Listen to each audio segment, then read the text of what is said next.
Yeah, there's that. Sorry.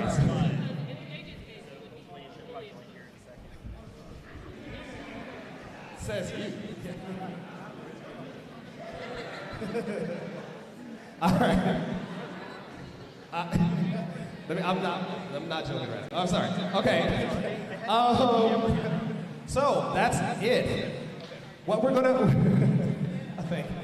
give him a round of applause, please. Thank you. It's my brother from another mother, the other Justin, and my student. Okay. In a minute, we're gonna have this. We kind of already. Okay. In a minute, we are going to have the Deputy General Counsel of Japan giving a speech right here in the center. And that gentleman with beautiful locks of hair over there, the Japanese opera singer, will be doing the national anthem. Oh yeah, Randy will give us an anthem. Cool. I just went to go see his opera.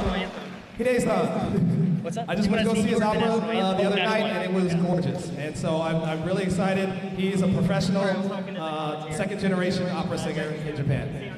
We, as athletes, are going to be lining the entire perimeter for that. There's going to be the Deputy of Japan, then myself, 2 minutes, and then the President of the USSF, 2 minutes, and then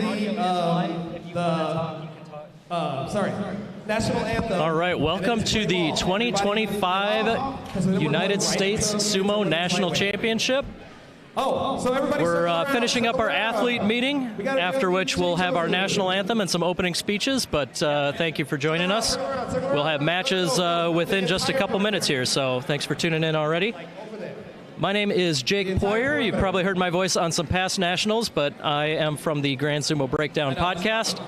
Sharing the best seat in the house with me today is Noah out of Kansas. Noah, how are you doing this morning? I'm pretty good. You probably haven't heard my voice, but I'm sure by the end of the day you'll be well and sick of it.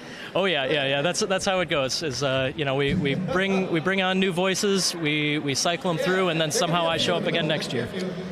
But we're you can see on screen right now our tournament host, Justin Kizert, out of Dark Circle Sumo here in Austin. We are also going to be joined today. We have a special guest in town, a former professional sumotori. We have Waka Ichiro joining us. We'll say hi to him in a little bit here too. If you are familiar, he grew up here in Texas, tried sumo wrestling, and then now he is back in town. Are they leading a group warm-up or just a Chirichozu? I believe we're doing Chirichozu now because we have so many matches that we're not going to do Chirichozu in between every single one later today. Right. What time is it? Yeah, before we went live, Justin announced this is the best attended national championship we've ever had. We have so many athletes. I believe we're in the 70 to 80 athlete range. Well, sumo is growing in the country, that is clear. Yeah. I think especially in the last 5 years, I don't know if it was a COVID thing, people were looking for something new to see, but there's been a marked uptick in recent years. And I think it's just going to keep on going. That's my theory, is once people were allowed to travel again, that's kind of when sumo blew up. Mm-hmm. We've got quite a few new faces every year at nationals here. Quite a few new faces. A lot of people from Austin here, and a lot of people traveling from clubs that haven't been as heavily represented. New York in particular, they've got their own cameras. They've got more people than they've ever sent to a tournament. Looking forward to see how those guys do. But yeah, we're going to be following along. If you want to see the actual brackets of what's coming up, what matches have happened, what results have already happened, you can go to ussumo.org. The front image on there is for nationals, and you can view let's see, how is it phrased? I believe it says athlete sign up will take you to the Smooth Comp website, the Smooth Comp website for the tournament. You can view the brackets there. You can view which athletes are signed up. You can view the upcoming matches. So yeah, feel free to check that out if you're curious when the person you are supporting is going to be up and wrestling. As with past tournaments, we are going to start with the lighter weight classes and move up. Looks like we just got a couple people doing warm-ups here. Let's see, before competition, we do still have the national anthem to be sung, and we'll have a speech from both the president of the USSF, Tom Zabel, and our tournament host, Justin Kizzard. So I guess while we're waiting here, we can do a little bit of introductions. Noah, how did you get into sumo? What made you into the sumo fan that led you to be commentating at the national championships? YouTube algorithm, baby. Somewhere around late 2019, I got an NHK video on my YouTube homepage about Kiseno Sato's retirement. And if you watch, I could find the video probably still, but if you watch that video, I mean, it goes through the change, the marked change you can see in his personality and in his whole attitude, I think, about life, the moment that he gets a new haircut.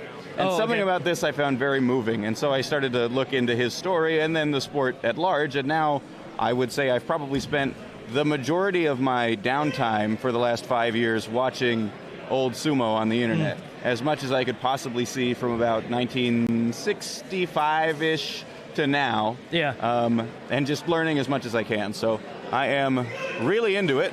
I started a club in Kansas a couple years ago that has a small number of members, but we do have 2 of the only dirt dohyo in the country. Yeah, there you go. We have practice rings that are actually on dirt ground. They're not on mats like you'll see today. No shade to mats, but ours are better. I think with the amount of work you've put into those, I think you could say that, Thank you. Shout out to Austin Bieberly, who is the third guy we brought with us. He's not competing today, but he is in the red in the stands there. Yeah. He really did pretty much all the work on the newest ring by himself and pretty much by hand. There was not a ton of machinery involved. It was a lot of literally breaking up ground with a pickaxe, tamping it down with a hand tamper, and it's beautiful. It's very flat, a lot of manual labor, very slidey, and very well made. Athletes, circle around, please. Athletes, quickly, circle around. All right, that sounds like we're being gathered here again. Circle around. Yes. Please. Let's go. It's 10:15. All around the edges. Athletes. I guess while we're gathering here again, couple shout outs that we got to give for sure. First off to the USSF in general. The USSF is the governing body of amateur sumo, and they supported Justin as he organized this tournament. We want to give a shout out to Randy Robinson Films. Randy's sitting next to me just off screen here. Professional production value this year is a big upgrade. If you've watched past nationals, you know that sometimes it's a bit of a shoestring volunteer effort, but we've upgraded this year. So very grateful to Randy for helping us do this a little bit more in an organized fashion. Oh yeah. No, we're good here. We're circling around for our speeches here, so I'm going to shut up for a bit, but yeah, we'll get back into it and we'll talk more about what's upcoming today. Now, I would like to present the Deputy General of Japan.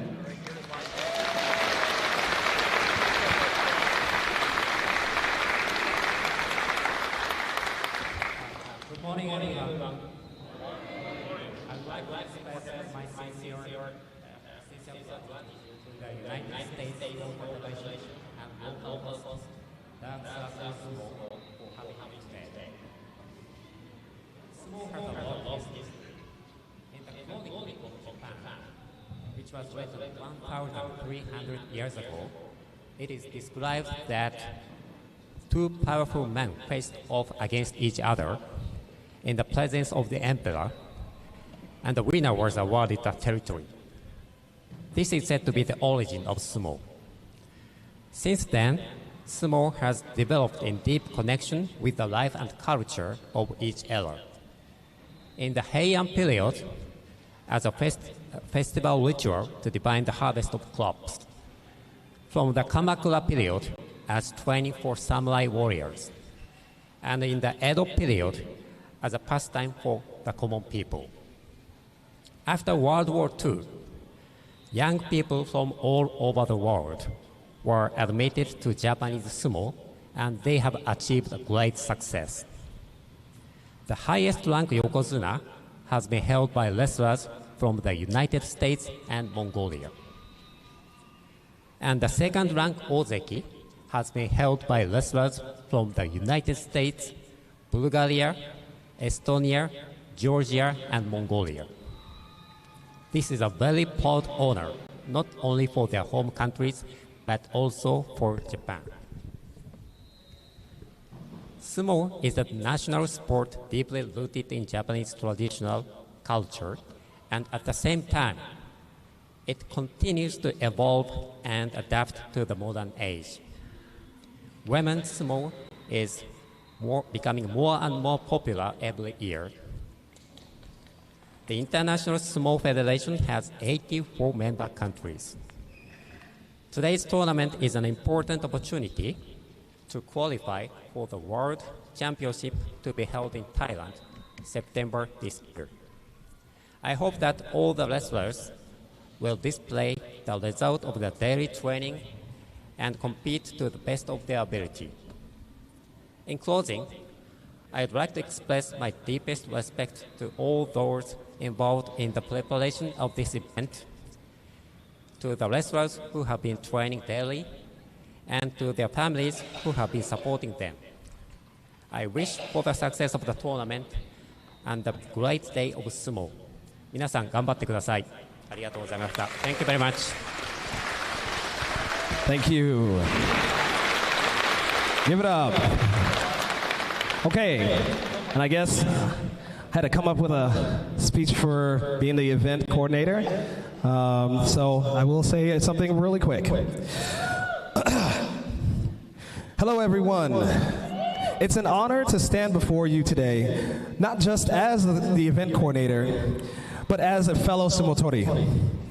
For nearly a decade, I have stepped onto the dohyo feeling the same nerves, the same anticipation, and the same drive that each of you carry with you today. I know firsthand that every keiko, every butsukari, and every second of training has led to this moment. Sumo is not an easy sport. Whether you are stepping on this stage for the first time or have been here many times before, the path to this point has been full of challenges, setbacks, and triumphs. No matter where you place today, know that simply being here, giving your all, and testing yourself against the best in the country is a victory in itself. This Nationals is particularly special for me as it is my last as a competitor. After 6 Nationals titles and so many unforgettable battles, I'm stepping in to a new role, one that I hope will help shape the future of sumo in America.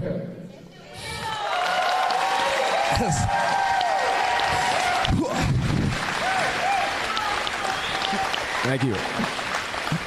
As a full-time coach, of Dark Circle Sumo, and hopefully, if nominated, the 2025 U.S. World Team coach, my goal is to give back to this sport that has given me so much. Looking out at all of you, I see the future of sumo in this country, the level of talent and dedication, and the spirit of athletes here today makes me confident that sumo in the U.S. is only growing stronger. We are building something incredible together, and I can't wait to see where we take this sport in the years to come. So step onto the dohyo with pride, fight with heart, respect your opponent, your coaches, and yourself. And no matter the outcome, walk away knowing you gave everything you had. Thank you, guys. Gambatte ne.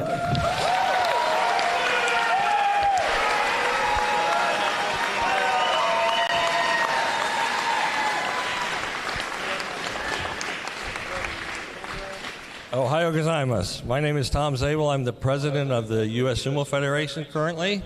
Sounds like Justin might be in running for that. But we thank the spectators for coming out. On my phone, it was blowing up again this morning with people buying more tickets. But we appreciate you coming out and watching this and supporting us.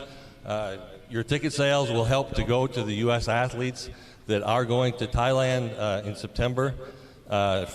representing the United States. So we appreciate that. Thank you.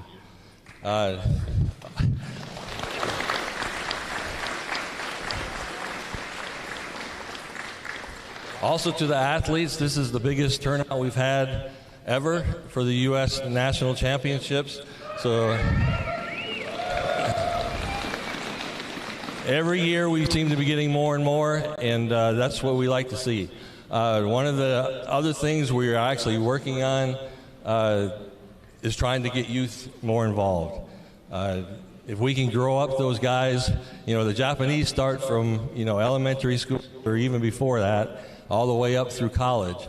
So it's hard for us to compete with that because they've been doing it all their lives, right? So the sooner we can get people involved in it, and as you can see today, it's going to be open to men and women, boys and girls. So, it doesn't matter how big and strong you are or how small you are, because we do have weight classes. So if you want to try it, please come out and give it a try. We do demonstrations a lot at different festivals.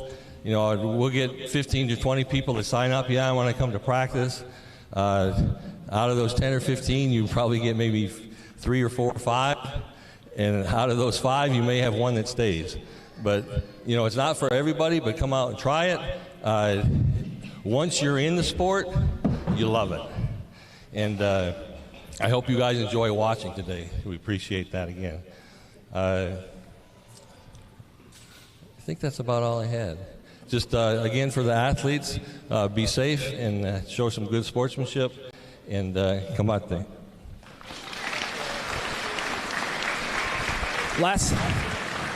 One last thing before we have Mr. Hide-san come and sing the national anthem.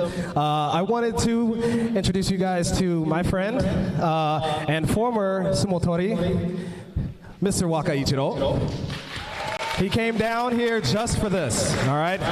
He will be on the live stream and giving all his fun commentary. If you have people at home, Dark Circle Sumo on YouTube and on Twitch, if you're a cool kid, it's Dark Circle Sumo, okay? You can watch the live stream. It will later be housed in the USSF YouTube, okay? The entirety of it will live in the USSF once we get it downloaded.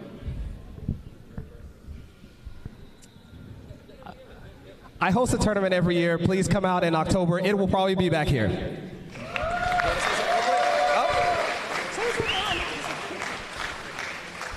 I just want to say it's very surprising how big sumo's gotten in America. I remember whenever I first did a pro, the amateur scene wasn't really that big, and it's just crazy to see how much has changed in just a very short 6-7 years. So all competitors, good luck. Most importantly, please don't get hurt. Be careful in the ring, and good luck to everybody.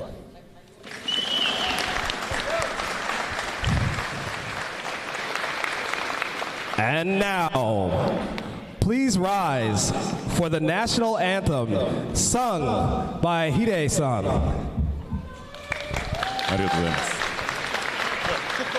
He doesn't even need a microphone, I promise. The Japanese anthem, and then the American anthem. I apologize. Forgive me for using a cheat sheet. I just don't want to make mistakes in front of you.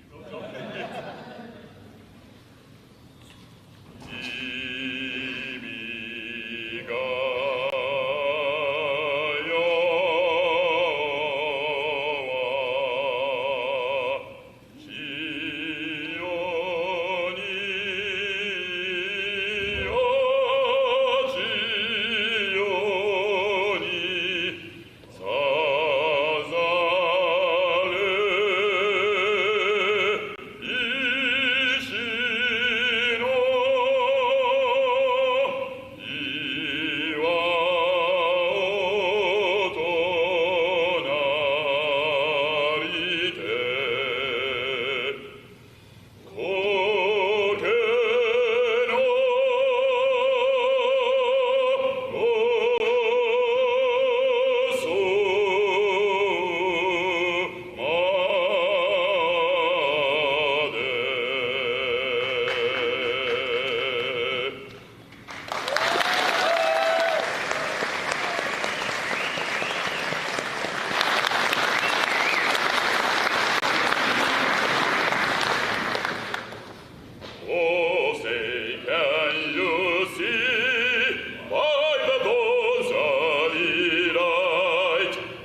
roadside and bright stars, through the perilous fight, o'er the ramparts we watched was so gallantly streaming, and the rockets' red glare, the bombs bursting in air, gave proof through the night that our flag was still there. Oh, say does that star-spangled banner yet wave for the land of the free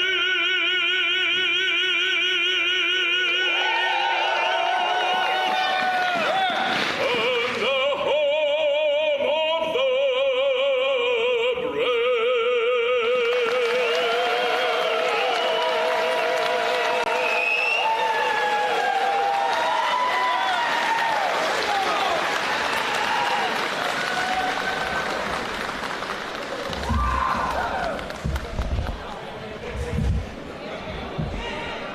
Well, as Noah and I have already joked about our voices bothering you, I guess that's a bit of a taste of some higher quality stuff. We are going to be jumping pretty much right All into the athletes to the action back. here. Men's Justin- and women's lightweight. Just You are making up. sure everybody knows Men's and where we're women's going. lightweight. We'll be starting off You need to with be women's over lightweight here and near the mat and ready. We did have a minor change from the Athletes Packet original announcement. The juniors are going to get bumped down a couple divisions here. They'll be up in a little bit here. But yeah, starting with adult men's and women's lightweight.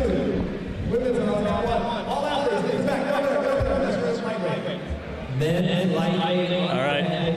Well, welcome, Wakiichiro. Thanks so much for joining us. Did Justin give you a heads up, or was that a speech off the cuff? Oh, off the cuff, absolutely. Yeah. I was like, whoa, okay. All right, I'll just keep it safe. You know? Yeah. No, we appreciate you joining us, and yeah, as we go throughout the day, we'll be excited to hear some stories and some of your experience in sumo. But yeah, have you watched much amateur sumo yet, or will this be your first time? So whenever I was in Japan, I remember, what is it? One of the people that like really got like started following me early. His name is Bradley Sutton. He would always send me like the U.S. Sumo Open. So like I would watch that sometimes. Like if I was like up. Yeah, like, the U.S. Sumo Open is definitely like the most publicized, well-known event of the year. But if ever I was up at the time and then I would see it like on my feed, I would catch like 30 minutes of it whenever if it was up whenever I was streaming, like time difference in Japan. But yeah, this will be my first one seeing live, of course. So I'm excited for this. Yeah, excited to have you. And sounds like we are getting going here. We're getting our judges meeting together. You'll see one referee who will be standing in the ring. If you haven't watched sumo before, what's going on here is we have a head referee for each of the two mats, and then we have a judge on each corner as an extra set of eyes. So the judge, the head referee, referred to as the gyoji, will make a call on who he believes won the match. If there's any dispute, that's when we call in the corner judges to discuss it. So right now it looks like we got Tom as one of the referees. You just saw Tom, the USSF president, giving a speech. He's going to be refereeing today. Our other mat, we also have Chris Houghton. Chris is out of Georgia Sumo. He's a pretty experienced referee. I think this is at least his second or third national event that he's been refereeing at. But yeah, big shout out to all of our referees and side judges. They are all volunteers. Everybody just here helping the cause of national sumo. Other big thing to keep an eye on as the day goes on, just so that you know the context, the wrestlers are fighting for representing Team USA at the World Championships this fall. So the winner of every single division will qualify to go to Thailand in September for the World Championships. So the World Championships are a pretty big deal for us. We have gotten our first, let's see, I think the U.S. has earned 3 medals in the last 2 years at Worlds, which is more than we've gotten in a long time. So the U.S. is on the rise. There's the competition is stiff today, but it'll be even stiffer this fall. I see I see on mat 2 we've got our men's lightweights warming up. On the left there in the black mawashi, you'll see Edibo Kunyeha. He is the defending national lightweight champion. He's one of the best wrestlers in the country. And yeah, it'd be hard to say he's not the favorite for this division. Appears his opponent. Oh, are we going? Oh, I see. We had an injury withdrawal. It looks like Matt Shields is out for the day. So Justin Kizzert, he got into his belt immediately, super quick to get in the ring. Whoa. But it looks like his opponent has withdrawn. On the west is Troy. On the east is Edobar. Mat 2, men's lightweight. Yep, okay, so Edibo's opponent there is Troy out of Ohio Sumo. Women's lightweight is getting started with Nancy on the left and Jessica on the right. Jessica getting inside, slipping around to the back. She's got a good grip on the belt. Jessica goes for the twist, but Nancy resists. Jessica pulls her down. I'd love to see a Mota Tedzuki to start. She came out with 2 hands, guns blazing, straight up to the shoulder. Yeah, we're not a lot of people fighting that style here, but I was happy to see that. All right, other mat here. We got men's lightweight. Edibo comes in hard with the thrusts, gets the grip over the top. Oh, and it looks like Troy slipped out. That's a pretty big upset. Well done to Troy. Edibo's going to have to come through the losers bracket. These are all double eliminations, so they have another chance to get in there. But Troy slipping out of that throw is a pretty big deal. There are certain throws I think that should be more or less kept as Hail Marys, and the Kakenage, that leg hooking throw, is among them because it's such a precarious balancing position that Sure. if it's not just right, any number of things can happen while executing it. So yep. kind of maybe an unnecessary risk. I don't know. I mean, like you just saw, didn't work out for him. And I've seen him do that move before. I know he's very capable of it, but, you know. It happens, you know. Yeah. Okay, our next matchup, we have Chad New on the right versus Zach Zolman on the left. Chad is a mainstay here in Austin. Zach, I believe, is a newcomer. Oh, both guys coming in for the belt grip. Chad gets the belt. We get a big throw, but let's see. Our Gyoji is giving it to Chad. It looks like Zach hit the ground first. I wasn't sure if Chad caught him with a Sotogake on the way down or if it was just a body drop throw. Those are kind of common among some of the wrestler guys, but they're, again, high risk because you never quite know who's going to fall where. Yeah, Zach clearly has some like collegiate style wrestling background because he was working to execute that throw, but a lot of the classic wrestling throws put you at risk of touching the ground first, which kind of makes them less applicable to sumo. But we've got our referees talking about it just to confirm or overturn Tom's initial decision of Chad as the winner. All right, in women's lightweight. All right.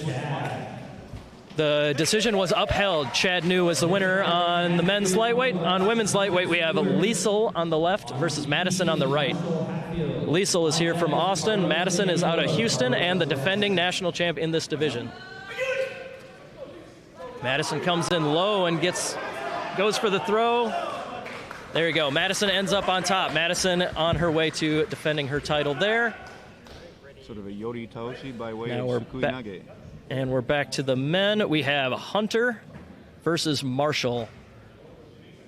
Let's see. It looks like Hunter on the right, Marshall on the left. Big hit. Marshall comes in, gets the inside grips there, goes for the belt. Both guys have a grip, but Marshall's double inside. That's all in all a good advantage, and he lifts him out.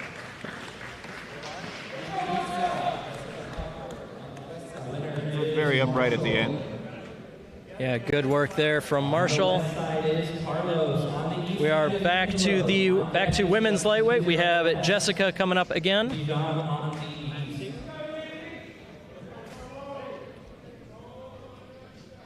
Let's see, it looks like Jessica versus Nancy over there.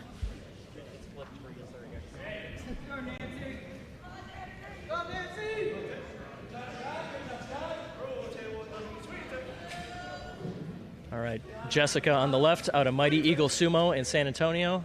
Nancy on the right out of Honu Sumo.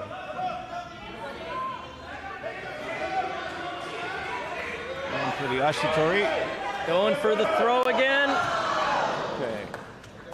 Ooh, hard to see. We're kind of at an angle here, but let's see who Chris gives it to.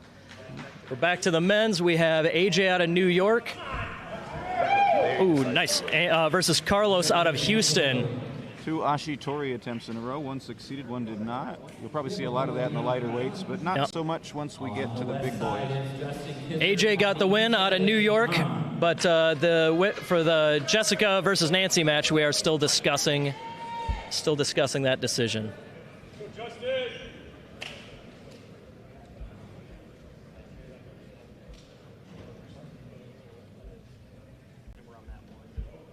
Okay, so now we got Justin getting his first match. We're just catching up on smooth comp here, but oh, big charge from Justin. Made light work of his opponent there. I believe that was Bijan out of Dallas. Oh, no, yeah. Ooh, I know that. Man. Someone didn't tape up right. Yeah, Justin, he will be the first to say, and he's already said it, that he's getting past his competing days, but he can sure still land a good hit there. And that was certainly one. Yeah. What do they say? Ipoteki? Hard tachi-ai. One-sided.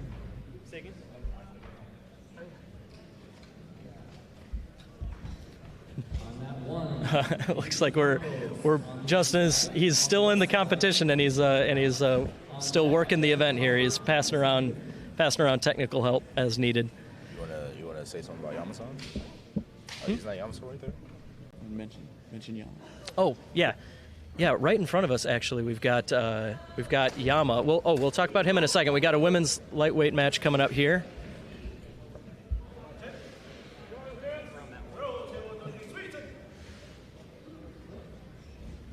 Yeah, it looks like we're just having. All right, good charge from the left.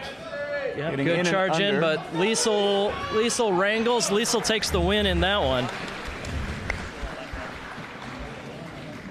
Tied up her opponent's right arm well, up high, kind of under the armpit with an arm lock, and was able to hold her up enough to drive her out. Well done. I see why I'm confused. There's 2 Nancys in women's lightweight. Somebody's going to have to So check. in Dark Circle, that is Nancy Campos. Our other Nancy is Nancy Kitashe out of San Diego, Honu Sumo. Okay, so It takes a second to load it. we got a judge's discussion here. Everything okay up that side? All right, on the east side, Jessica. I don't know what Justin's talking about there. He's been running around like a chicken with his head cut off for days now. He's trying to keep everything organized. But we're going to go back to women's lightweight. Jessica Hopper on the left, Madison Gwynn on the right. This is the upper bracket, so neither of these women have taken a loss yet.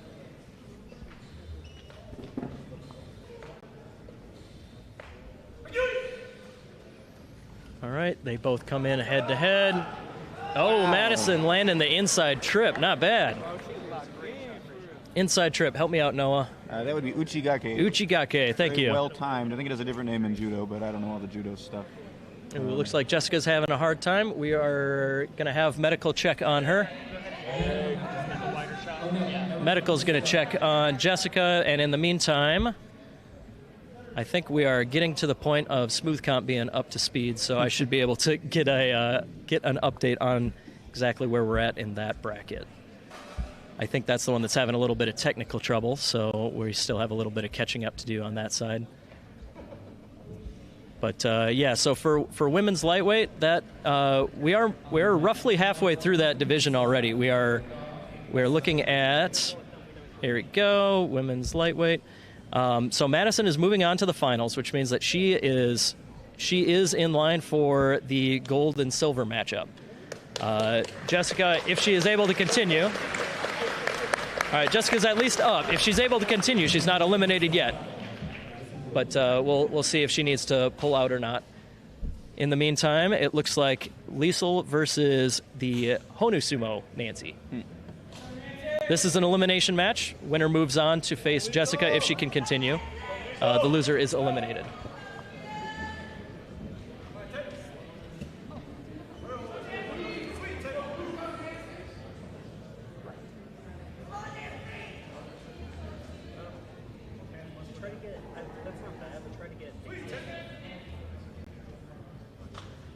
All right, here we go. Liesl versus Nancy. Oh, they both get inside again, tied up. Nancy going low. Liesl getting her head in on the inside. Oh, big throw from Nancy. Kubinage, another one I'd consider kind of a Hail Mary, but They're not going to maneuver that? All right, they're coming around. I believe Nancy got the win. But we're stepping in. We got to have the official judge's decision. Yep. What? You got the best view of it. I don't know. Yeah, that's like the one corner that I can't see super well. Hey, they're there on the floor level, so I mean they probably saw it better than I did. Yeah. But yeah, big throw, and let's see. Do we have a ruling on if Jessica can continue? Kubinage is a pretty rare move because usually to execute it, you kind of have to have your arms in a really outside position, like a suboptimal position. And so it's an option in that moment, usually if they're driving, to turn away and throw from the neck. And that was exactly what happened there. She was on the retreat, but she pivoted and she grabbed her hand, wrapped it around the back of the neck. Sure. And it was well done. It was very well done. Kubinage? Kubinage, yeah, the neck thrower. That's another one of those Hail Marys like you was talking about earlier. Yeah.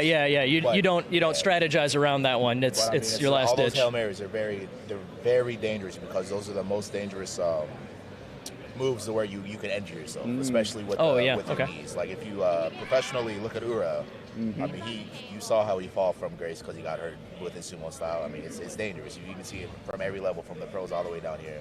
Sure. And he's Hail Mary all the time. Ura's a little bit all the time Hail Mary. Yeah. Which I don't know that he needs to be. I don't know. You look at Rikishi that were maybe similarly built, like Koto Nishiki in the 90s. He was just a double inside, run through him kind of guy. And he had an Ura body, you know? So I wish I'd see more of that. Maybe I'm alone in this. More of that plain sumo from Ura, but we're not here to talk about that. Yama just noticed Wakiichiro is back here, and now they're talking about sumo. I'm glad that they got a chance to connect here. I think they'll be talking a lot. So it looks like we're in a bit of a pause here. I'm not sure. I believe we're still sorting out technical issues for men's lightweight. And then women's lightweight, we might be waiting to see if Jessica can continue or not. So the women's lightweight bracket is such that Madison is in the finals. She's at least second place. And then we still have. Here we go.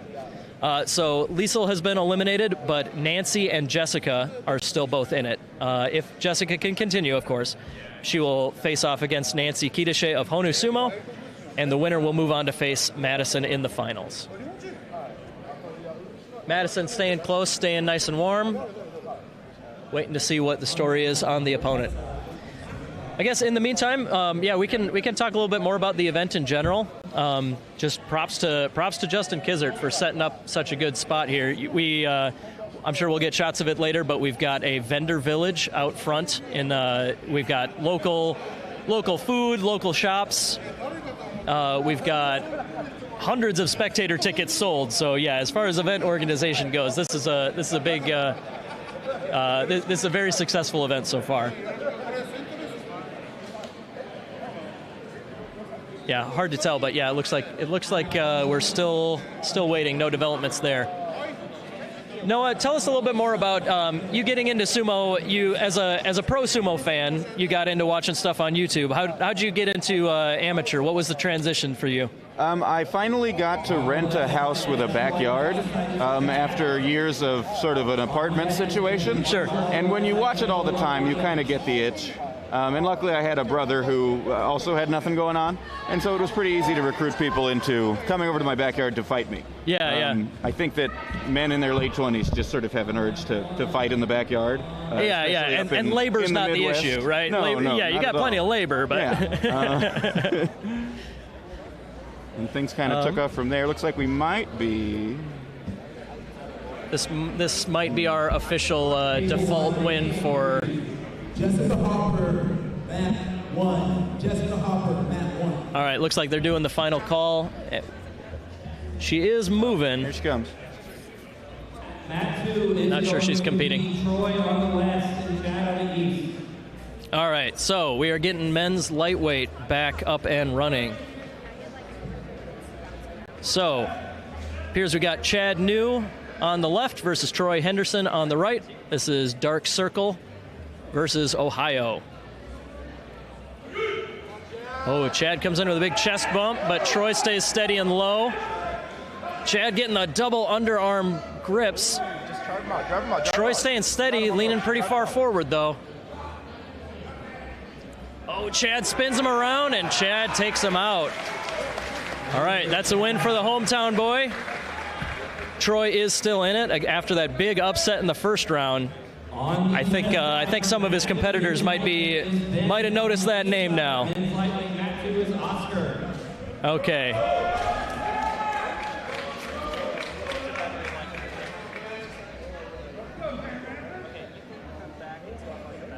All right. I am hearing that men's lightweight, we still got that up and running. We're sticking with that.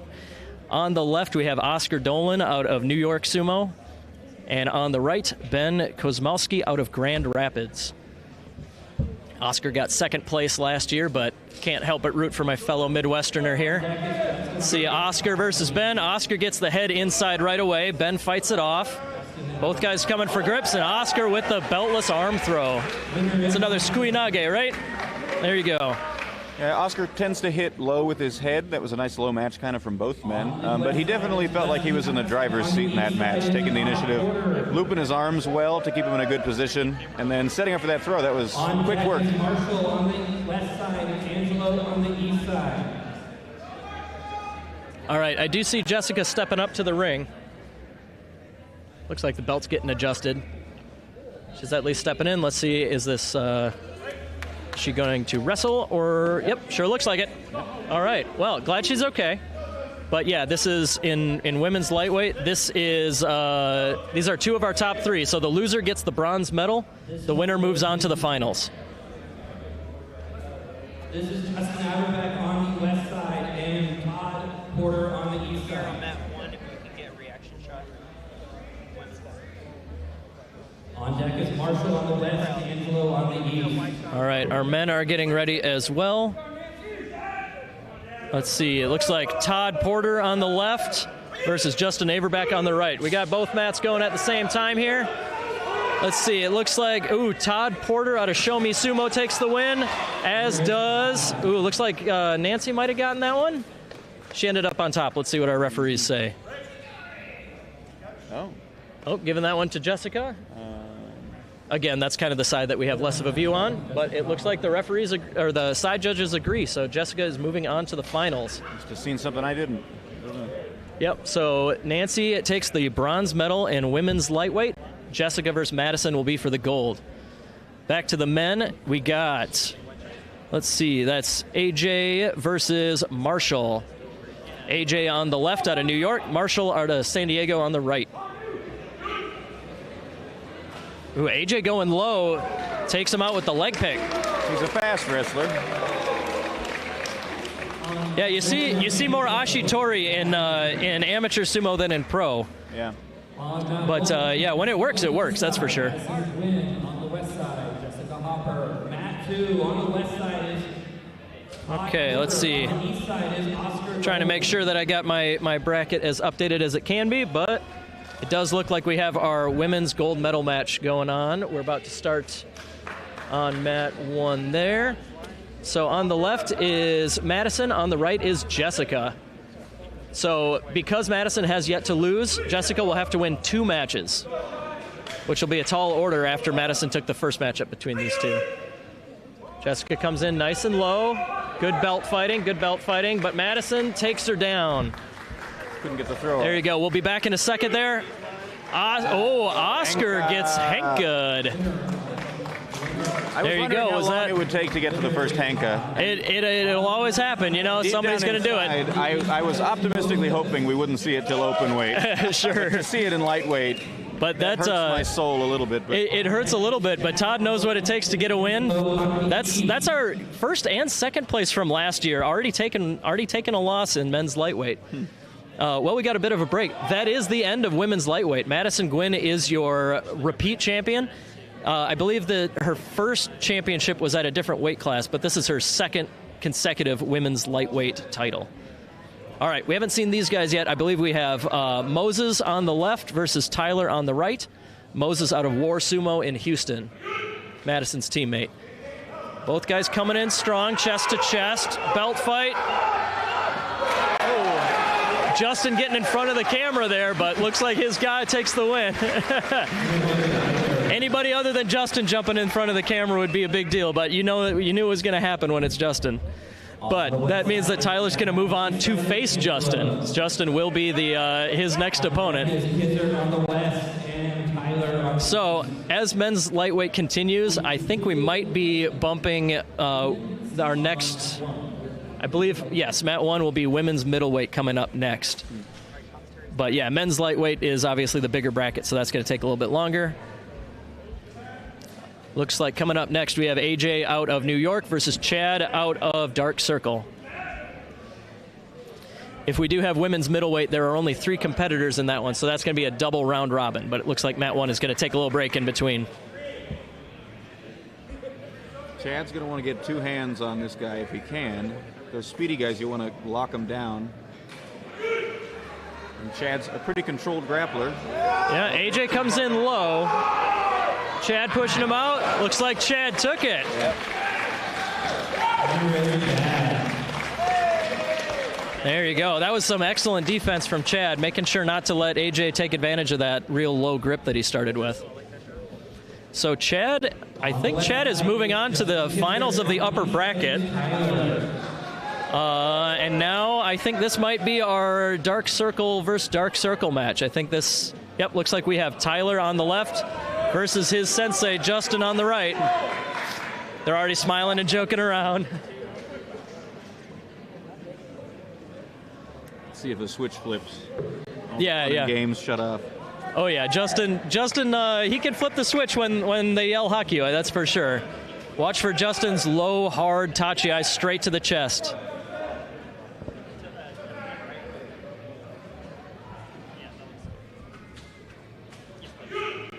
Here we go. Yeah, Justin comes in low and center. Took him to school. Oh, that's tough. Classic. Yeah, what'd you think of that? That was a little more classic sumo, wasn't it? Yeah, no, out of everyone so far, I think Justin, he's definitely got he's the most sumo of the. Yeah, you know, he's got I've noticed with the amateur, of course, everyone's scared of the tachi. I get it. You're average Joe. You know, you don't do this for a living. Right. It's Yeah. Scary. I get it. You see some different things in amateur than in pro, and Justin is one of those guys that he wrestles a very similar style that you might see in professional sumo.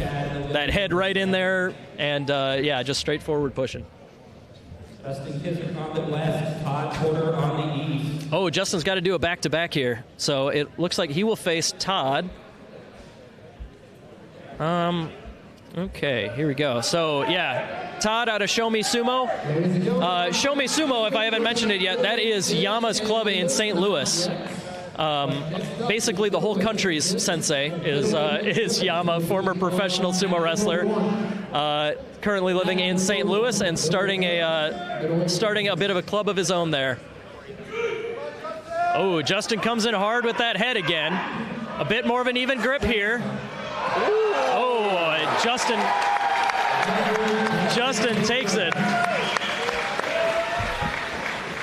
That tail is pesky. They should tie it back or something. Oh, yeah. Oh, that should be cut. Yeah. No, that should be cut is what it should be. All right. So, yeah, Justin certainly should be happy with himself for getting as far as he has here. But he's going to move on to face another one of his students, Chad. Oh, fun. Yeah, Justin versus Chad. That one's happened a bunch of times. On deck is Chad on the west, Justin on the east, Justin Kisser. It does look like they're doing the full winners bracket before the losers bracket, but we do still have everybody who has lost one time is still involved. Is this 3 in a row for Justin? Like 3 fights with no. I think they're letting him maybe get a little bit of time. They're giving him a breather, okay. but he's not generally one to take a breather. Well, if you win quickly, you don't always have to, and he's been winning pretty quick so far. Oh dear. So this is the. Looks like tipped over some stuff there. Hope everybody's all right. But this match between Chad and Justin will be the upper bracket finals.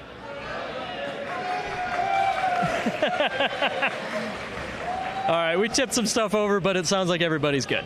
Awesome. All right. So Justin versus Chad. The winner will move on to the finals. So the winner of this match will be guaranteed a medal. The loser of this match will still have another chance at it.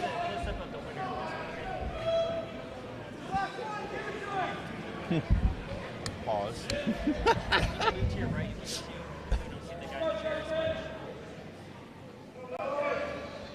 Okay, here we go. Teacher on the left, student on the right. Justin comes in hard to the chest, tearing back and forth. Oh, Chad's working him backwards, though. Chad's got both hands on the belt there, breaking Justin's grip. Justin's got the over the top. He's going for the keymae grip. Throw attempt. Oh, and Chad takes him down. The follow through on that was beautiful. The circular motion just kept it going. You can only hop on one foot so many times. Yeah. Once he's got that leg lifted up, yeah, beautiful follow through, and Chad topples his teacher, Justin. So that means that Chad is either your gold or silver medalist. He's moving on to the finals. And we do still have our lower bracket. We do still have quite a few matches to go. Everybody is still in. On the east side is Justin Averbeck. Okay, we got Ben out of Grand Rapids versus the other Justin out of Dark Circle coming up here. Like I mentioned, everybody gets 2 losses before they're eliminated. Both of these guys lost their first match, but they're still in it. Everybody still has a chance to make their way all the way back up for the gold.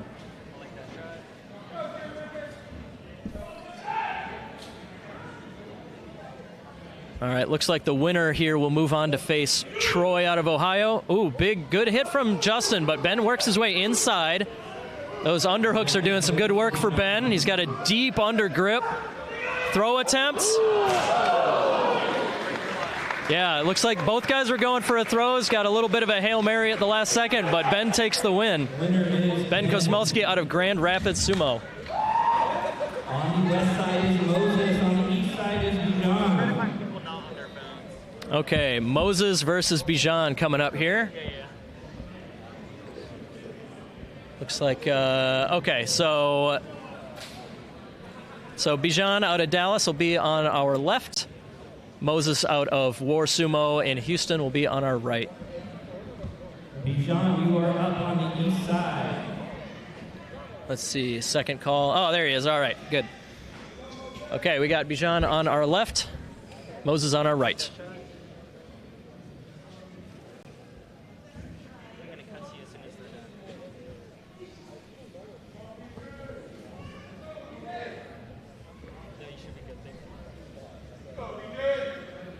Okay, here we go. Both guys still got a shot. Loser is done for the day at lightweight.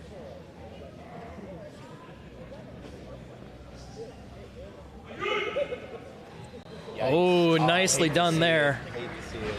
Too low. Too low. Moses knew that he would be coming in hard, and Moses just gave ground until Bijan touched with his hands. I thought you called me. Oh, man, that was the bane of my existence wrestling, I will say. I was always too fast for my own good sometimes. You know? Sure.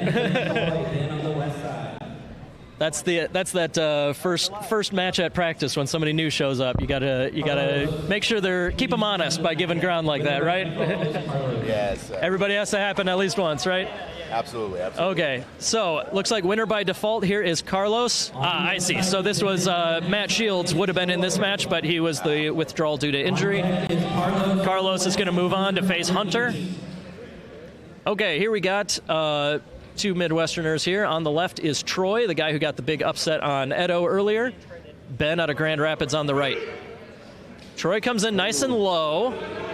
Ben is doing well to fight him off, but Troy does still have a belt grip. Oh, spin around. Good recovery. Well done from Ben. Almost. Man, that was some good acrobatics there. Yeah, it was. Great movement from this guy. Man, I'd say that was another upset. Troy, after beating Edo, definitely his stock went up. But Ben showing that, yeah, he's no slouch either. This is... I always appreciate being surprised because, like, in amateur sumo, you get guys that are new that have experience in other sports or something like that, and you never know necessarily how good newcomers are going to be. But, yeah, I'm very impressed so far with everybody. This has been some good turnout. Okay, mat 2 over there, we've got Carlos on the right out of Shogeki in Houston. Hunter on the left out of Dark Circle. Hunter's got arms inside. He's working that belt. Yeah, Hunter's really moving Carlos around, but Carlos is doing a good job of balancing. Spinning at the edge. Carlos takes the win. Well done. All right, it does look like we are moving to men's light heavy over on the right. Men's middle over on the right. Benjamin Lacey. Ben Lacey on the right. We got to get that bracket ready. Did that fire? I couldn't tell. I couldn't tell on that one. That's that corner again that we can't see. I'll get that bracket up, so I apologize. I'll be doing better with the names. But win goes to Ben Lacey. So middleweight over there is my brother's division. He'll be competing possibly very soon. So we'll get that bracket open. So yeah, so yeah, Noah's going to be keeping an eye out. This is definitely the hi mom moment. Oh, I think he's next. Tuned in at home. All right. So my eyes will be there. On the east, Max Lorentale on the west. Up next on deck is Michael Wisham on the east. Ryan McLaren on the west. All right, so Mat 1, we've got Cy on the left versus Max on the right. Noah will rejoin us when he can, but yeah, this is Noah's brother on the right in the beautiful new red Mawashi. Shout out to Dan from New York for providing some beautiful dyed Mawashi for wrestlers around the country. On the other mat, I think we got to go split screen here because we got Edibo coming up on the left. And let me get this one back up. All right, Max is getting the push initially. Cy's defending. Blinking, you'll miss it.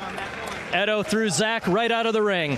Edibo means business now. Let's see, did Max get it? Max ended up on top. For Max, he stayed in that very Beautiful well. Work. Got his tatanage position, his favorite throw. Used it to reposition his opponent to the edge and finish him off with a clean, straightforward win. Good job, brother mine. You got this. Excellent work from Max. How's your heart there? My heart is literally pounding. I am so excited for my brother. All right, so he's gonna, he'll move on to face the winner of this coming match on Mat 1. Over on lightweight, though, like I mentioned, blink and you'll miss it. Edibo moved on. He took out Zach Zolman. Looks like now we have Moses on the right versus Marshall on the left.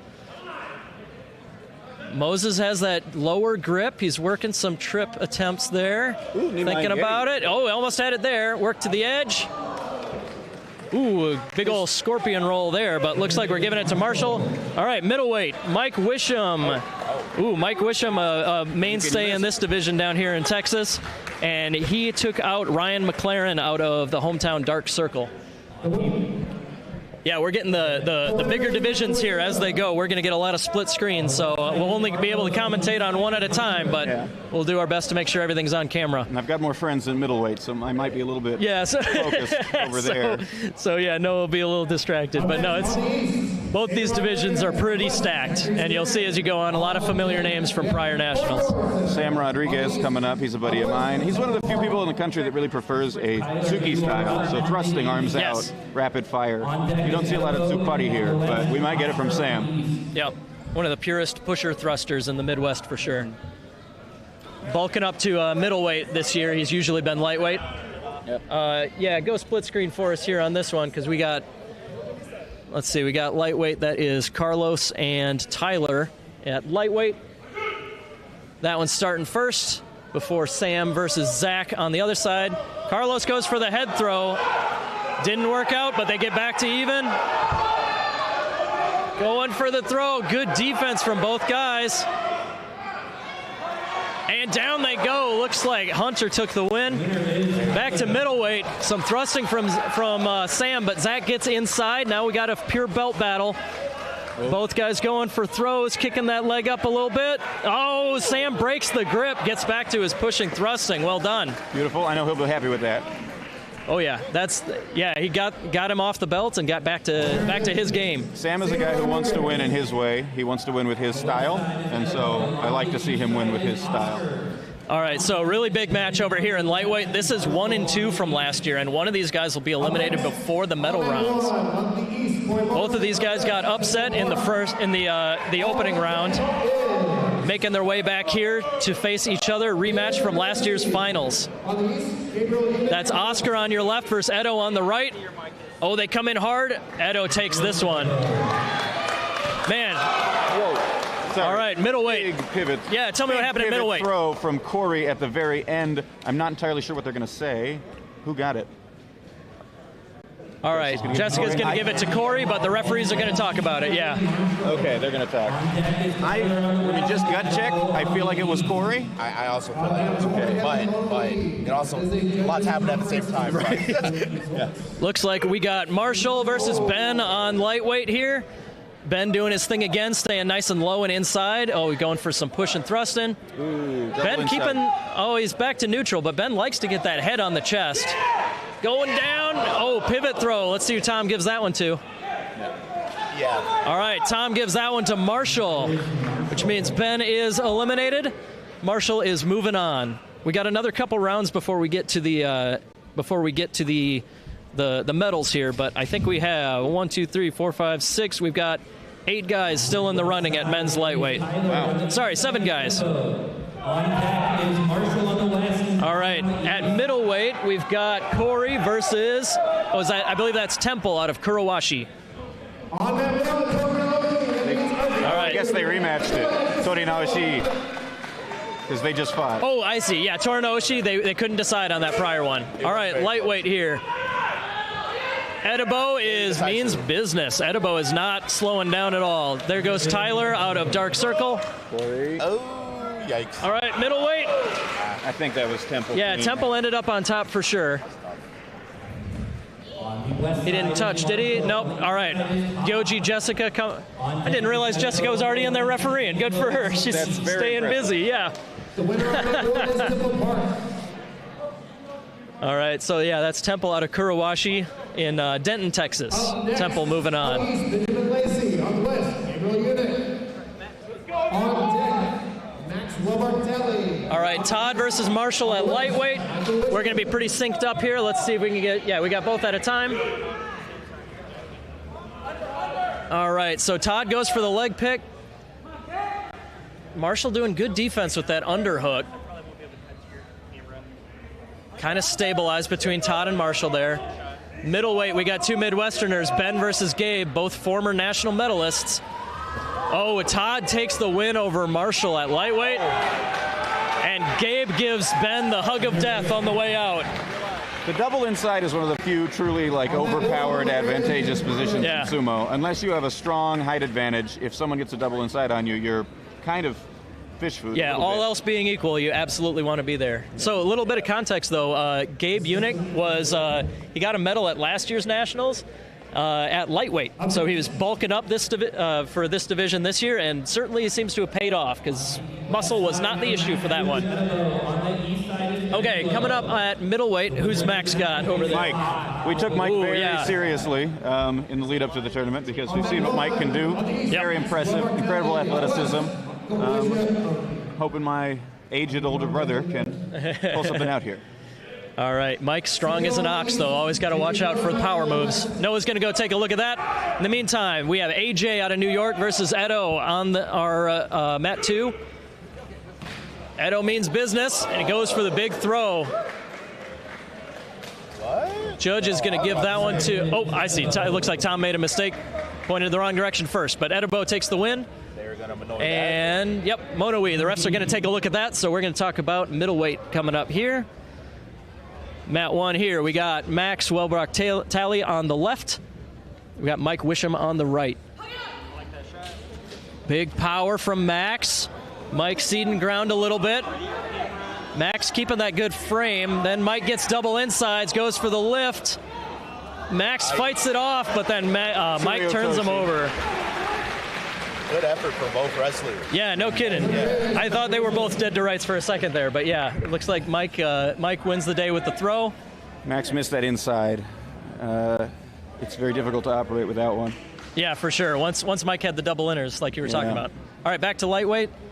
The referees are coming in, and they confirm that Edo is the winner over AJ. I'm not gonna lie. I feel like Monoe was a little much. I feel like it was a little more clear cut. Hey, that's just me. Okay, so looks like we're going to be pretty much synced up again. At middleweight, we've got Sam. Can't quite see over there. Oh, there we go. And first match for JJ Jones out of Honu Sumo in San Diego. JJ has represented Team USA before. Nice and taped up. I'll have to give him some grief about that later. But yeah, JJ held together with all that tape, but he's still definitely one to watch in the division. Over on the other side, we got Edo versus Todd. Edo comes in low with the head, gets some good grips. Todd almost dipped a knee down there. And Edo gets the crash out. Yeah, he means business now. I don't think he likes losing in that first round. I think that might have set a fire under him. Mat 1, Sam Rodriguez versus JJ Jones. Sam out of Chicago, JJ out of San Diego. JJ closes that distance on Sam and then sends him for a ride. JJ, another guy who you can tell is invested in doing sumo, studying sumo the right way. He's done so many sports, but when it's sumo, he goes into sumo mode. He goes to sumo, and I like to see it. He really understands a variety of different situations and how to react in those situations. I think this was a great example of that. Yeah. The timing and the sense of balance was perfect. Okay, now let's see. We've got 2 matches coming up. We have Temple versus Josh on our middleweight bracket. Justin versus Edo. This one is storied, we'll say. Yep. This is a long-term rivalry. But we're going to go with Temple versus Josh on our Mat 1 first. Both guys coming real hard. Temple's got the inside, but Josh is very squirrely. And he might have gotten the pull out at the edge there. Like it. You called it. Josh, he's I believe he got silver last year at middleweight. He's a very tricky guy. Okay, here we go. Justin versus Edo. Justin comes in kind of slow. Edo goes for the throw. Edo takes it. That means Edo has fought his way all the way back to potentially the championship. I'm not surprised. Are you surprised? I'm not. I guess I'm surprised how we got here, not that we got here. You know, how about that? But that means that Edo, he'll take a breather, and then he will get Chad in the finals. At middleweight, looks like they were talking about the decision, and yes, they are confirming that Josh Crook is the winner. All right, so lightweight, we're down to the end here. Chad has not lost, which means Edo will have to beat him 2 times to take gold. Chad only has to take 1 win to take gold. But these are the last 2 guys in it, and the winner of this matchup is going to represent Team USA in Thailand. Over at middleweight, let's see, we've got Sai on the left. Oh, I see, we're moving down here. And then Ryan out of Dark Circle on the right. These guys are teammates here in Austin. Sai's got the inside grip, and that looks like that's what did it. Yeah, there you go. No worries. Once he gets that inside, the head on the chest, Sai take the win. Now we are going on to the men's lightweight finals. If Chad wins, he takes gold. If Edo wins, it's a rematch. Come in hard. Oh, man. Edo tossed him like a sack of potatoes. Yeah. Not a good feeling, I'll tell you. All right, well. All right, first round was academic, and now we have a rematch for all the marbles. They might switch sides. They might take a breather. Edo doesn't want no break at all. He's going right back in there. Yeah, he definitely didn't like losing first. I think that's a safe assumption. All right, yeah, we're going to stick there for the men's lightweight final. Boom, Edo comes in low again. Oh, Chad sprawls. Oh, stay with it. Down he goes.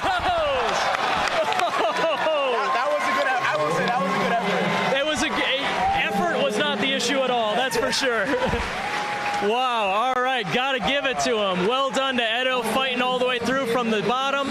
And amazing job, first national medal for Chad. Okay, back to men's middle here. Okay, we got Temple coming inside. Big throw. Temple takes the win. Okay. The winner is Temple Park. Let's see, 117. Yeah, okay. I apologize. That was Brant Meyer out of Raijin Sumo. Too slow on my brackets here to keep track of the names. My apologies. We are getting women's middleweight set up, but we're going to stick with men's middle for a bit. All right, yeah, Noah's, yep, there you go. There goes Noah again. We got Noah's brother Max versus Zach out of Mighty Eagle Sumo in an elimination match. A little more headroom.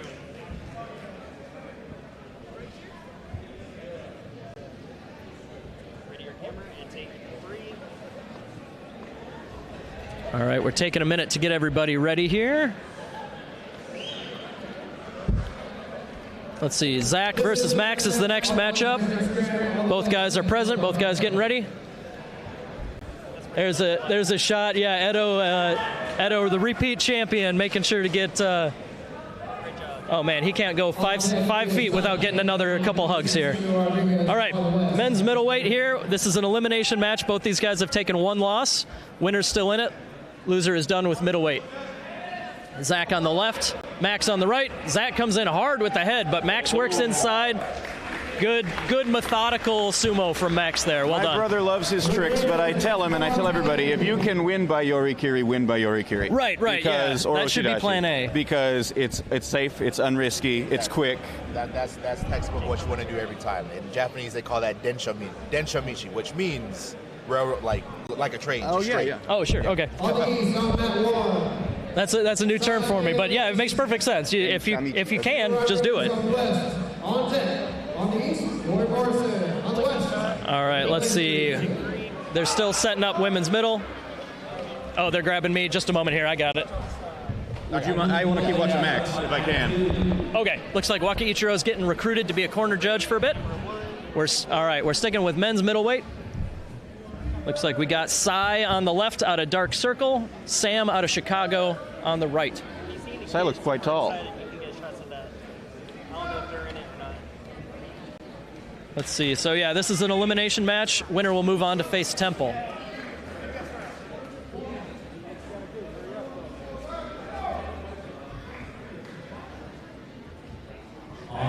Taking his time getting set up. All right, there you go. Both guys coming in with the thrusting. Sam likes to keep that distance.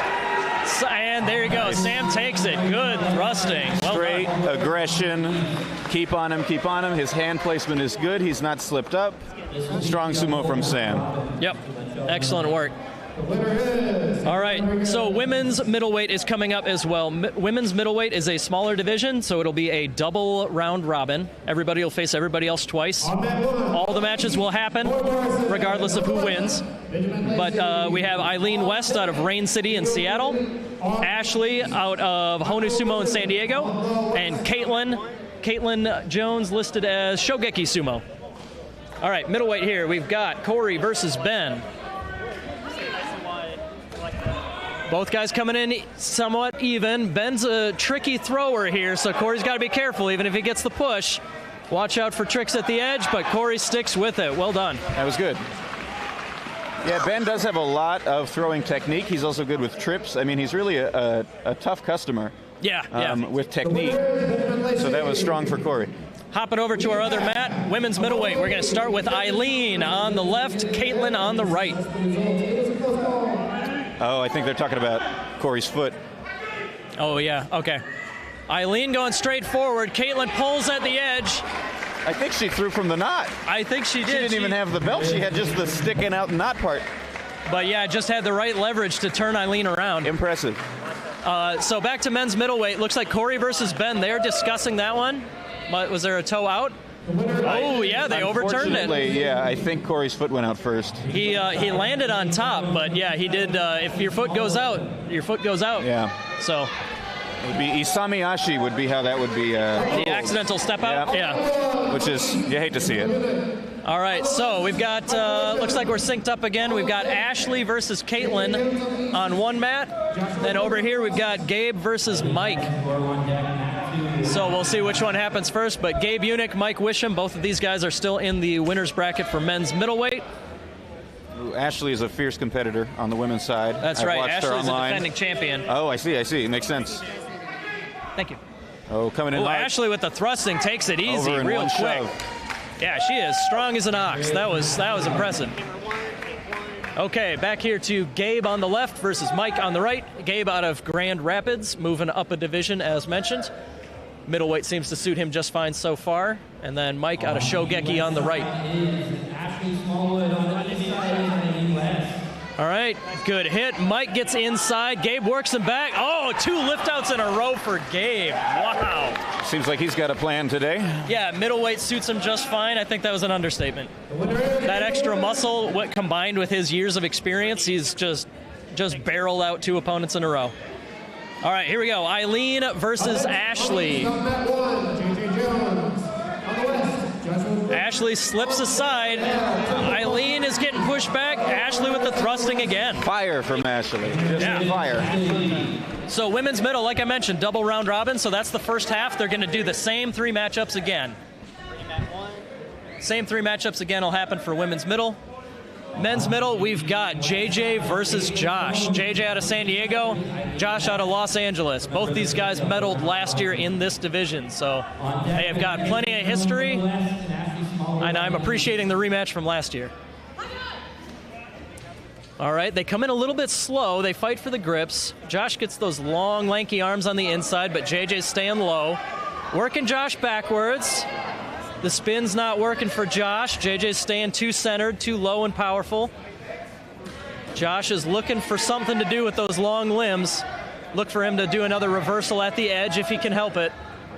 But yeah, JJ's staying that nice strong base. Oh, split screen here. We've got women's middle. I think it was an Uchari. Women's middleweight. Caitlin going for the throw again. Eileen defends. Back to the middle again for those two. Oh, and Eileen takes the rematch win. Around the back grip, hard to do anything with it.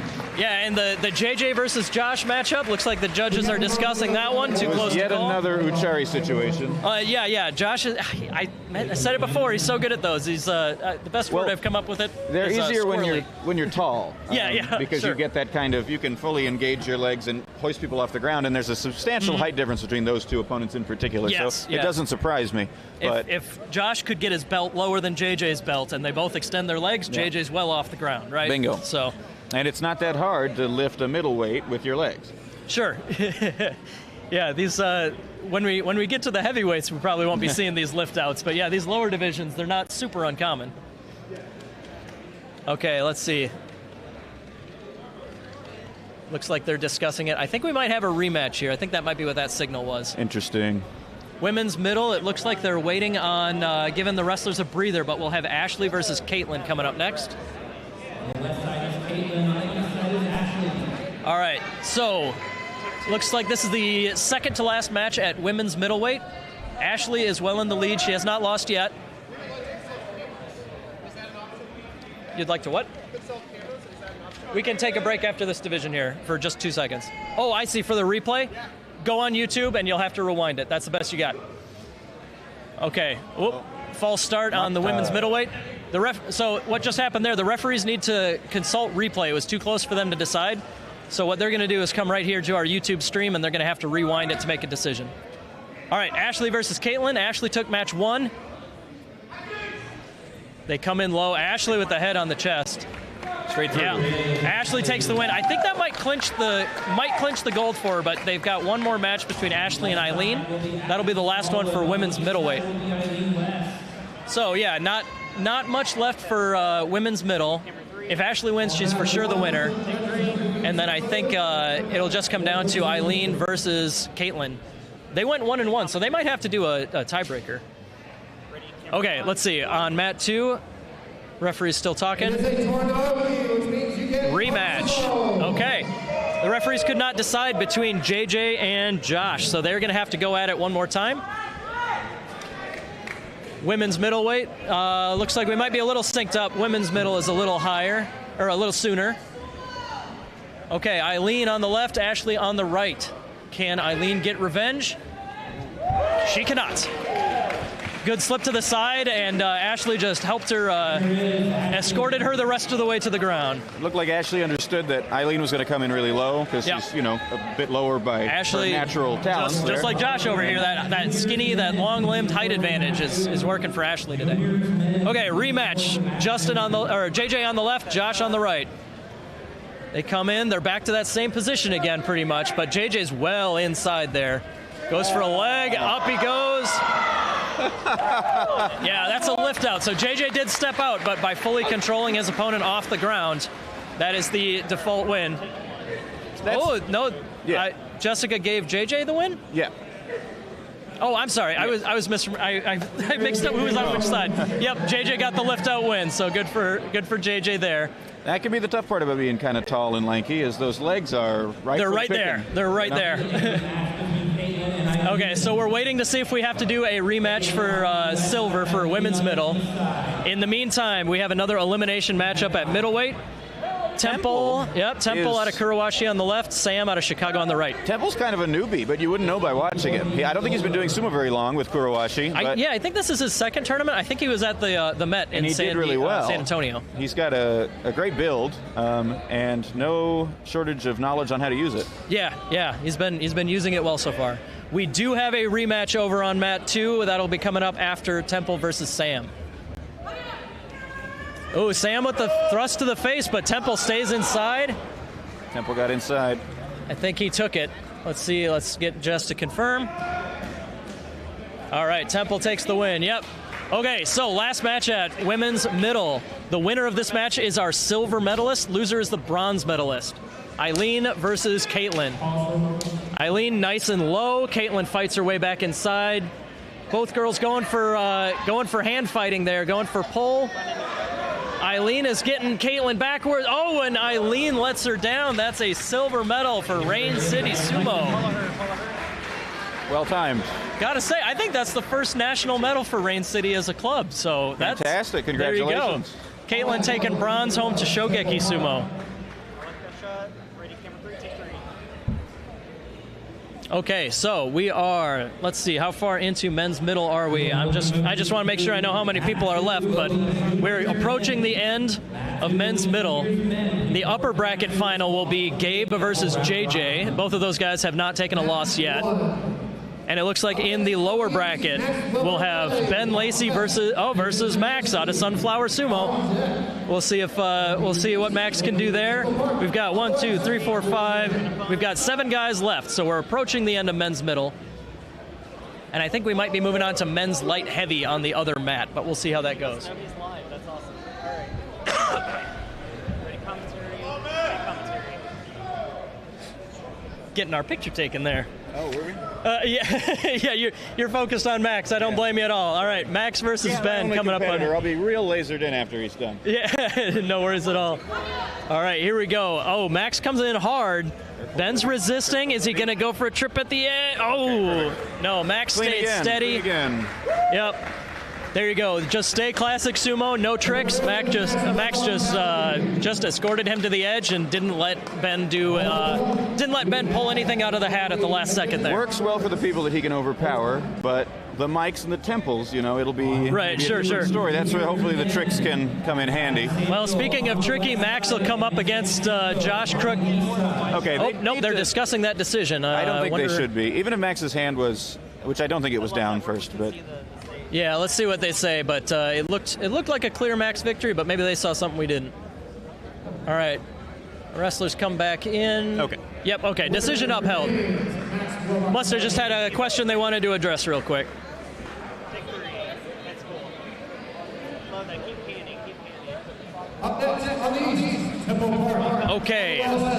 Men's middleweight, another elimination matchup between two of the strongest guys in the division. Temple on the left out of Kurowashi, Mike on the right out of Shogeki. Ooh, looks like false start there. We weren't ready. Mike jumped a little early. She did say Hakioi. She did say Hakioi. I wonder what. It was nice of Mike to stop. I mean, he might have had a case if he just kept going. Sure. Not that I want to see that. But. Yeah, if somebody doesn't go, I mean, by all means, push it back. But okay, here we go. All right, both guys coming in low, getting that somewhat even belt grip. Oh, he got it. Mike got inside there. Mike's foot was out first. I saw it. I'm pretty sure. I think that's what I saw too. Yeah, they were both going down, but there we go. Jess agrees, giving that win to Temple. What did I miss? Was that was that a medal match? No, not yet. We're not there yet. We're getting close though. Right. So it does look like we're getting juniors warmed up on the other side here. I think we're going to be starting with junior men's lightweight. That'll be coming up next on our mat 2. But here we go. Men's middleweight, another elimination matchup. Winner will go on to fight Temple. Max out of Sunflower Sumo on the left. Josh out of Yamamoto Sumo on the right. Try to get a shot of people hanging over the edge. Okay, here we go. Max is rearing to go. Josh taking his time, making sure he's set. Oh, Josh jumps to the side a little bit, but Max stays in. Oh, they're getting those legs tied up a little bit. Got to watch out for Josh's long limbs. Josh is looks like Josh turns him over. Yeah, that was a strong throw. Yeah, he got that. He got that leverage. He got the feet tripped up. Josh moves on to face Temple. So Josh, Temple, Gabe, and JJ. We're down to our top 4 at men's middle. All right. Isn't that a Middleweight? Oh, yeah, they are.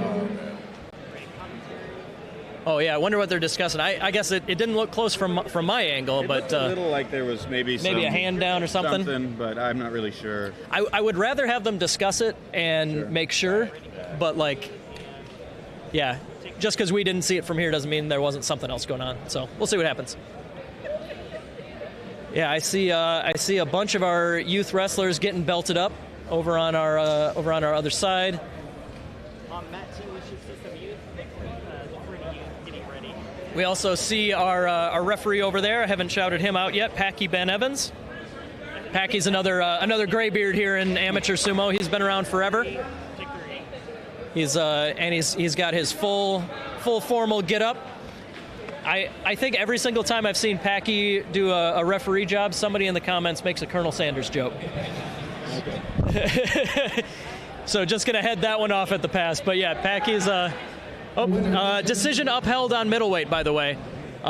So yes, Josh is moving on over Max.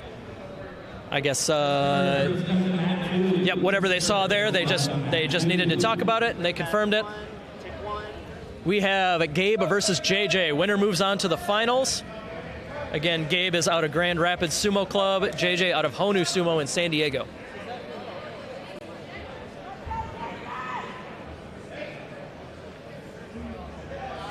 All right, after this match, we'll hop over, see how the juniors are going, but they're getting started over there. Got our judges ready. Samuel Beltran. On the east side will be Sam Santos. On deck will be Anthony and Clifton. Anthony on the west side. Oh, JJ comes in low. Both guys fighting head-to-head here. JJ's got that wrist. Both guys fighting on the far side from the camera there. JJ's gaining ground. Gabe is not letting him get in there. He does not want JJ on his belt. JJ thinks about a kick. Oh, maybe. That was tough. JJ decided to give that ground and go for the pole. Did he end up with the win? No, Gabe ended up on top. Oh, judges want to talk about that again? Well, they do a conference. We'll take a look at the beginning of our youth men's lightweight. I think wrestlers get nervous when there's excess space, and it's usually calmer heads that prevail. Sure. Okay, looks like we're opening with Adam versus Anthony. Anthony on the left, Adam on the right. Guys coming hard. Good sumo from both of these guys. You always like to see that in newcomers in the youth divisions. Oh, and a spin at the edge. This is you? Both guys have full beards. Yeah, I know, right? That guy's got a better mustache than I do. But looks like, yep, he's stepping out. Okay, yep, Anthony out. Oh, I am mistaken. That was Sam versus Sam. That was a dark circle second on that guy. I think so. I see what's going on. I'm looking at there's enough brackets going on that one's on me. That was a mistake on my part. There is a junior open and a junior lightweight. There are only this one looks like we got Clifton versus Anthony. Yeah, I think we're mixing up multiple youth divisions at once here. So yeah, that I believe was junior middle. This is junior lightweight. We got Clifton on the left and Anthony on the right. Ooh, and Anthony drives forward and takes the win there. We'll get back online here. Sorry about the mix-up on the juniors brackets. At men's middle, we are moving on to Temple versus Josh. On the west side is Samuel Beltran. On the east side is Adam Danis. On deck. Did they confirm Gabe's win over JJ? Yeah, I'm assuming. Yeah. Okay. I really don't see why they even. Both guys are still in it, but no matter what. But yeah, so the winner of this match is going to move on to face the loser of the prior match. Temple on the left, Josh on the right. Temple gets him backwards. Oh, Temple might have stepped out. Yeah, I think another Uchari there. Josh went for that pull at the edge again. Okay, going back to youth over here. Big hit from our middleweight men. We got Honu Sumo pushing back. Oh, spin at the edge. There you go. There's a win for Honu Sumo. Okay, yeah, so that's got to be our middleweight here. So Honu Sumo, that's, I believe that would have been either Adam or Sam. Honu has 2 out of the 3 in junior men's middleweight, so guaranteed a couple medals there. On deck is Adam and Sam. Okay. We're giving the men's middleweight a bit of a breather because we're down to our last couple. All right, junior lightweight, Anthony takes another win over Clifton. Footwork is so important in sumo. If you have your legs parallel and your feet pointed forward, then the odds that you get pulled down or thrown to the side is very strong. And the reason we do suriashi is so that you can get the idea in mind of how you should move in a match and in the ring. And I think that's a key example of that. You know, probably just, you know, new, maybe nerves, but improve the footwork and everything else will come after. Okay, so we're back online. I know our names now. We've got Sam Santos on the left, and we've got Adam Dinesh on the right in our youth middleweight. And then looks like we've got Josh Crook versus JJ Jones on our adult middleweight. These guys are going to be pretty synced up. All right, our youth are coming in hard. Good sumo again from both. Looks like, yeah, they're giving it to Sam out of dark circle over there.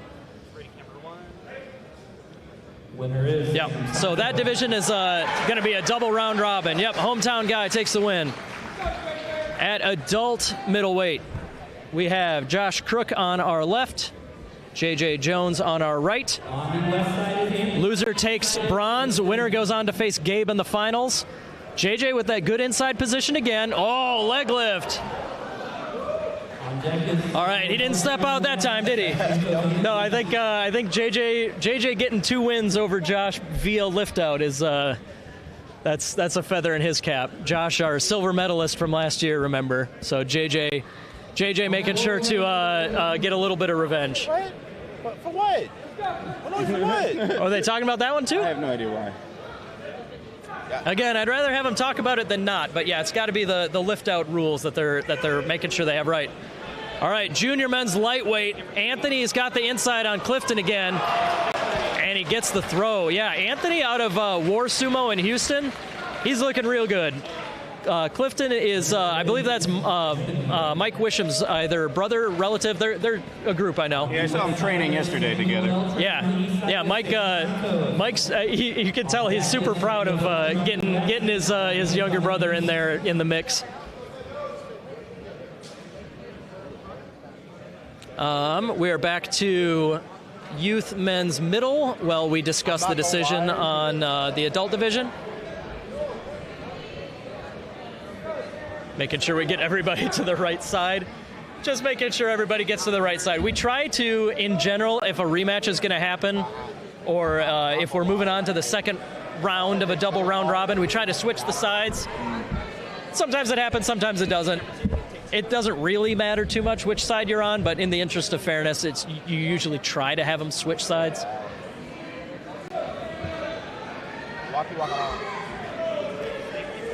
Okay, here we go. Junior men's middleweight.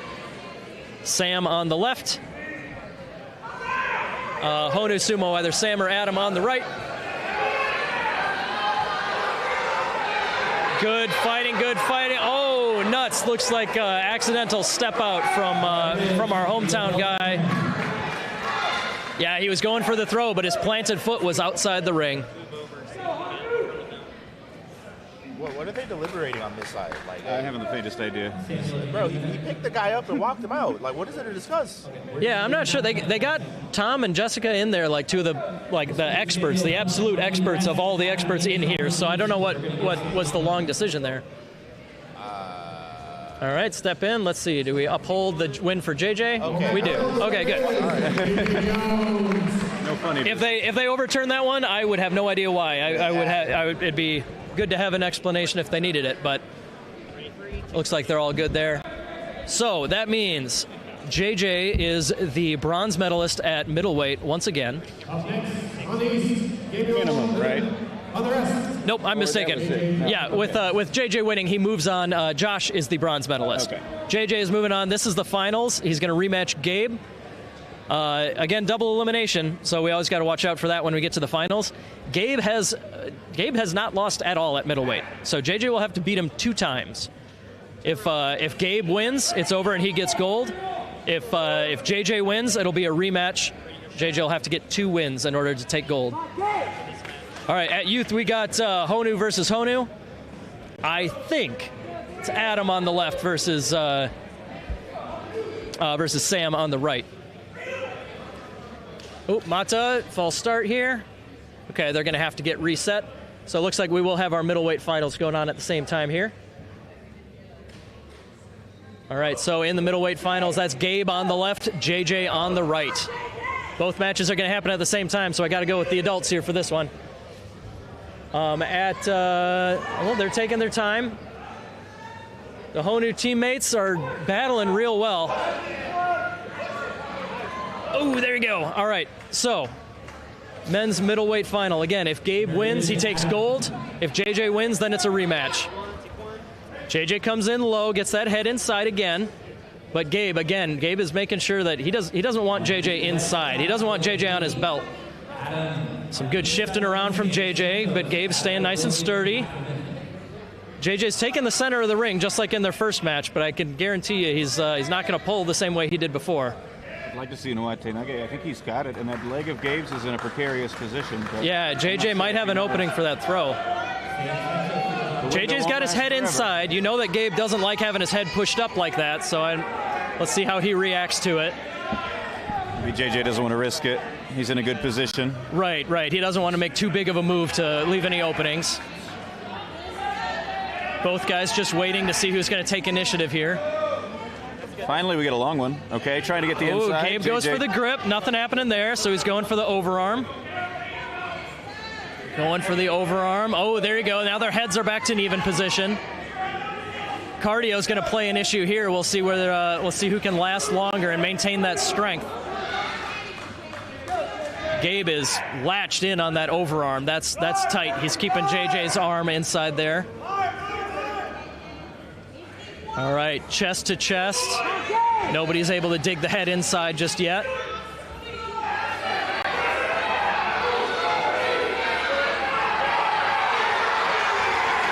Looks like at youth middleweight, our hometown guy Sam got a win again. Gabe and JJ still locked. Absolute battle of wills. Gabe takes the win.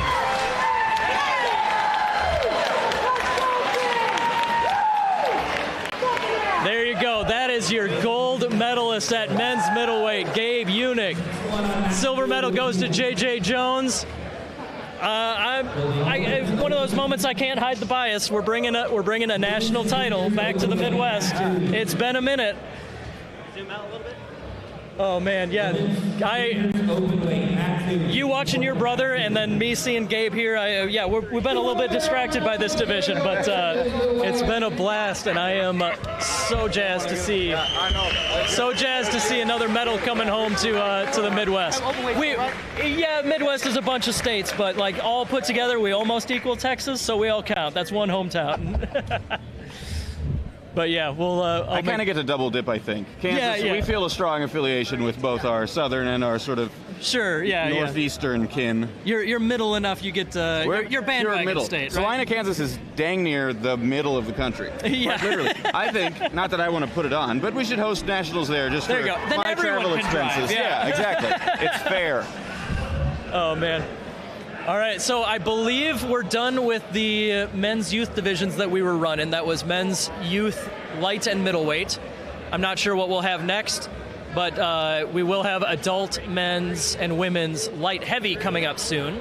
We'll see what bracket or what mats those are on. I'm going to work on getting our brackets up so I can, be a bit more of a pro and remember whose names are whose. But like I said, we got there's a lot of new faces, and that's always it's always good for the sport, but it makes our job marginally more difficult. You know, I gotta get to know some more faces in the next few days here. So quick preview of women's light heavy. Similar to women's middle, there are 3 competitors, so it'll be a double round robin. We have Hardiman out of Black Dragon, Leah out of Honu Sumo, and Melanese, I believe is how you pronounce that name. If I'm wrong, I'm mistaken, out of Dallas. So we'll see which match goes where, and let's take a look at men's light heavy, because men's light heavy is stacked. We got like all the big names that you could hope for from that one. That would have been me, so no thanks. That would be, yeah. Noah's like, oh, let me see that bracket. I'll do commentary today. Yeah. No, let's see some of our top seeds. We have our returning champion, Seth Adams. Seth, you may know him as Sensei Seth. He's a YouTuber. He does all sorts of martial arts. He found sumo and fell in love, so we claim him as ours now. But yeah, some of the other names you might recognize. You got eventual first ballot Hall of Famer Cornelius Booker for sure. Anybody who disagrees with that can fight me. Cornelius out of Florida Sumo. He's a past national champ. I can't remember if he got 2nd or 3rd last year, but he was on the podium after Seth. You also got Danny Avila, another national medalist from last year. Some of the other names here: Corbin Meyer out of Ohio, another Midwesterner I'm going to be rooting for. A name you might not have seen in a while: Andre Coleman is back at competition for the first time in quite a while. Some of our local Texas guys: we have Raiden out of Dark Circle, Russell out of Shogeki, William out of Kurawashi. Yeah, we got so many. I didn't realize how big this division was. Some of the other Midwesterners I got to shout out. We got Brandon Rudzinski out of Rock City in Detroit. Looking forward to seeing him. I would not be unhappy with another medal coming home to the Midwest. So yeah, we got. Brandon's got the stuff, you know. Yeah, he's absolutely. He's been a terror in the Midwest for the last couple of years. But yeah, between him, TJ, Corbin, it's looking like a good Midwest bracket. But like I said, murderers row. You got all 3 medalists from last year, and yeah, you got some names that have been around for quite a while. So we'll see how this one goes. But this one's about the same size as men's lightweight, so it'll be one of our longer brackets. Keeping an ear out for announcements, because I know there's a couple more youth divisions that I'm not sure if they're going to be doing them now or if they're going to give a break and come back to them later. But yeah, men's and women's youth, there will be an openweight division for both. And I think there was a women's youth lightweight with only 2 wrestlers, so they would probably just do a 2 out of 3 again. But keep an eye out for that. If we've got a little bit of time here, Ichiro, I mentioned earlier a lot of people in amateur sumo have heard your name before. Can you give us the short version? How did you end up in pro sumo, and what brought you back to nationals here? I know, big question. Sorry. So long story short, so I graduated from my early college high school in 2016. That being said, I did a 2-year associate's degree in the span of 4 years in high school. That being said, I was like, yo, that was community college. Depth college is not for me because I can't even imagine what 4 universities like. You got your lifetime supply. Yeah, I get it. So after that, I didn't know what I wanted to do. I was really torn between trying to find a job and just joining the armed forces. Mother was absolutely opposed to me joining the armed forces, so she recommended sumo. I was just kind of like, huh? A little bit out of the blue? Yeah. I mean, it wasn't that out of the blue. So my mother is Japanese. I grew up going to Nagasaki where my grandparents are at, and for the longest time, my grandfather is a big sumo fan and has said I should do sumo for the longest time because I have been short and stocky. I have been, of course, like, no, I don't want to do that. Sure. Lo and behold, I graduated high school, didn't know what I wanted to do, and they just begged me, just try it out for a week. I was like, oh, okay, fine. Just a week. I went over there, tried it out for a week, and I was like, oh yeah, I mean, if I can make it, I'd make a lot of money, and yeah, I can do this, and that's kind of like all she wrote. Yeah. That was that. So what years were you in the pro circuit? So I went over to Japan in 2016 in July, but I didn't I went to the head in July, but I didn't officially debut in Mizumo until Kyushu Fukuoka Basho in November of 2020. A couple months of just full-time training without being it was. I was waiting on because I was in a special situation because I had Japanese citizenship, so I wasn't a foreigner. So they were just kind of waiting on the deliberation from the association to just political jargon stuff you got to deal with, and so I just had to wait a little bit. That's what it was. But yeah, it ended up working out. So yeah, I was there from 2016, and I retired in February 2020. Oh yeah, you were talking about that a little bit. That timing, right before COVID hit. That was. I had an inclination. I was like, they're kind of blowing this up a little bit more. I feel like this might be worse than swine flu and like all the other stuff. And sure. If you're gonna come home, kind of have to I should probably move it along. Do it. Hey, I was right. I mean. Yeah. No, certainly in hindsight, that is some good timing. Yeah. Do you keep up with your oyakata at all? Like, in touch? Yeah. I mean, I send, like, letters and stuff, and I message him online. He doesn't reply back. So, I mean, I recently just caught back up when I was in Tokyo back in last year in February. He's still doing good, so they're all doing good. So. That's good. Gotcha. Well, we are going to get started here. Looks like we got warm-ups going on mat 2, but over here on mat 1, we'll be starting, looks like, here is our youth women's lightweight. Let's go to mat 1, please. Let's see, let's see who we got. I know that is Melody out of Honu Sumo over there. And I'll get you, tell me your reactions, please. Actually, that's good right there. There we go. Melody out of Honu Sumo and Alexandra out of Dark Circle here in Austin. So this is just 2 girls in this division. They'll be doing a 2 out of 3. Make sure she's in focus, not the judge. So what is it left? It's light heavy, then heavyweight? Yeah. So I think the juniors were just fitting in as they go, but yeah, we got all the men's light heavies warming up on mat 2. I think we're just filling in a little bit of the extra space. I didn't know how much warm up time we were going to be giving the wrestlers, but looks like the schedule's working out as such that they are given a little bit of mat time here. Looks good. Ready, camera 3, take 3.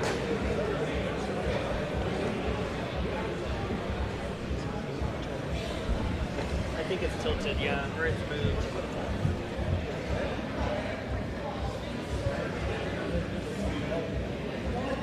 No, sorry, I'm talking to Jake over here. Okay, let's see. I'm cutting to camera 2. Jackie, can you come over here and tilt my camera on mat 1, please, the black mat. Looks like someone tilted it or moved it. Can you just center it up with the mat, please? Keep going. Right there. And then can you zoom out just a little? That's good. All right, as far as commentary goes, looks like we are taking a break until we get our youth women's lightweight ready. We will be back in a moment. Follow Justin. And Sorry, take 3. You're good.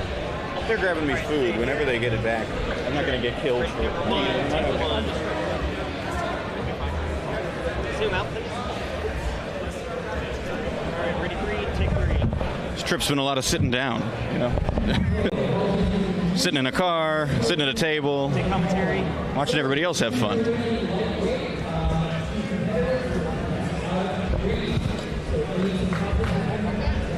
Okay, this would be a good time to make sure that we're thanking our sponsors as well.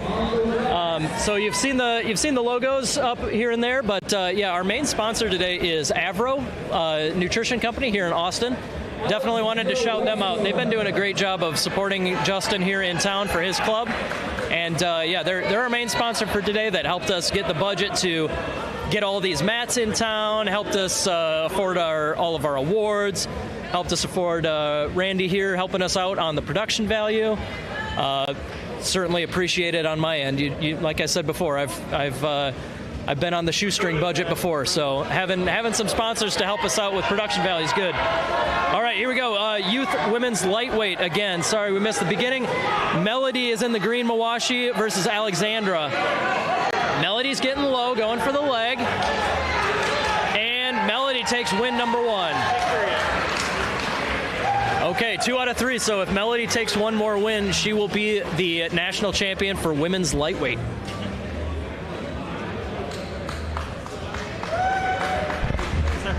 Oh, it looks like they're ready to go right again, but Tom wants to make sure we're following our procedure for bowing out of the ring. Ah, they're going to switch sides. There you go.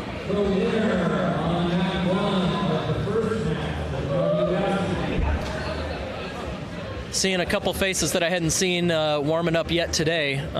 We do have our defending youth heavyweight men's champion, Gabe Tolentino, is getting ready here. He's still a youth? Technically, yeah. Okay. Yeah. He doesn't wrestle like it. No. Yeah, he took a win over the Midwest champion Jamie a couple months ago, or I guess that was last fall. It was a slugfest. Yeah, but he will be very ready for adult men's heavyweight next year for sure. Okay, we're going back to youth women's lightweight. Alexandra on the left, Melody on the right.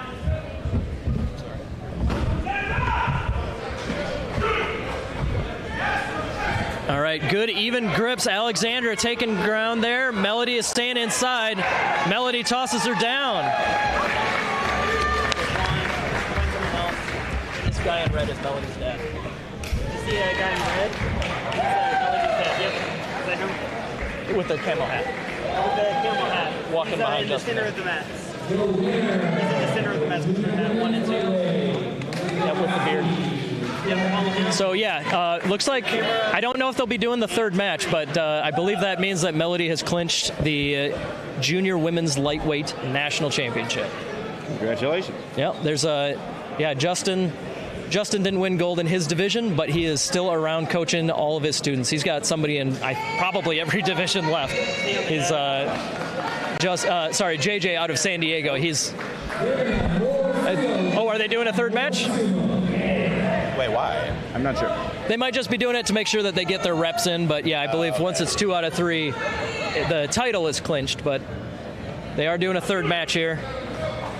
So again, they come kind of even. Melody sure likes to go low to the legs there, going for some sort of a trip or a lift. Gets the shoulder inside, stays steady at the edge to take 3 out of 3. Love it. Yeah, you love to see the youth wrestling with good sumo. It means they're getting good teachers, and Melody making sure not to do anything tricky, stay centered, stay low, stay strong. Worked out great. 3 out of 3. Good for her.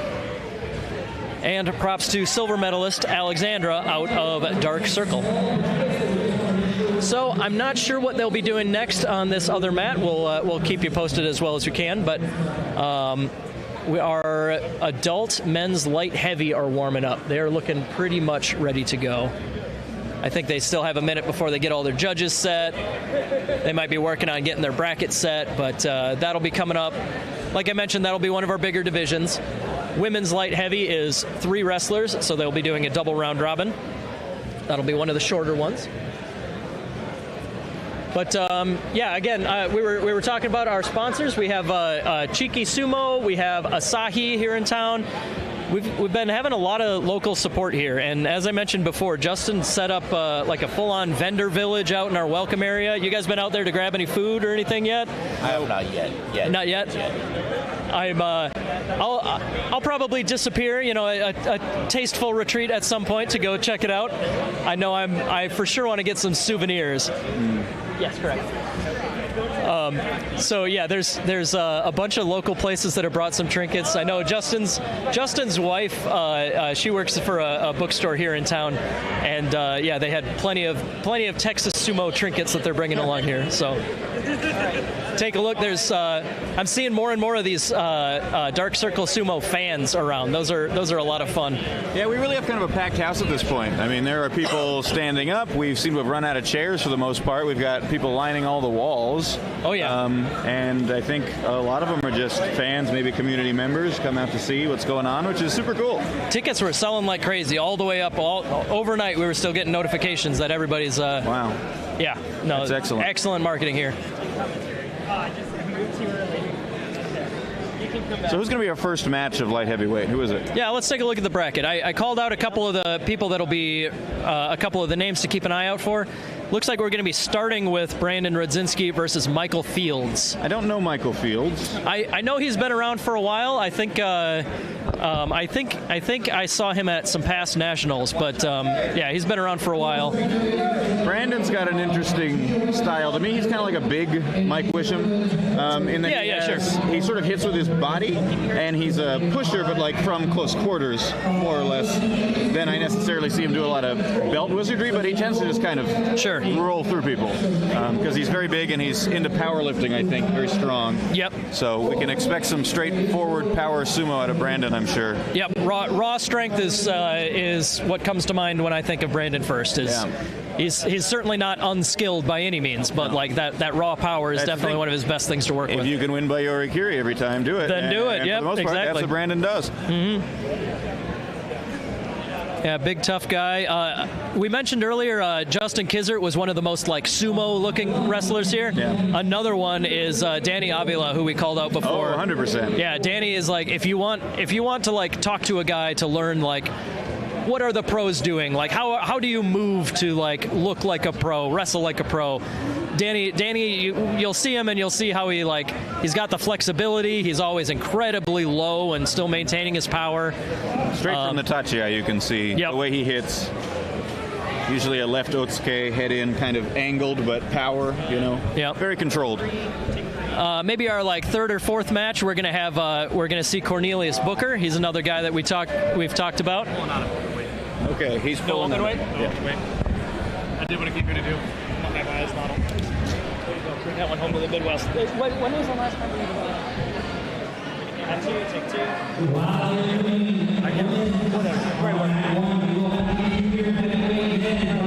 All right, I'm back. I had to, our Midwest national champion Gabe Unick came by here, so I had to step away real quick. Okay, but yeah, we were talking about some of the matchups we're going to see early on here in light heavy. Cornelius Booker is going to be facing Billy Lozano out of Dark Circle Sumo. That'll be pretty close to the beginning, maybe a third or fourth match. Towards the end of the first round, that's where we're going to see Danny and Sensei Seth. Oh, that's a round one. Is that, or that's? Oh no, sorry, not against each other. Okay. But yeah, they'll be later in the bracket. Looks like Danny has Tennessee's Thomas Griffin, and Seth Adams has Ohio's Corbin, who we mentioned a little bit earlier. Okay.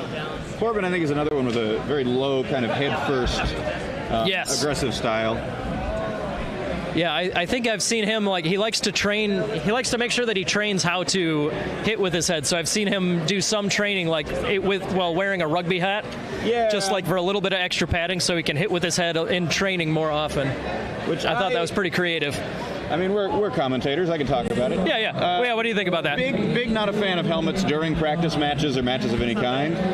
Simply because, I suppose depending on the type of helmet, it might make a difference if it's a padded all-around situation. Sure. But I've seen some people training with helmets that are padded on the inside and hard plastic on the outside. Oh, yeah, I wouldn't want that. What that does is it takes away any of the disincentive for you to hit, but it keeps it for the other opponent to get hit. At least when you're both hitting your head against their head, you're going to get hurt as bad as they are, and so you have to be mindful of your own body as much as their body. Absolutely. If you're wearing a helmet and you're hitting them like that, all of a sudden that risk is taken away from you and entirely amplified onto them. To me, it's like bringing brass knuckles to a to a fist fight. So not a big fan of helmets, but it's not really a problem I see much. I think the counter argument would definitely be like, you got to have some amount of comfort to use your head, because that's certainly something you see in new people, is they don't want to hit with their head to the detriment to the rest of their sumo. I don't know where I land on that one, but I know those are the two kind of arguments on one side or the other. Mike? Well, some people do in practice. You certainly can't in competition. Certainly not competition, yeah. Anything for the... All right, real quick, it looks like we're starting junior men's heavyweight. We have our defending national champ Gabe on the right out of Tennessee, and then Michael out of Honu Sumo will be on the left.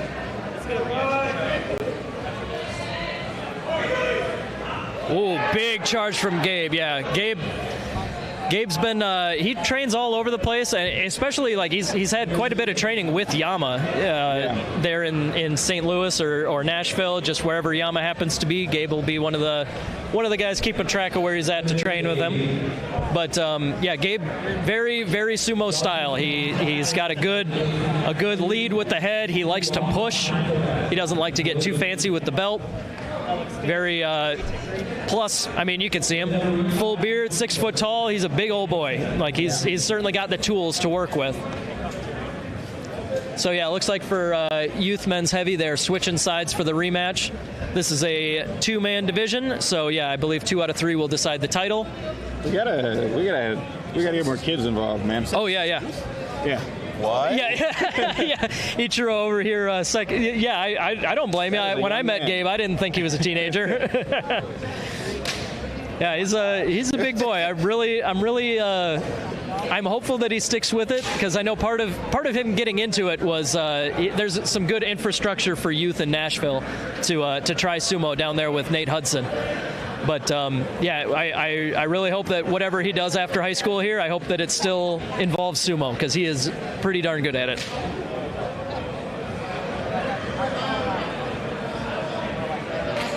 No updates yet on Mat 1. I'm not quite sure what they're doing yet, but we'll... I'm not sure if they'll be doing Youth Open over there, or if they will be doing... if we'll be starting on our light heavyweight divisions.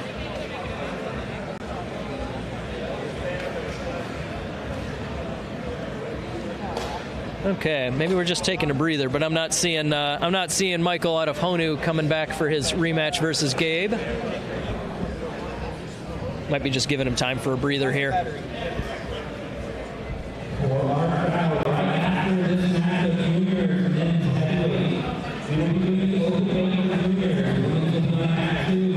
There we go. There's the announcement. So yes, we will be doing junior Openweight here. So there will be a little bit longer before the adult matches come up. Okay. Your ability to understand that microphone is remarkable. I'm getting reverb. I'm getting noises. I'm getting most of it. No idea what's being said.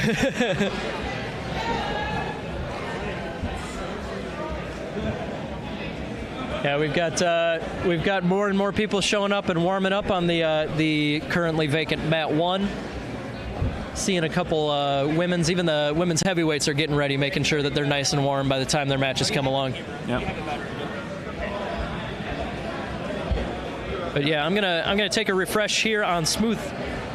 Let's see. Yeah, on Smooth Comp here. I'm gonna see what results we have that have been official so far, because we can do a recap of the day. Oh, here comes Mike.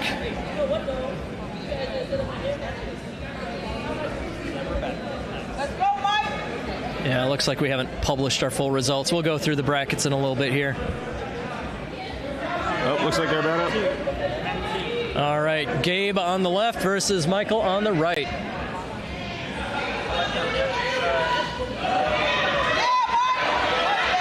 Ooh, there we go. Gabe takes the win again, but Michael definitely put up.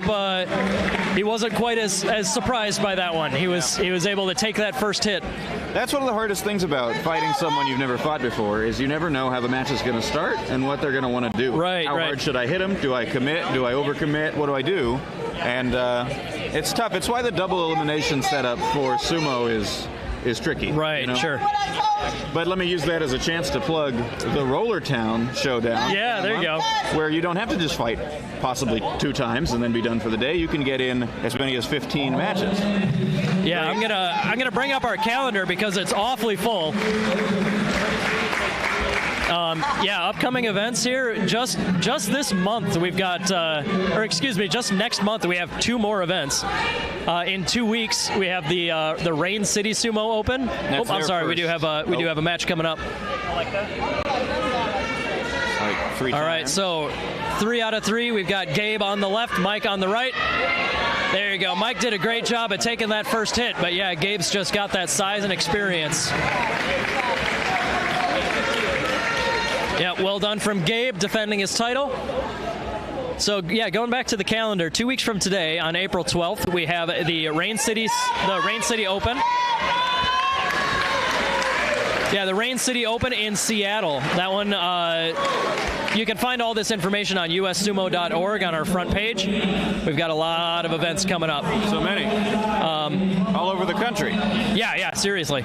But yeah, Rain City Open in 2 weeks. In 2 weeks after that, April 25th and 26th is the Rollertown Showdown. It's a blast. That one's a blast, yeah. So they set it up similar to like a Pro Basho, where it's like a semi-round robin setup. They get everybody as many matches as they can. Last year, the full 15 matches. That was great. I hope, I don't know, but I hope that they do it that way again. The base format will be similar, but I think it depends a little bit on how many wrestlers, because like you can't do 1,000 matches in a day, you know. True. But you can go all day long. And that one did. That one did. Till the sun went down. Sure did.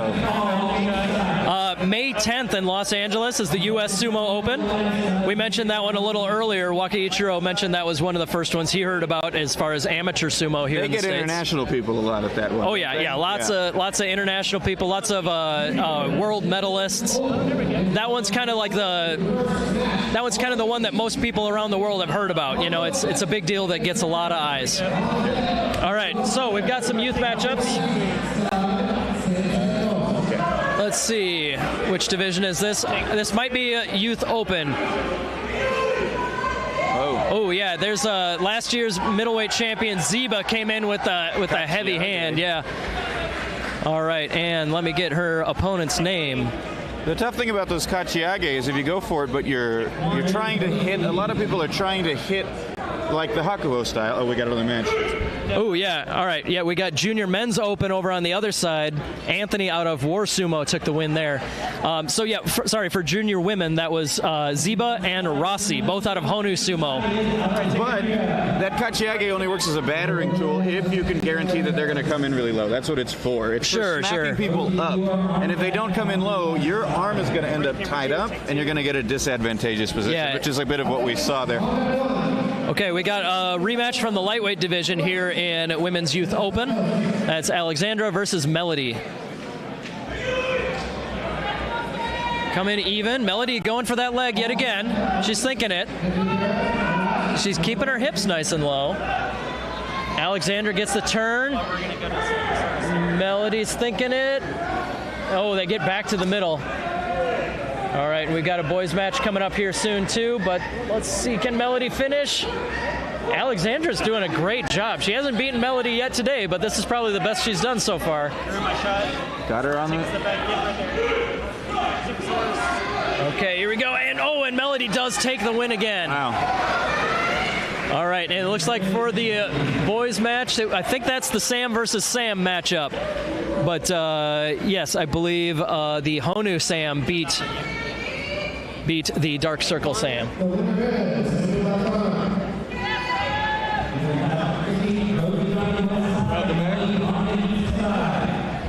All right, let's see what we got coming up next.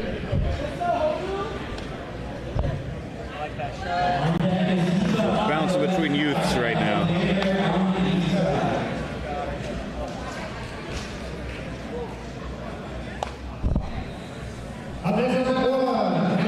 Okay, Melody versus Rossi. So one thing that's worth mentioning here is Ziba and Rossi both were the only entrants in their division. So they are national champions by default, but they are still making sure that they get some matches by competing here in the Junior Women's Openweight. Melody there on the left, Rossi on the right. Ooh, some good hand fighting. Rossi going for the throw and tosses Melody around. Wow, good power. All right, and then on the boys' side, looks like Anthony versus Michael. I believe Gabe Tolentino is withdrawn from Youth Men's Open. I saw him take his Mawashi off. Oh, there we go. Okay, so Michael comes in strong. Anthony turns him. Looked like Michael landed on top there.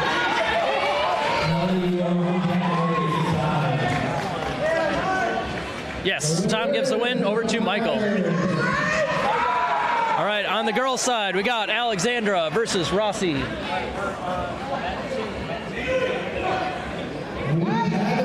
Rossi gets a big push. Straightforward. Well done. Oh, looks like for the Anthony versus Michael match, they are discussing the decision real quick. I think we need a PSA about Ucharis after this. I think as old people involved in this sport, we need to talk about not to not do them, but how to not let them happen to you. Yes, yes. As As the attacker, if you get your opponent to the edge, make sure that you're practicing your finishing, not just your not just getting them to the edge, but getting them over the edge is just as important. Yeah. Okay, well, they discussed. Looks like we got a women's matchup coming. We got Melody on the left. Is this Ziba on the right, I believe? Can you go to mat 2 and tilt that one to the right a little bit? All right, here we go. Honu teammates.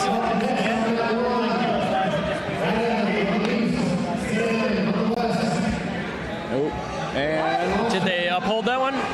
Oh, Ziba takes the win on the girls' side. Clean through. Good power, good power. Go ahead and tilt it.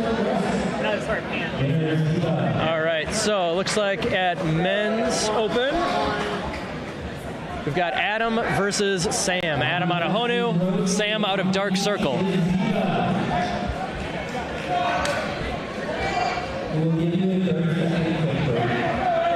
Yeah, sounds like we're to the point where they're making sure everybody's getting a breather because these are a lot of back-to-backs. Okay, here we go. Sam nice and inside, lifting Adam up. Oh, goes for a little bit of a kick, nothing there. Sam pushes back, Sam pushes back. Oh, that was another close one. Another one you got to watch out for that Uchari. Once again, it's about how low you are, and you have to collapse your upper body. You need to lean into people with your upper body, and it's almost as if you're hanging off of them. Looks like we got another judges' discussion on that one. Wow. So yeah, when you might see a lot of pro wrestlers when they get to the edge like that, they squat all the way down, and that's what they're trying to do. Is they're making sure they cannot get lifted out. There's a great NHK Doskoi Sumo Salon on Yorikiri that everyone here should watch. It covers the basics of how to have a clean finish. Okay. Looks like Ziba came in really heavy, but Rossi was able to take the hit and then spin her down. So Rossi's moving on there.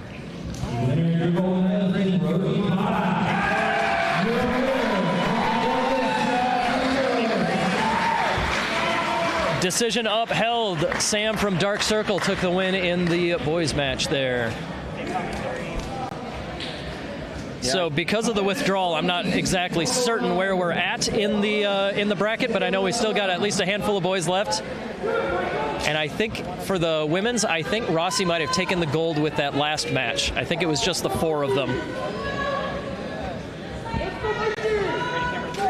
Okay, and then for boys.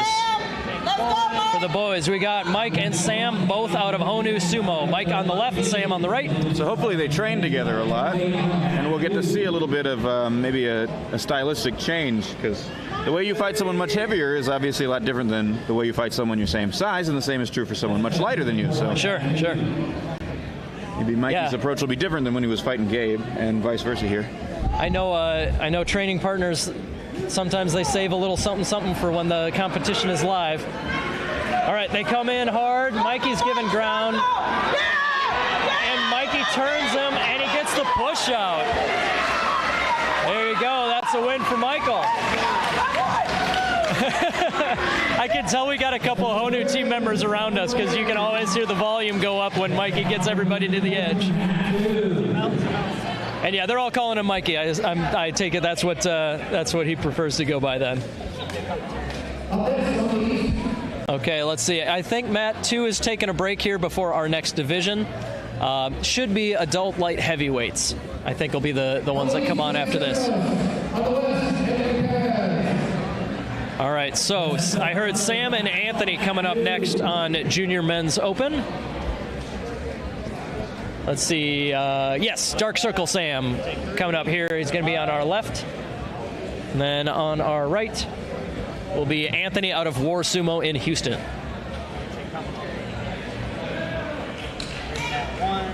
Take one.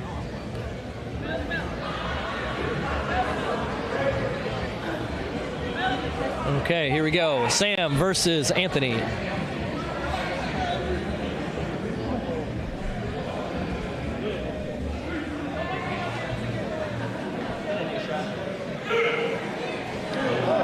slips to the side, but Sam recovers.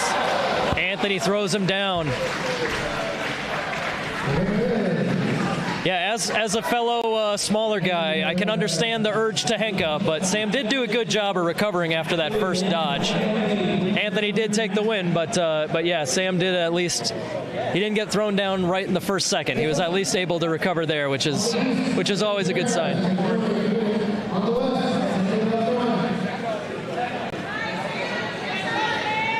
Okay, let's see who's next up.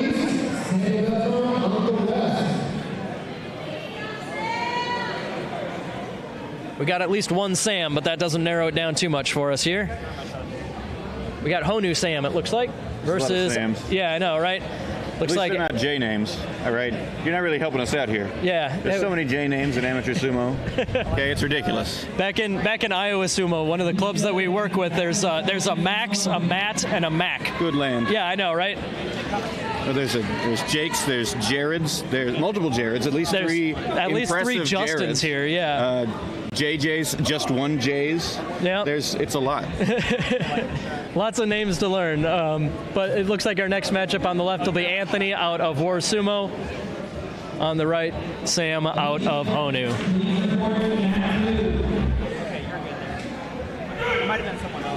Oh, coming hard. Sam gets the belt, going for the lift, but Anthony's resisting it well. Anthony spins him down. That was some good power from Sam, but Anthony's beating a couple guys bigger than him. That's pretty impressive, getting those the technique of being able to turn somebody down like that when you get to the edge. At least it wasn't another Uchari. It was more of a twist down. You know, it was. They are still having a mono-e about it.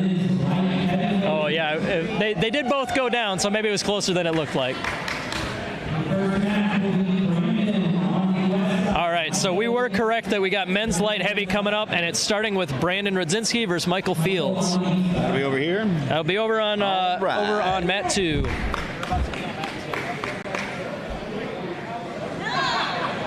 Ooh, Brandon walked between the judge and the ring. Minor faux pas. But yeah, he's got yeah. Nobody's getting DQ'd for that, but might get a little finger wag later on or something. But his opponent, Michael Fields, there's Michael. Okay, Michael Fields will be on the left out of Rain City in Seattle. Okay. Excited on the right, to see what Mr. Fields has to offer. Yeah. On the right there, Brandon Rudzinski. Again, that's Rock City Sumo in Detroit. Yes.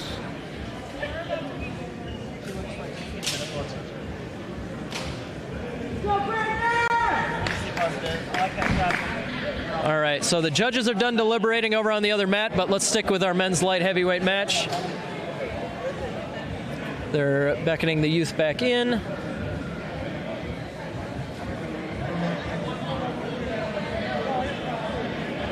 Oh, they're doing a rematch over on the youth, but here we go. Brandon versus Michael. Oh, no, Brandon stepped out before that throw. I could see his foot right at the edge. He's not going to be happy with himself there. He got caught up right. That is one of the downsides if you're sort of a guy who leads with the chest, is it can be easier to get you propped up in the beginning. And when you're really tall like Brandon is, I got to say, he's probably at least 6'3". Mm-hmm. Okay, boys going for a rematch here. Again, with the power from Sam. Anthony does another throw at the edge. Well done.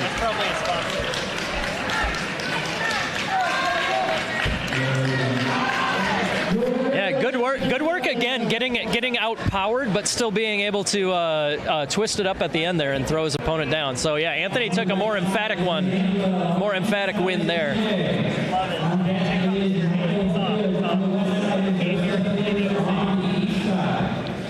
We got TJ. All right, men's light heavy, TJ versus Emmanuel. TJ, another guy who likes a thrusting attack from time to time. Yeah. He likes to start with the Moto Tezuki, 2 hands out. Doesn't do it every time, but it's likely. And sometimes he'll even start from way back, far from the line, which is a tactic I don't quite understand, but looks like he likes to experiment, that's for sure. Yeah, there's the thrusting from TJ.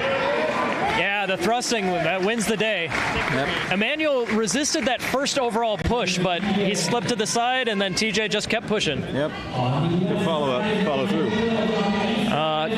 Coming up on the youth open weight, we've got Michael. Let's see, Michael versus Anthony.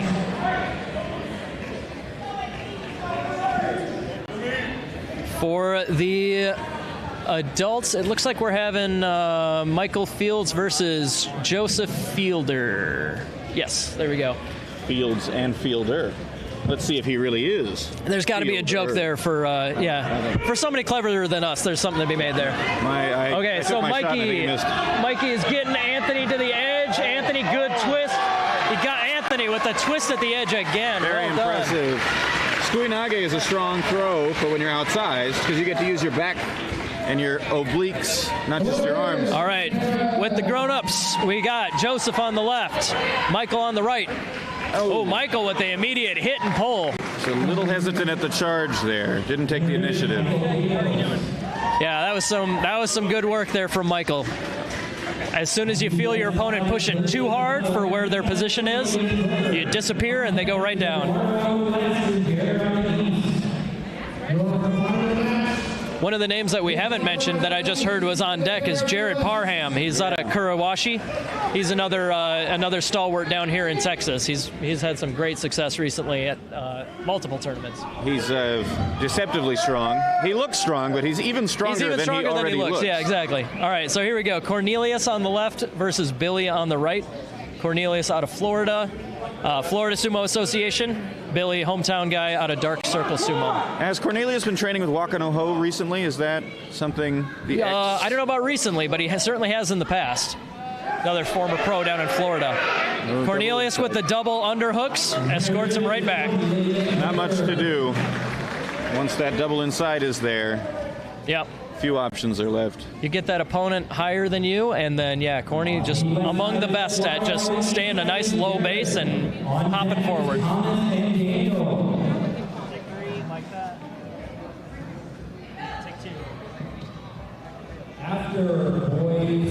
All right, so men's light heavy still. We got Jared Parham out of Kurawashi on the left.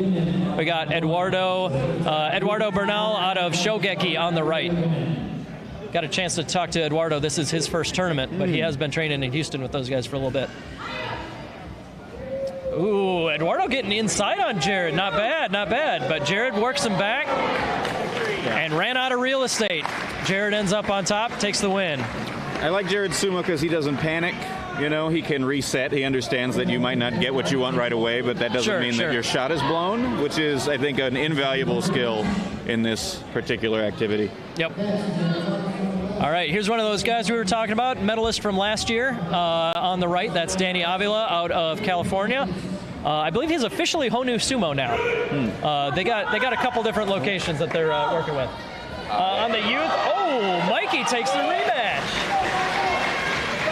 Yeah, I was a little late getting there, but good work from Michael. All right, adult, Danny with the hard tachi-ai. Gets inside on Thomas and pancakes him.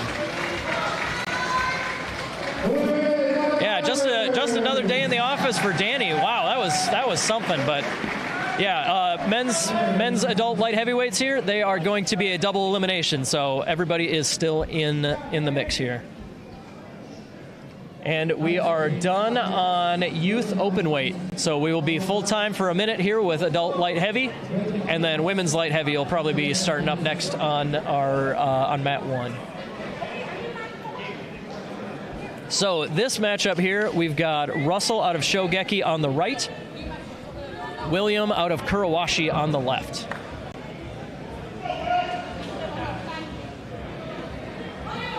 All right, here we go. Oh, they come in. Oh, yeah, there you go. Real quick work for William right there. Up and down, push and pull. Push and pull. So our next matchup, I believe we've got Ryden out of Dark Circle versus Andre.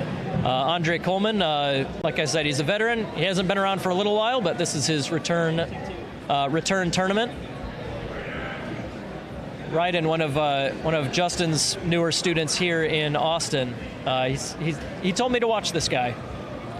I mean, he's got quite a legacy name as far as sumo is concerned. Yeah, no kidding. I suppose it's probably odds-on likely that he was named after a Mortal Kombat character. It could be one of the two. There's two famous Raidens, right? Yep. I work with a Raiden, and I used to teach a Raiden, so that name is gaining some traction in this country, which is interesting. Yeah. All right. So yeah, that's Andre on the left and Raiden on the right.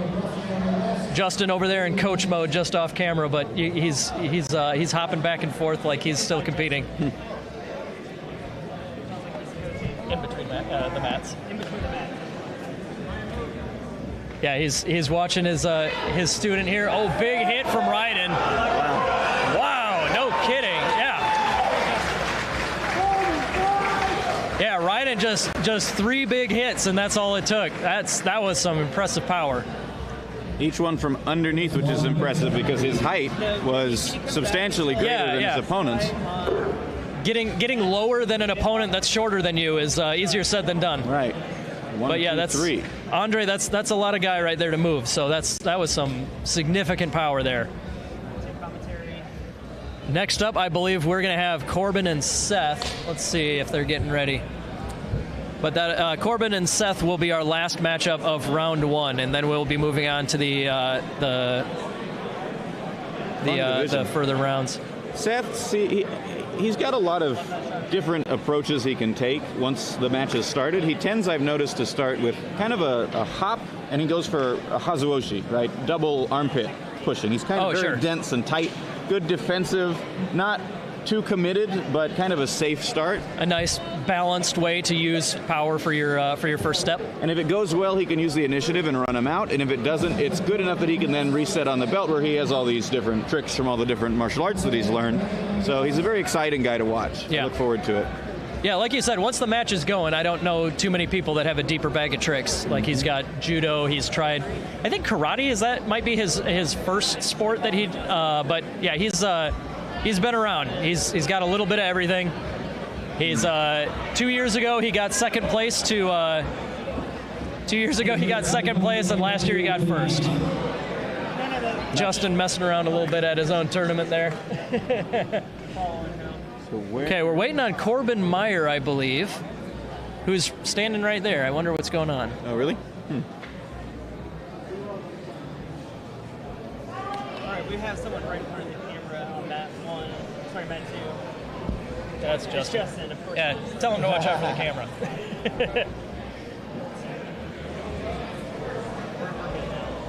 I am worried that it's a technical issue if they are over there for that long. It could also be the case that we did have a couple people move division because of missing weight. I wonder if Corbin was meant to be in light and in heavy or something. Yeah, he's showing up in heavyweight. Interesting. Okay, so I think what happened is he got moved to the bracket after the bracket was created. I'm going to go make sure that they're good because I know the answer, and I hope somebody down there does too. Okay. Hunter flagging to you. What? Oh.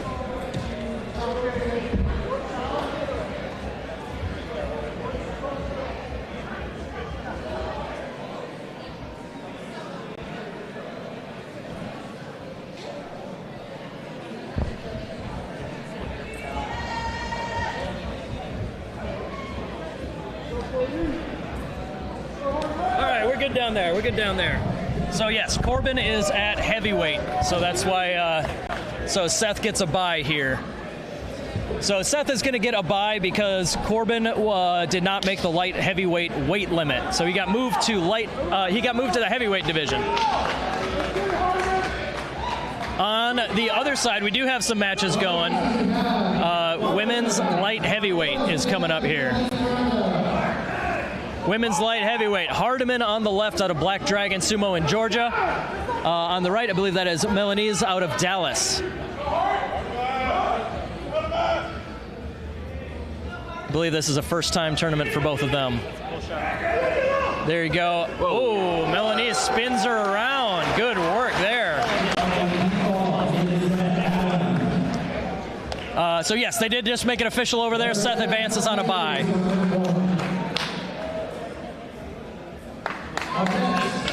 But yes, so I was mistaken. Hardiman has competed for a little bit. I think she's about a year into it or so. But yes, I don't believe she was at Nationals last year. But yeah, either way, impressive debut there from Milanese, who is out of Dallas Sumo. We also have Leah out of Honu Sumo, that I believe. Yes, there you go. There's Leah.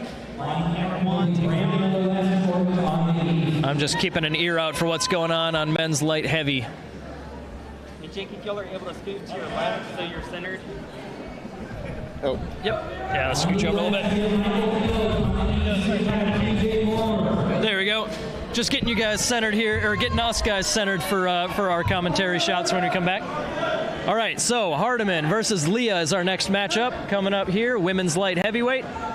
3 competitors, so double round robin for these ladies. Ooh, Hardiman with the thrust to the face right off the bat. Hardiman with the thrusting attack. Leah gets inside, though. Hardiman's got to keep her away. Oh, yeah, Leah getting the inside. Leah's another one of JJ's students out in Honu Sumo that does a variety of sports. So, yeah, she's tough as nails and knows some. I think judo is the other main one that they train a lot of. So, yeah. But the cliche I keep using, the old bag of tricks, is pretty deep for those guys. TJ against Michael Fields. TJ on the left, Michael on the right. We are men's light heavyweight, second round here.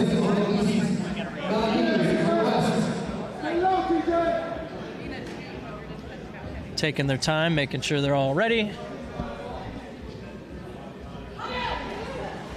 Ooh, Michael gives ground a little bit. Both guys in the center. Michael retakes the middle. Michael with a deep grip, but TJ with the overhook is defending nicely. We get to a bit more of a good overhand throw. Yep. Well done from TJ there. He saw his opening and escorted Michael to the ground.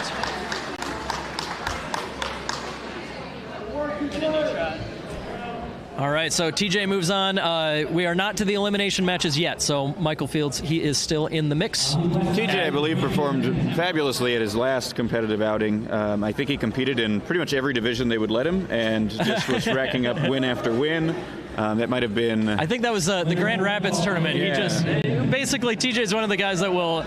Oh, am I allowed to? Yes, then I'm wrestling. Yeah. And then we're moving over... Oh, Brandon Rodzinski, I see. He moves on. He moves on in the lower bracket. He's still in the mix, but yeah, I believe that would have been the match.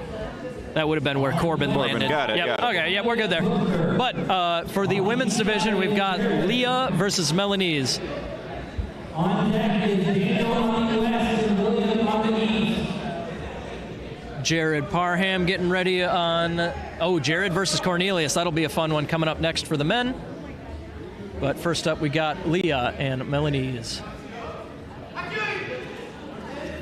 Strong work there, yeah. She's got some power. Wonderful. Yeah, she's just pushed Leah straight on back. Just classic power sumo win like we were talking about.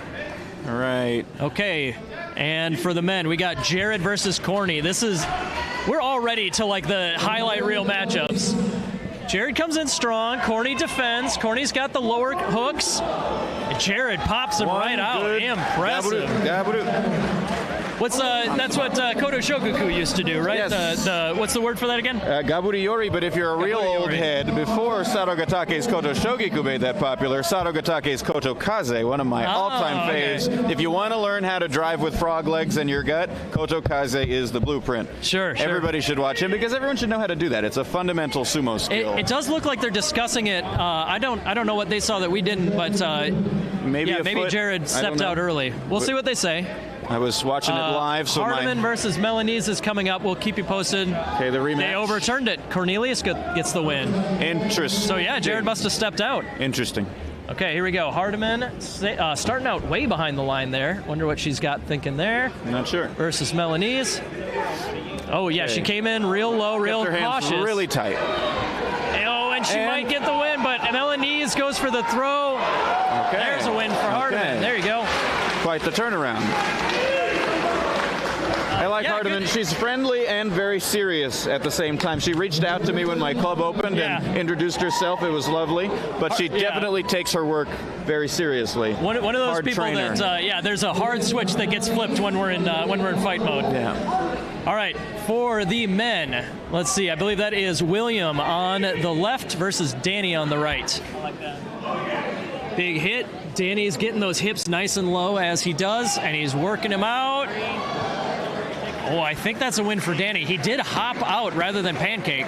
I think he was fine. I think he was fine. Jessica agrees, but rather than fall on top of his opponent, he did kind of hop forward, and that's one of those things that you got to be careful about. The gray area of this is that in professional sumo, especially prior to like the 2000s, even if it was a little questionable, if it looks like one wrestler is completely and solely executing the attack, they probably wouldn't even look at it. Yeah, they kind of call that close enough. And that is an instance, I think, there where it's like whether or not Danny his foot was clearly slightly doing it. Yeah, he was doing the technique to win, but we always make sure we do the best we can to get it absolutely right. Okay, Seth versus this Seth versus Ryden guy here. to look out for. Seth's first match, Ryden second. Big hit. Ryden keeping his hands high, and Seth pulls him down. Yep. Man, Seth, you could see Seth. You could see Seth definitely change game plan there when he saw that the full power wasn't going to do it. He had the backup plan to go for the pull. It looks like in women's light heavy we're redoing a Mawashi. We must have had some trouble with a belt over there, so they might be a minute. We'll see what's coming up next for men, but I think we're through round 2, so we might be moving to some elimination matchups. I see Andre getting ready there. I wonder if he is coming up next here.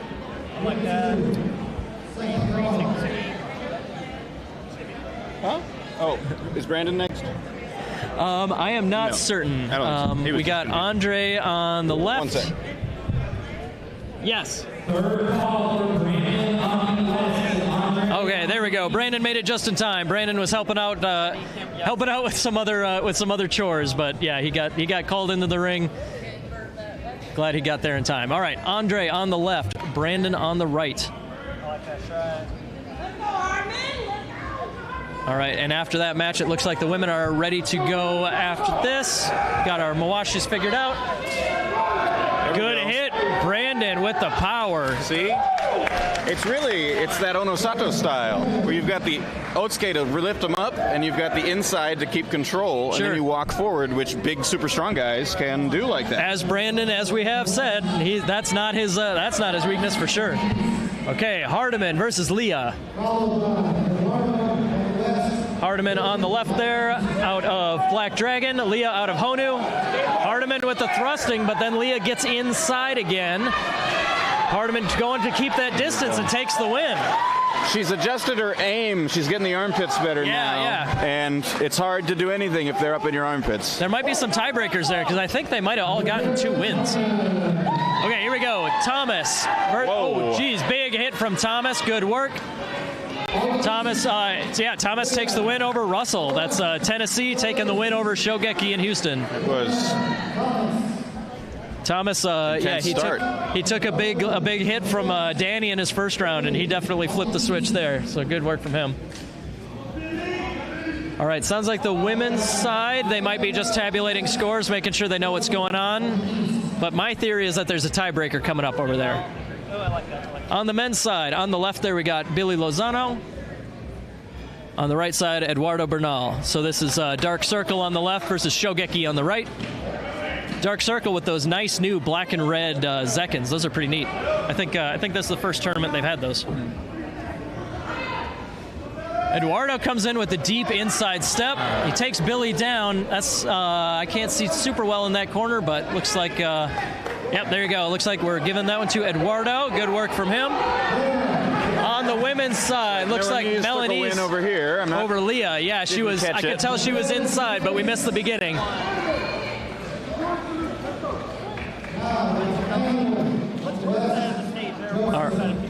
All right, keep an ear out, see if they announce the final standings for women's light heavy. I'm not exactly certain where they landed. They might have more matches coming up. They might be done.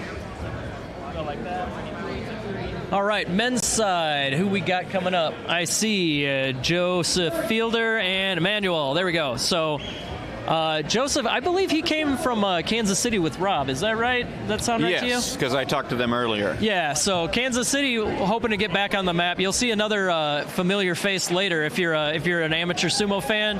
Rob Fuimaono is making a return to Nationals this year. Joseph, one of the guys that he trains with out in KC. Then on the right we have Emmanuel out of Dark Circle. Emmanuel comes in hard. Joseph moving to the side well. Wait. Oh, they're both flipping. Was that a mata? Oh, is there a... Wait, oh. Oh, I think Joseph might have stepped out. Did he? Must have been on that far side while they were hopping sideways. I thought he was still in. Yeah, couldn't tell from here, but that couldn't have been anything else. So these are elimination matchups. So the guys that have been losing these last couple are eliminated. All right. We have a rematch coming up, actually. It looks like Brandon Rudzinski and Michael Fields will be facing each other again.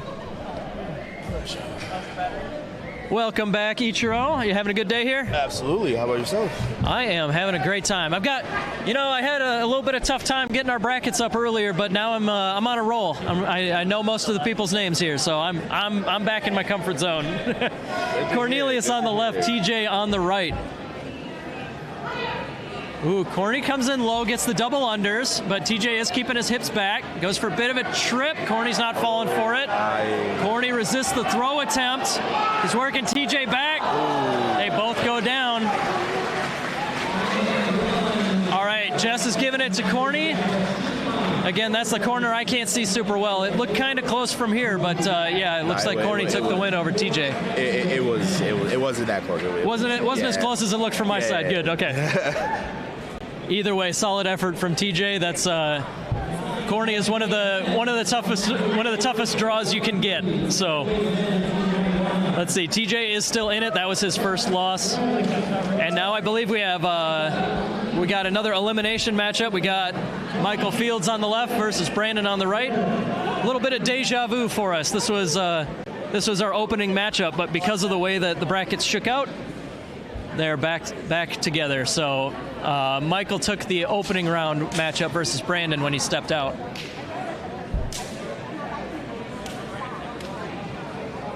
Okay, here we go. Michael coming in inside, but Brandon doing a good job of resisting. Brandon pushing him out. Oh, that's another tough one with the toe. I think Brandon might have broken his heart there with the step out on the toe. Yeah.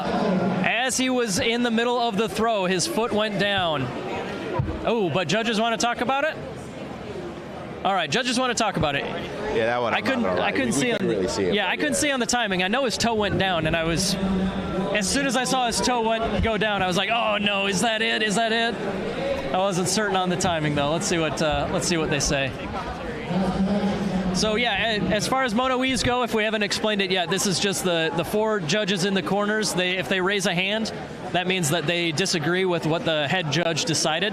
So they want to bring everybody in, talk it through, see what they want to do. They can either uphold the decision, overturn it, or call for a rematch. So let's see. They have the wrestlers step back in. What? Oh, Jessica looks confused.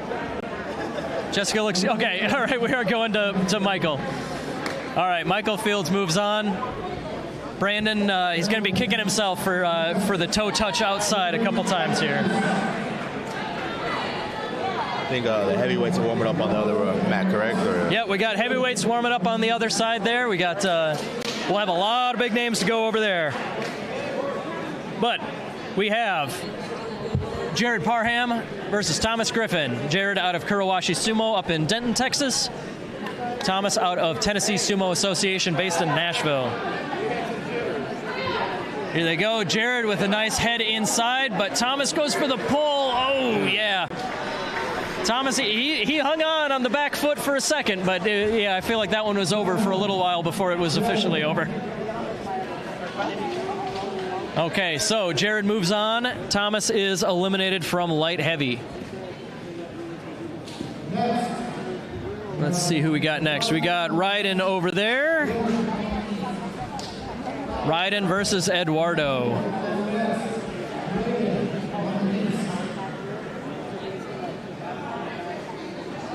So Raiden here out of Dark Circle in Austin. Eduardo out of Shogeki over in Houston. So this is an elimination match. Loser is out.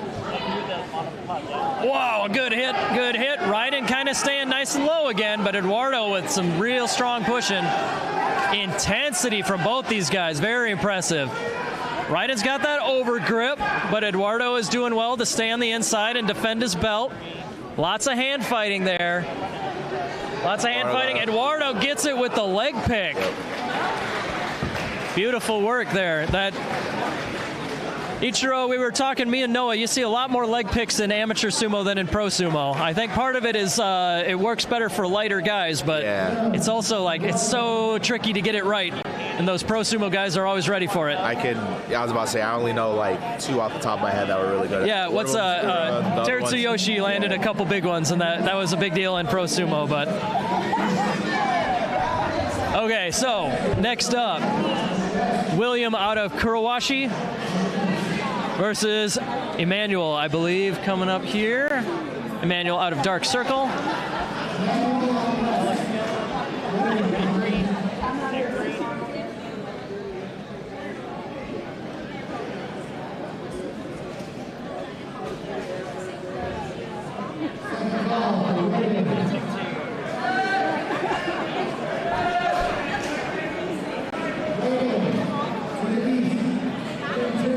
Oh, who we got? Oh, Raiden coming in. I thought Raiden already lost twice.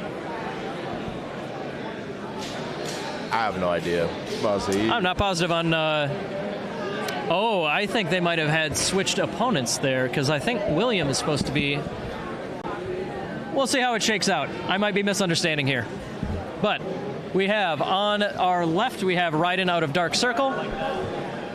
Actually, both Dark Circle guys. Raiden on the left, Emmanuel on the right. Good hit from Raiden. Emmanuel takes the first one, but then, yeah, Raiden follows through. No, go ahead.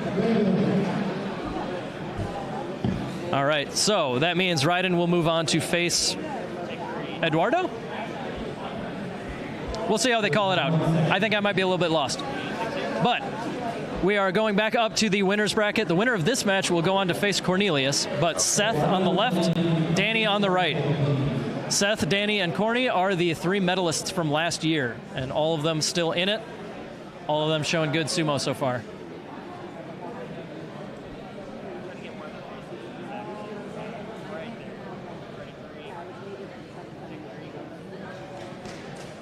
Yeah, other side, we still got the mostly men's heavyweights warming up, but we got our ladies heavyweights also in the mix.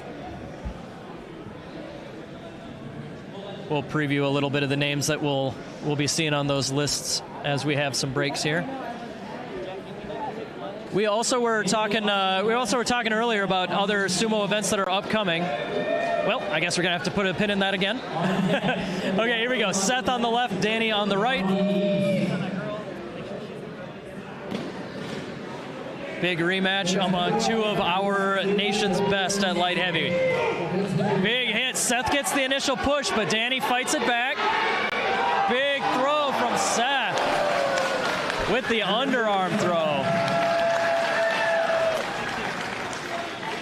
That was a good Sukuinage there.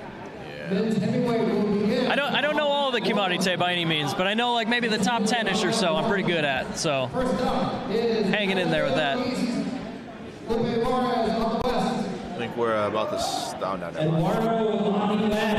Yeah, it does look like we're getting our judges ready to do heavyweight. Let's see. Yeah, we got all our men's heavyweights getting ready. Over here on men's light heavy, looks like William versus Eduardo. William out of Kurowashi, Eduardo out of Shogeki. Ooh, nice Tashiai. Good hit. Man, Eduardo's got some solid pushing. He's having a very good debut. He's moving on. I think he will be moving on to face TJ. All right, let's get our men's heavyweight bracket up here. Our first matchup, we got New York versus Dallas. Men's heavyweight. Let's get our new tab up. Because yeah, there's some names here that I don't know by heart. Adam out of New York would be on our left, and that is Bubba Garza on the right out of Dallas. Yeah, we're gonna have two matches at the same time again here, but on our on light heavy, it's Jared versus Michael. At heavyweight, Adam gets a big push. Adam takes, oh, there you go. Adam takes out Bubba. Oh, and Michael versus Jared. Michael was pulling, but yeah, there you go. Not quick enough. Michael goes out and he's eliminated. Jared is still in the mix in the lower bracket. So I think, yeah, Jared might be. Ooh, he might have Danny. That might be the next one that comes up in the lower bracket. Let's see what they call out.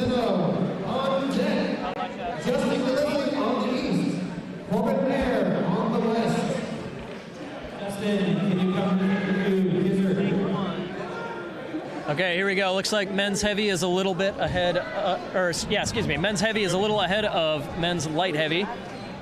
Over there we've got James Grammer out of New York versus Obi out of Dallas.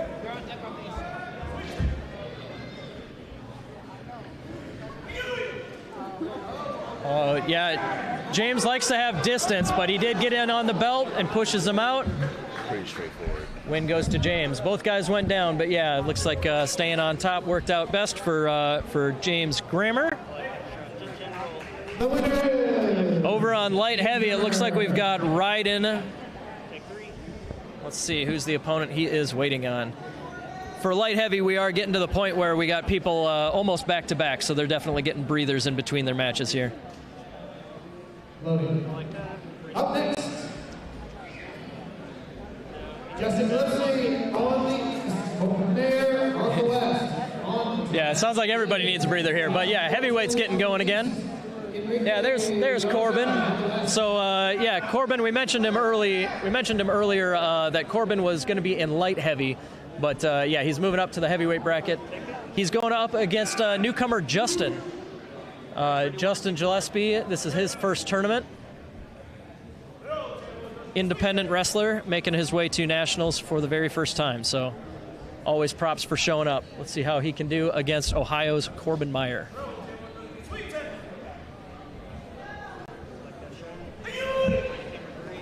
Ooh, there you go. Corbin coming in low with the head. Yeah, classic, straightforward Oshi Sumo there. The winner is Corbin Meyer. Okay, while Ryden is waiting and while the heavyweights are still getting going, let's finally go back to that calendar again. If you want more amateur sumo, Rain City Sumo Open happening in 2 weeks. End of April, we got Rollertown Showdown. May, we have the U.S. Sumo Open. And New York Sumo's first tournament, the Empire Cup. Lots of stuff coming up. End of May, we also have the Sakura Cup Sumo Tournament. And the Honu Sumo just announced somewhat recently another tournament in, I believe that one's in Reno, Nevada. I'll get some more details as that one comes up, but that one's not quite, I'm not as in the loop on that one just yet. Okay, next up, men's heavyweight appears to be our next match. All right, we got Dan out of New York. Oh, there you go. There's excuse me, that wasn't Dan. That was Josh out of New York versus Rick Garza out of Dallas. Josh was impressing quite a bit yesterday in our warm-ups. Josh, he's got a ton of power. Oh, is that a spider web or something? Yeah, it was a spider. All the tough guys got to pause what they're doing, make sure that we get that spider out of here. All right, so here is a name that has definitely been on our minds. Dominus on the left is coming up. Dominus out of Mighty Eagle. On the other side, we have Juan Perez out of Iron Goat Sumo. We've got two from Iron Goat Sumo up in Eastern Washington State. So Dominus on the left, Juan on the right. Dominus, boom, boom, boom. That is what we were looking to see out of him. He is a powerful thruster. Back at light heavy, we have Danny on the left, Jared on the right. Losers eliminated. Both guys go in for the belt. Both guys trying to keep the hips low. Danny with the hip bump.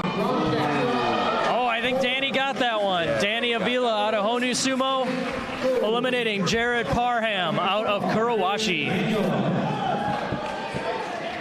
We're down to the wire. There's only a couple left here at men's light heavy. At heavyweight, we have Dan versus Jamie. Dan out of New York, Jamie out of Chicago. Jamie's last year's Midwest regional champion. Jamie is staying inside. There's a lot of Jamie to move, but Dan is doing a good job of slowing him down. Oh, that's gotta hurt. Jamie goes down on top of Dan. Mentioned it earlier, but Dan's the guy we got to thank for a lot of these brilliantly colored Mawashi.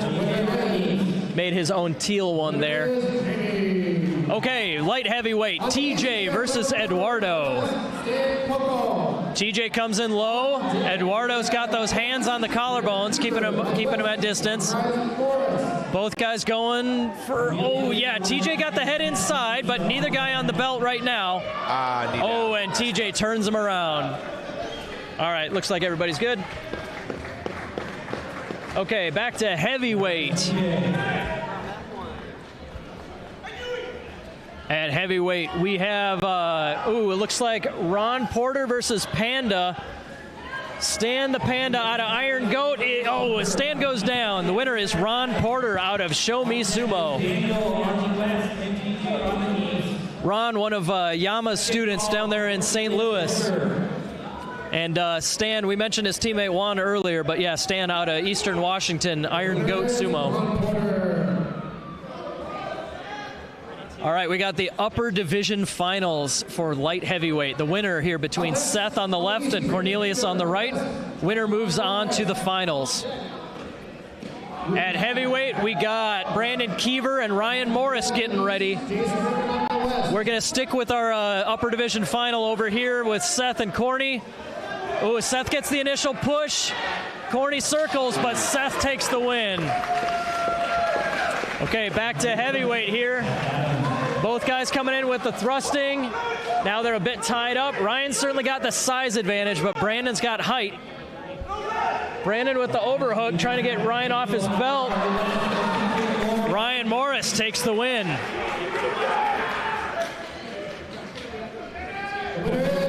Okay, both of these are double eliminations, so the heavyweights that you see, if they lose a match, they are still in it.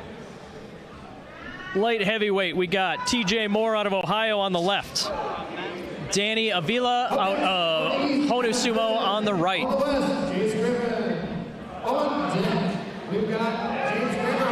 Good hit from both. TJ works him around. TJ takes the win. That's an upset based on history, but TJ, like we've been talking about this whole time, he wrestles whenever he can, so he never turns down a chance to get better. Well done from TJ. All right, coming up on heavyweight. Let's get back over to that bracket. New York Sumo versus Eagle. Yeah, we got Adam out of New York, and Jay Scriven is our returning heavyweight champion out of Mighty Eagle in San Antonio. Jay there in the beautiful orange Mawashi.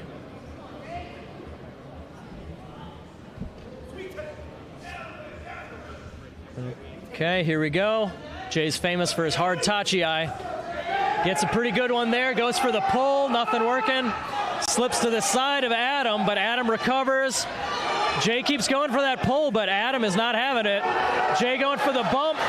Jay takes it. There you go. Returning champion takes his first match. Excellent effort from Adam, though, in his first nationals here, coming in and putting up a fight against the champion. Beautiful work.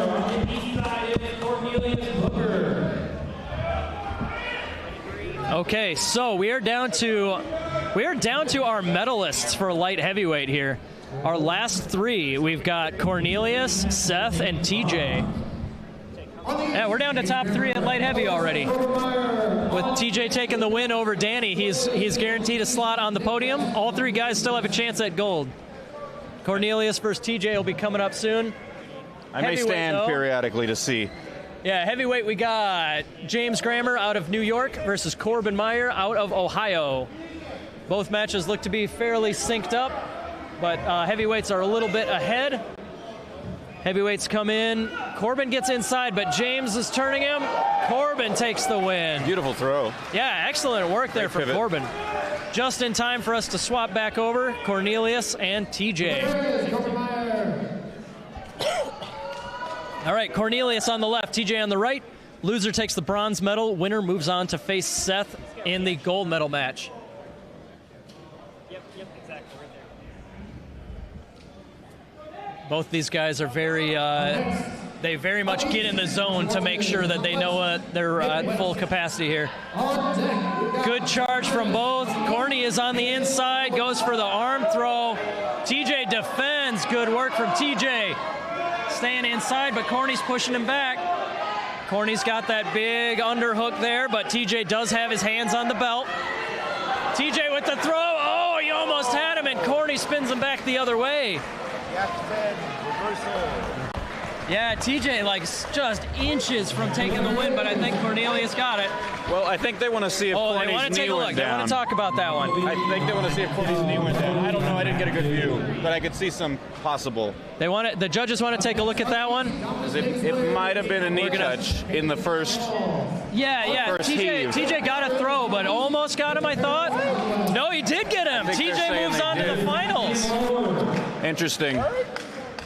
Oh man, TJ is having the run of his life here. I mean, we can pull up the stream. Yeah, let me see that. That was close. I can't do anything here. You got to do it from your phone if you want it. But at heavyweight, we got Dominus versus Hayden. Hayden's a medalist from last year. Hayden's also a former state champion down in Texas. Big hit from Dominus. Hayden recovering okay, but Dominus still has the initiative. Oh, Hayden takes it down. Awesome. Big crush down from Hayden. Dominus had the initiative at the beginning. If you're talking pure, unfettered attack power, Dominus is in the highest class that we have. But Hayden is more experienced. Hayden's up there too. And he's just as big, if not bigger. Right. Not a lot of people that can say that. The explosiveness, Dominus definitely would have the edge there. But if I was going to hank at anybody, sure, it would be Dominus. If you only get one hank in your lifetime, save it for Dominus. Got to go with that one, yep. All right, so next up at heavyweight.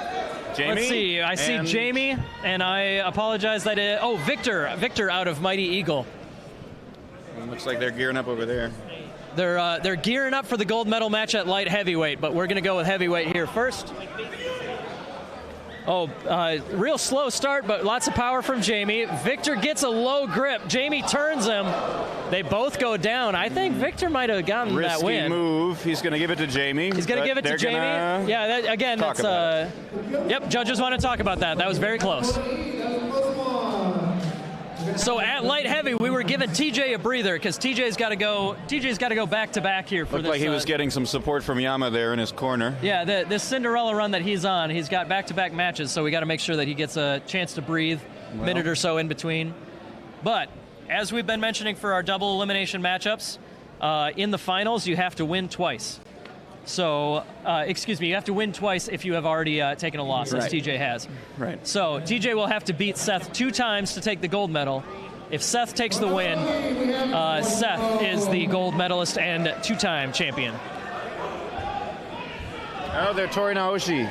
Tori Naoshi between rematch. Jamie and Victor. We'll keep an eye. The heavyweight match is going to happen first. They're getting lined up already, but TJ and Seth are on deck. They'll be going any second. All right, another slow but powerful move forward from Jamie, and nothing close on that one. No funny business. No funny business. Right out the back. There you go. All right, our light heavyweight finals. Again, TJ will have to win twice. If Seth wins this match, it's over, and Seth is the gold medal winner. Up next, on the east, Ron Porter. On the west, all right, here we go. TJ comes in very low. Seth with the throw attempt. First one not happening. TJ hanging on. Seth rolling him back and forth. TJ staying with it. Oh, and Seth takes the win. Just Uwate over Uwate over Uwate. Beautiful, beautiful defense from TJ for the first a bunch of throws, but yeah, it only takes one, and Seth took that. Well done to our national champion, Seth. Over on the other side, we got Ron versus Rupert. Rupert out of Chicago almost takes it. Looks like Ron Porter got the reversal at the edge. What did I miss? Oh, are the judges talking about it over on light heavy? I wonder what. Oh. I don't know. Looks like a quick one. Looks like a quick one. Maybe they just wanted to be certain. But yeah, Ron Porter taking the win over we got Robert. Ruperto out of Chicago.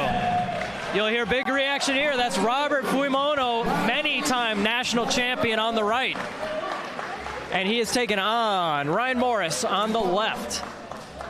Robert coming down from Kansas City, showing his face in sumo, and first match, another day at the office. If you know Robert. The depth of Robert Fuimono's squat. The depth of his squat tells you all you need to know about what's about to happen to you. That butt nearly touches the ground. That is exactly. Yeah, you do not get guys that big that can go that low. And he springs off the ground just as fast. Yeah. Crazy athleticism on that guy. Mm-hmm. All right, next up we got my sensei on the left. That's Caleb Backus out of San Antonio. And on the other side we got Connor out of Austin. He's been training with Dark Circle Sumo. I'm not sure if he's officially part of the club. But he does win the award for the greatest beard. The half and half? Yes, incredible. It's wild, but it's working for me, yeah. But yeah, Caleb Backus comes in. Oh, Mata, a little early on that one.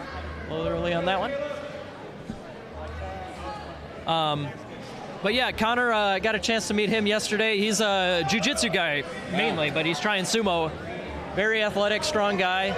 Caleb, one of the veterans in this sport, ties him up. Caleb's got the size. Can he turn him at the edge? No, Connor with the push. Big win for Connor's debut here at Nationals. Connor's got a powerful build, good height. That can be tricky for guys. Yeah, like we've said for a couple guys, power is not the thing he's got to worry about. Mm-hmm. Yeah, Caleb's got plenty of power too, but yeah, it was Caleb's experience was not enough to overcome the just pure explosive differential. Now I am assuming we're going to be going to women's heavyweight coming up next on our other mat, so I'm going to get that one open. At men's heavyweight, I see Obi is getting ready. Looks like Justin Gillespie will be his opponent.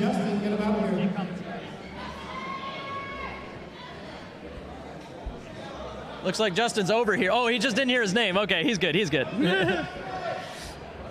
That'll happen. So Obi on the left out of Dallas. Justin, our independent debut on the right. This is an elimination match. Loser is done at heavyweight. But we do have quite a treat of an openweight division coming up later. That's going to be a big one. So you will see most of these guys again. But yeah, elimination match as far as heavyweight goes.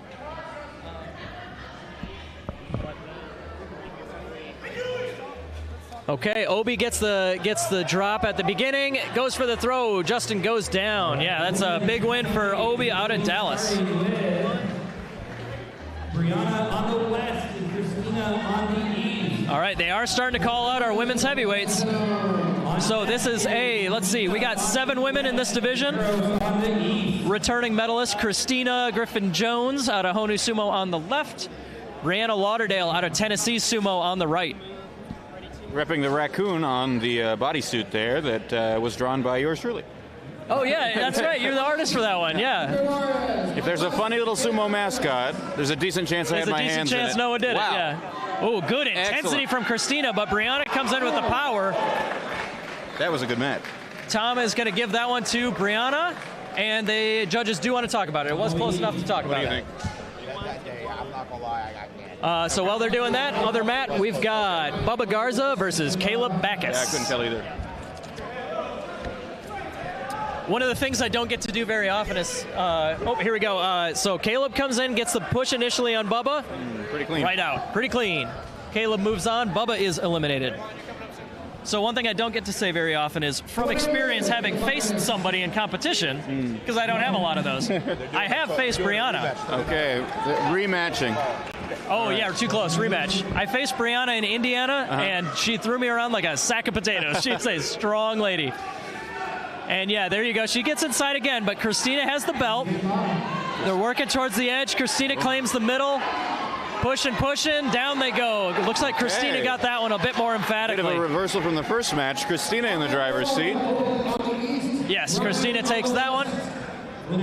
But yeah, Brianna was the only woman who showed up to us the tournament in Indiana in November, and she's like, I don't care, I want to wrestle. So she joined the men's division, and yeah, she got to beat the crap out of me. Fantastic. I will say I won the match, but not because I was any stronger than her by any means. I got lucky with my footwork. That's how that one ended up. All right, so next up we have on the left, that is a returning national champion, Eros Armstrong. On the right is Mika Grimmer out of Rain City Sumo. Looks like we got a heavyweight match coming up here first. Obi versus Ryan. Ooh, Ryan claims the middle and works Obi backwards. Ryan takes the win.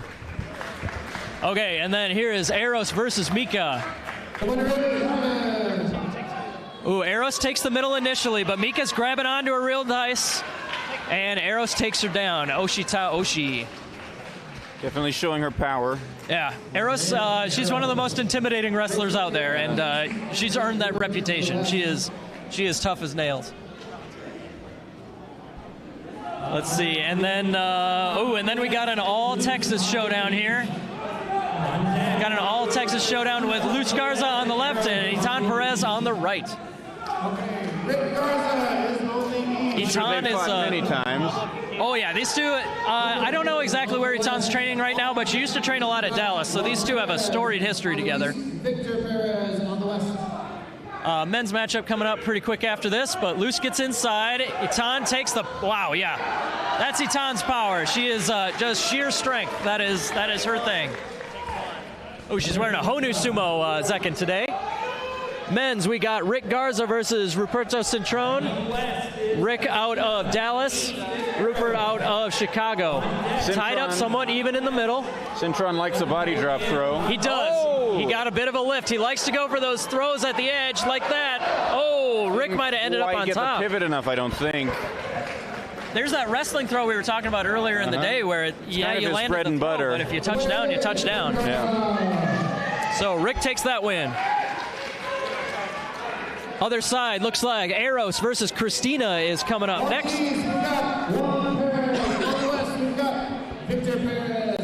All right, and in the men's division, yeah, we got Juan out of Iron Goat, Victor out of Mighty Eagle. Juan is Eros comes in strong and topples Christina. There you go. Eros cruising so far. Big hit from Juan. He's nice and low on Victor, but Victor is sturdy. He's not going anywhere yet. Victor gets the push. Out they go. Juan taking the win for Washington State. Iron Goat Sumo. On deck is Brianna on the west and Mika on. All right, now, ooh, here we go. Here's the highlight match for women's heavy. Kellyanne Ball, two-time, she's kind of the four-time returning champ because she's won Openweight both years as well. So yeah, returning heavy and Openweight champ Kellyanne Ball on the left, Itan Perez on the right. Oh, Itan gets the turn. Kelly turns her right back. What a comeback. Beautiful work from Kellyanne. She hung on right at the edge. Her foot was all the way on the Tawada. No quit in her, and she turns Itan right back the other way. She knows when to throw, she knows when to drive, she knows how to hit. Yep. She's the whole package. Like, she's got the strength, but also all the experience and ring awareness. Okay, elimination matchup at men's heavyweight. On the left is Dan out of New York. On the right, Dominus out of San Antonio. Dan is very tall. We're cruising with women's division too. Mika versus Brianna. Get a grip and stop the onslaught that Dominus is sure to have in store. Oop. Nope, they're not feeling it yet. So it looks like the women will probably hit the Tachi first. Good charge from Brianna. Brianna staying in the middle. Taking a grip on Mika. Brianna takes the win. Okay, men's heavyweight. Ooh, Dominus. Dominus takes him right out. Yeah, that was a quick one. So Dan is eliminated from heavyweight. Dominus moves on. Yep. Okay, who we got next for women? Looks like I see Christina and Luce getting ready. Dan Como. On the west, Josh Ortiz. On deck. I'm hearing Stan versus Josh coming up at men's heavyweight. On the west, Luce. Yep, there we go. So that's Josh out of New York will be coming up on our right at men's heavy, but yeah, we're just kind of in that spot where we're synced up. We got matches going almost at the same time, but women's match will happen first. That's Christina out of Honu Sumo on the left, Luce out of Dallas on the right. Nice low head charge from Christina. She drives her back. There you go. Christina with the blasting forward win. Moving on, Luce is done for heavyweight. Panda on the left out of Iron Goat Sumo. Josh on the right out of New York. On the west, Josh getting the push initially, but Panda defending. Panda taking the center again. Back to somewhat even. Panda's got size, but Josh is strong. Josh is holding him. He might be setting up a throw. Panda turns him, and Panda takes the win. Well done, well done. Yeah, good patience there. He didn't panic when Josh was getting him. Panda taking the win, staying in the mix. All right, Itan on the left, Brianna on the right. Losers eliminated. Itan gets the belt, takes her down. Itan stays in it.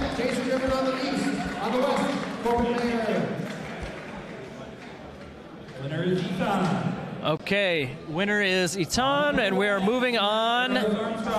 Let's see, where are we at in the men's heavy? We're doing some more elimination brackets.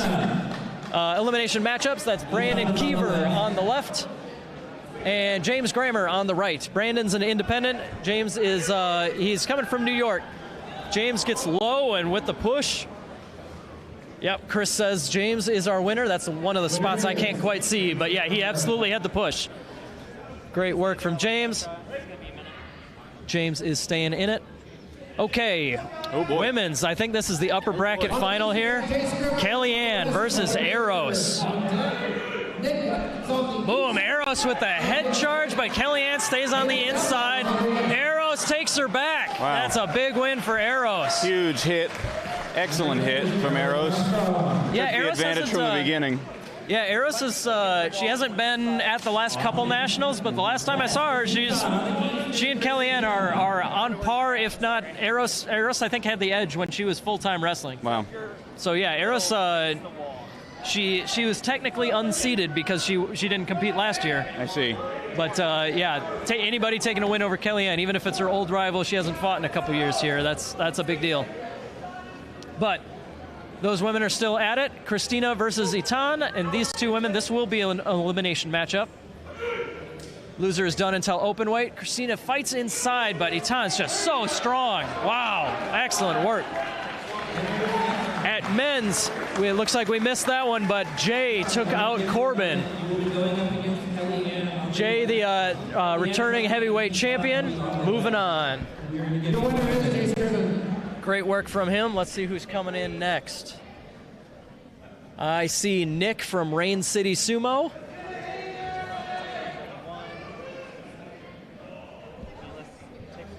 Looks like it might be Hayden getting ready over there. Okay, Nick and Hayden. Nick and Hayden. Nick out of Rain City Sumo, hosting a tournament just 2 weeks from now. So Nick is the head coach up there, right? Yes. He and Mika, and they got a great group up there that they've been recruiting like crazy. They got one guy named George Sua, who is a force to be reckoned with. I don't think he's got a lot of competitive experience yet, but just watch out. Yeah. Wow, great hit from Nick. Good hit from Nick. He's staying low, but Hayden just immovable. Hayden got the inside. Hayden got the inside and pushes Nick backwards. There you go. Good work from Hayden absorbing that first hit. Bronze medal match coming up on women's heavyweight. Kellyanne will be on the left, Itan on the right. The loser of this match will be the bronze medalist. The winner will move on to rematch against Eros, who's already beaten them. On the west, we have Connor Kane. Or excuse me, I don't think Eros and Itan have fought yet today. Either way, here we go. Kellyanne gets inside. Itan's using that power to defend. Itan's pushing Kellyanne backwards. Wow. Oh no! Itan with the upset. Doritaoshi. There you go. Yeah, just kept pushing, kept pushing. Kellyanne did not have it at the end that time. Men's heavyweight, it looks like, Jamie gets beat by Ron Porter out of Show Me Sumo. It looked like sort of a last minute maybe pulling throw. But I think yeah, Ron's going down. We're going to need a medic. Tweaked a knee. Or perhaps a muscle.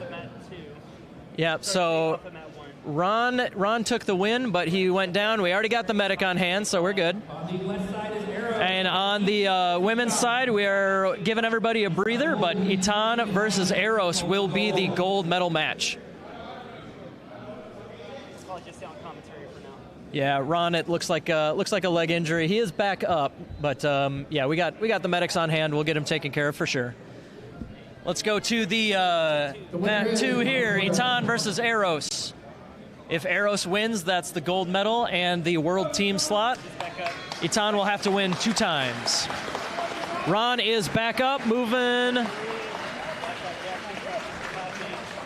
under his own power. Let's hope he's all right. But here we go. The next matchup that we're going to watch here, Itan versus Eros. Oh, let's go split screen here because we do have Robert coming in. We've got Robert versus Connor. All right, women's match here. Eros takes the center immediately. Itan cannot resist that push. That means that Eros is your women's heavyweight champ. Well done, returning champ. Took a couple years off, but she's back in form for sure. Itan is the silver medalist.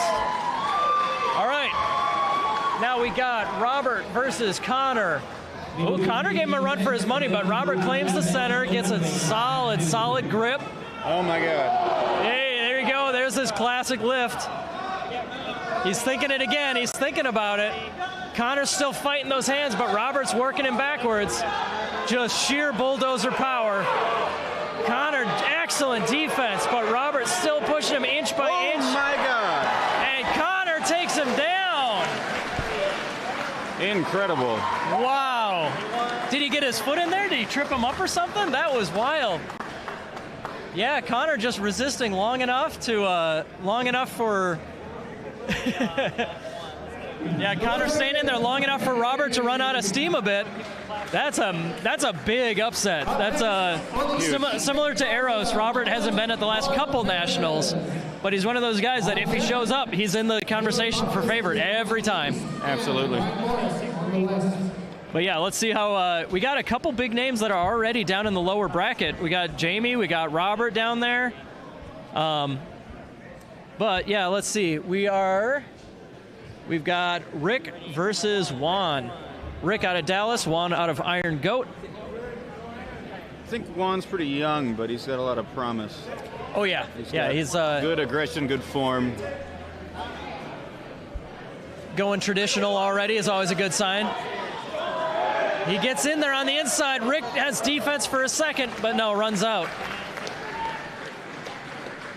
That's it's not a guarantee, but when you see somebody make their, when you see somebody that's somewhat newer and they're already going traditional, that means that they've got a teacher that's pushing traditional traditional sumo on them. It's one of those it's a little green flag for somebody, I'd say. Usually means commitment, commitment and right teaching. Okay, Caleb Backus on the left, Ryan Morris on the right. Losers eliminated. Caleb comes in with his hands straight out, pushes Ryan back a little bit, tosses him sideways. Yeah, Caleb's got him. There you go. Caleb, just that veteran experience and that size to just be immovable. He's so good at that. All right, so Caleb moving on. Let's see what's coming up next. Got Rick versus Juan handled, Caleb versus Ryan. So I think we might be seeing some we got Dominus versus Panda. Following that, we'll have New York versus New York. Okay, here we go. Dominus on the left, Panda on the right. Dominus is out of Mighty Eagle in San Antonio. Panda is out of Iron Goat up in Washington State. Oh man, yeah. Panda's a big guy, but Dominus did not make it look like it. They're going to have to start getting out of the way. I mean, I hate to say it, but you've got to change tactic. Yeah, Dominus, like, by all means, like, we were talking a little smack about pulling a Henka, but like, no, I mean, there is a spectrum between Henka and just going straight on, right? I think there's a few people in the division that can blunt Dominus's charge, but I don't think anyone's going to blow him back like he's blowing back these people. Yeah. So you've got to be ready to move, and mobility in heavyweight. The guys who have it, those are the guys at the top. So we'll see how this goes. Yeah, somebody's got to be able to weather his hit just enough to get out of the way of the follow-through, and we'll see how it goes. But yeah, Dominus moving on. I think Dominus might be facing Jamie up next. That's going to be a good test for the new guy. Jamie might be one of those who can blunt it. We'll see. Right, one of the few. We shall see. All right, James versus Adam. Oh, James with the thrusting. James takes the center, but Adam reclaims it. Solid power, good head position from Adam. Adam's on the inside. James might be trying for a last-second throw, but Adam gets him. Oh, I think James got the turn. Yeah, there you go. Adam had the momentum, but James planted his feet right on those Tawara, and just enough to spin Adam to the side.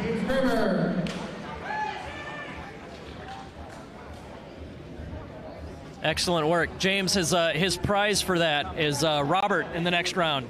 Oh boy. So yeah, oh boy for anybody. But I mean, Connor showed that the gods can bleed kind of thing. So maybe that difference in confidence might be what it takes. But let's see who's coming next.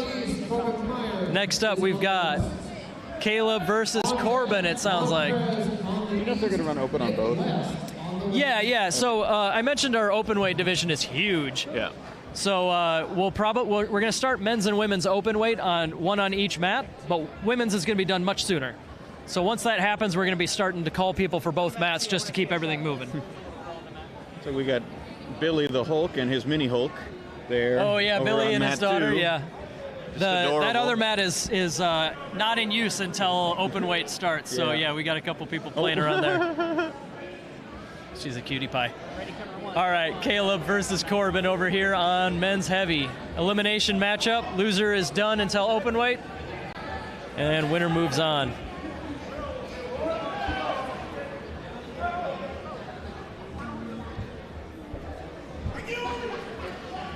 All right, Corbin good comes inside in. from Good head position Caleb. from Corbin, but Caleb didn't go anywhere.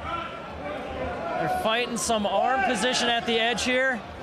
Caleb wants that beltless arm throw, but Corbin, oh! What was it? Ref gives it to Caleb. I couldn't tell you. I think it might have been Corbin's hand first, but I'm not sure. I didn't get a good view. Caleb taking a second to get up. I think he'll be all right.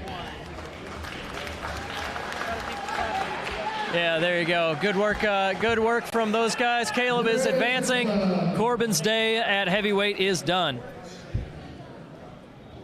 So let's see. I think the winner will move on to face off against the winner of this upcoming match. Yep, there we go. Okay, so we got Juan versus Nick. We got Eastern Washington versus Western Washington here. Interesting. I do know that those guys up in the Pacific Northwest. There's also a club in Portland, and I think there's a second club in Seattle. There is, yeah. They don't travel as often, but yeah, there's a decent crew and quickly growing up in the Pacific Northwest. So. These guys have definitely trained together, and we'll see what they can pull out when everything's on the line here at Nationals. Oh, Juan comes in low, but Nick recovers and gets the upper push. Juan spins him around. That beautiful. twist was beautiful.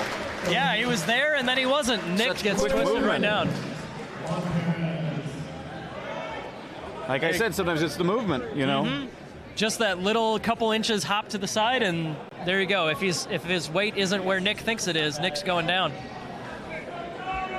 Okay, so here we go. One's moving up. Now, yeah, Dominus versus Jamie. Excellent. I'm glad I was right on reading our brackets here. Imagine being a fly stuck between this Tachi. Yeah. You wouldn't even reincarnate. No. That would end that fly. They would leave the wheel of Dharma. You would be, you'd be, I was going to say flat as a pancake, but flatter than that. All right, let's see. Dominus on the left, Jamie on the right. Boom! Big. Not even Jamie can resist that first push, but good D for a second. See? Good defense Huge. at the edge for a split second, but yeah. Aggression, size, youth. I think Dominus is a younger guy. I'm not sure. Yes, by a bit. But yeah, Dominus that was the least I've seen somebody move from a Dominus, and it was still a little bit. That was probably the longest Dominus match, aside from the Hayden, obviously. So sure. We shall see how it keeps going. Yeah, so another potential one here. The winner of this match will move up to face Dominus. So whether it's Jim continuing this Cinderella run here through the lower bracket, or Robert, either one, going up against Dominus next will be a handful. Let's see. Okay, good. There's Robert. All right, so James on the left, Robert on the right. Loser is eliminated.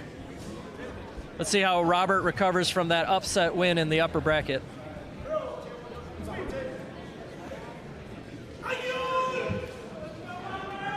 There you go. Robert gets inside. That's what he's looking for. That's what I was expecting the whole tournament long, you know? How much weight do you think was on his legs at that moment? At that point, I'd say easily like 700, maybe 800 pounds. Crazy town. And just walking easier than I walk first thing in the morning, for sure. How can you not love Robert Fuimaono, who is in Kansas City, which means we've chatted. Me and my guys are going to go up there and train with him pretty darn soon. I'd love it if he won today. I mean, all my friends, I'd love it if any of them won, but then I could say I'm training with the national champion. Yeah. You know? Yeah, Robert's in Kansas City. He's kind of like right in between you and me. So yeah, we gotta meet in the middle sometime. We should meet in the middle in Kansas City. What is that? It's about 3 hours for me. Just about same from Des Moines. Oh, come on, we can do it. We can do it any day, yeah. Maybe get the St. Louis people to come. It's the same thing. There you go. Get Yama to show up. We're setting dates already. Here we go. We got Nichimon, baby. Oh, this will be a fun one. Always a fun one. This is a rematch of the finals from last year, or maybe the bronze medal. Regardless, these guys have faced off plenty of times, including the medal rounds last year. Jay on the left versus Hayden on the right. Jay's out of Mighty Eagle Sumo in San Antonio, and Hayden is out of Dallas Sumo. Hayden's maybe got an edge in terms of size and power, but Jay is very mobile for a man his size, and he knows how to play with that. So Jay's mobile. Jay has the quicker Tachi-ai. Yes. But yeah, Hayden, like we were saying, Hayden's not one of those guys that'll just get blasted away. He can weather that first hit. Boom, there you go. So Hayden gets inside on Jay. Is he going to get the upset? Hayden gets revenge from last year. It's a miscalculation on Jay's part. He went for that quick pull down, but he lost his good arm position. Yeah. It was a gamble. Once I know Hayden he won't do that again. Yeah, no kidding. Yeah, just like Robert, I imagine he's any semblance of games, any semblance of feeling things out is gone. He's going to come back in his second one and 100% next. Yeah, I'm worried for whoever he goes up against next. Well, but that means that Hayden is moving on to the upper bracket finals. Good for Hayden. On the other side, we have Ron Porter versus Connor Kane.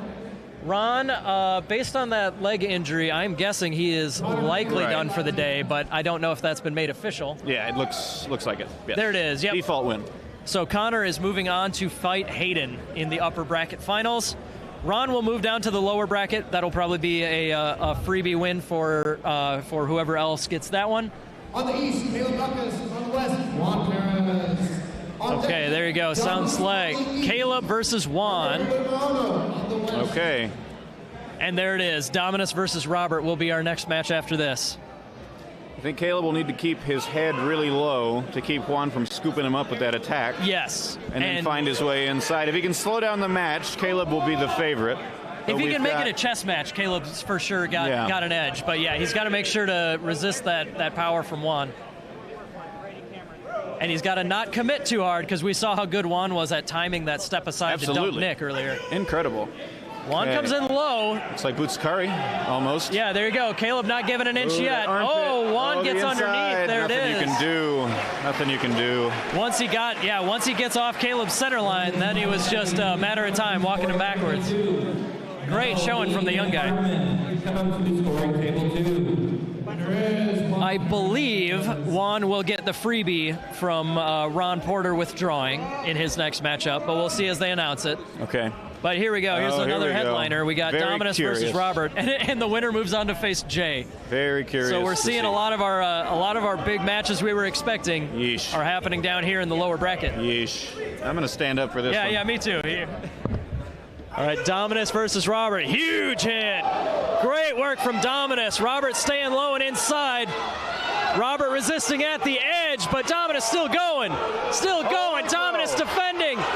Robert gets the push. Robert takes the win. Robert, come on.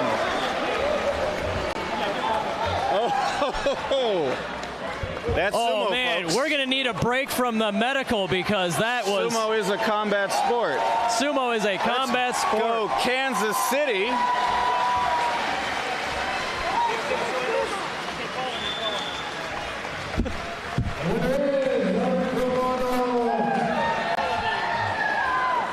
Robert Fuimaono. As soon as I saw he was on the bracket, I was telling all my guys, I said, watch this. Watch that name. That's a name we haven't seen for a while, but it doesn't matter how long it's been.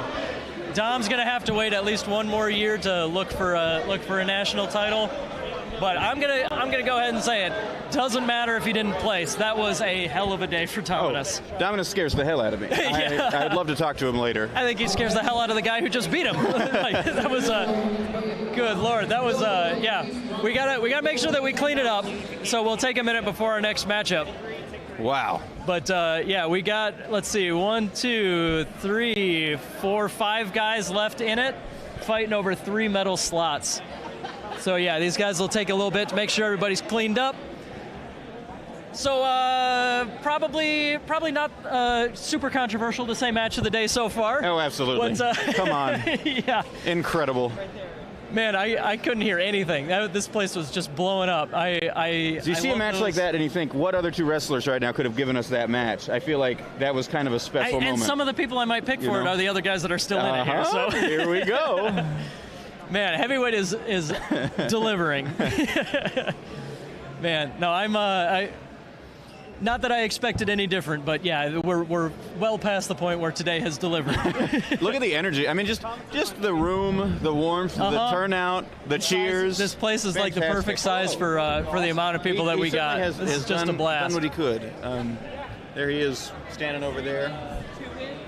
I think he's had a couple cheeseburgers now. He's probably feeling pretty good. Is he doing open? No, he's not. He's not. I wish he was, but not today. Okay, looks like we got cleaned up. We're probably going to get another match or 2 scheduled up here. I'm not sure exactly which one will be next, but we have Robert versus Jay is on deck at some point here. The upper bracket final, we still have Hayden versus Connor. Neither of those guys have taken a loss yet. Connor absolutely outperforming expectations and doing beautifully so far. Hayden, one of the names we knew would be in the mix late into the bracket. Both of those guys still undefeated. So who runs Connor's club? What club is he at? I know he trains here in Austin. I don't know if he's officially part of Dark Circle. Oh, okay. He listed himself as 10th Planet, which I know is like the big BJJ group that I know he's trained with, but I'm not certain exactly how long he's been doing sumo, but I can tell you it's been at least a little bit, because his sumo's it's been looking pretty good. That upset win over Robert, that Robert certainly is going to want to have back. Robert wants, guarantee you, no matter what, Robert would love to have him in the lower bracket if he can. But yeah, we'll see. We got Juan Perez still in the mix. Fun one. Robert and Jay. Those 3 guys have all taken 1 loss, so 1 more loss and they're out. And then Hayden versus Connor will be there waiting for them if they can keep it up and keep that run going. Okay, looks like a default for Juan. Looks like we're, yes, I believe Juan was matched up against Ron Porter, who has already withdrawn. Okay. So yeah, they had to make sure that officially was, when somebody withdraws, they still have their opponent come in, bow. If the injured opponent is able, they will often have them come in and bow as well, just a respect thing, make it official, and then then the winner will advance. Usually you see that called like a default win, or in Pro Sumo the term would be Fusensho.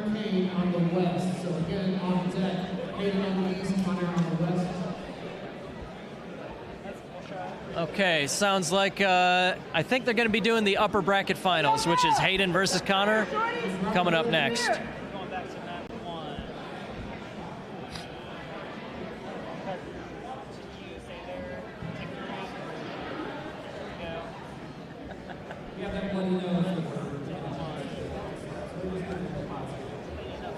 All right, mat's nice and clean, making sure it's dry. Especially as we get to these bigger weight classes, we got to make sure we towel things off every now and then. Yep, wouldn't want to slip. Yep. Yeah, the mats aren't like the mats are not like as sticky as like a gym mat, you know, where you can easily get your footing. They're a little bit slicker. They're kind of like a coated canvas. Interesting. I've virtually very little fighting experience on them, so I don't really know what they feel like. But they're I'd say they're roughly equivalent in slipperiness to like maybe a little less slippery than clay or dirt. Okay. But yeah, one of the things you don't necessarily want to do with sumo, at least at high-level competition, is you don't want wrestling mats. Wrestling mats where somebody's toes are going to get stuck. That's how you twist knees, twist ankles. Ugh. You definitely want a little bit of slick. And these mats are kind of that compromise. They're easier. They're more durable, but they also give a little bit of slickness to make sure that people aren't getting caught quite so easy. Interesting. But trade-off is, you know, you get a little bit wet. They do start getting a little bit more slippery, and you don't want it to be too slippery because then, yeah, obviously people don't get their footing. Yeah. Have a tough time with that. So we have Jay posted up over there. Is he up next? It's either Jay and Robert up next or Hayden versus Connor up next. It depends which way they want to go with it. But yeah, Jay versus Robert's elimination matchup. Hayden versus Connor is an upper bracket final. So both of those guys still have both their losses to go.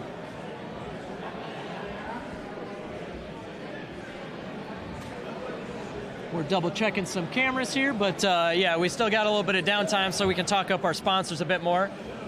Again, some of the big ones, we've got Asahi and Chiki Sumo are some of our sponsors. Go check those guys. Oh, yeah, they're just running some wires here. But yeah, and then, of course, our big sponsor for the day, Avro Nutrition. Avro Nutrition has been, like I said before, big help in making sure that everybody, we got all our mats, we got our high quality production value, really helpful in making nationals happen.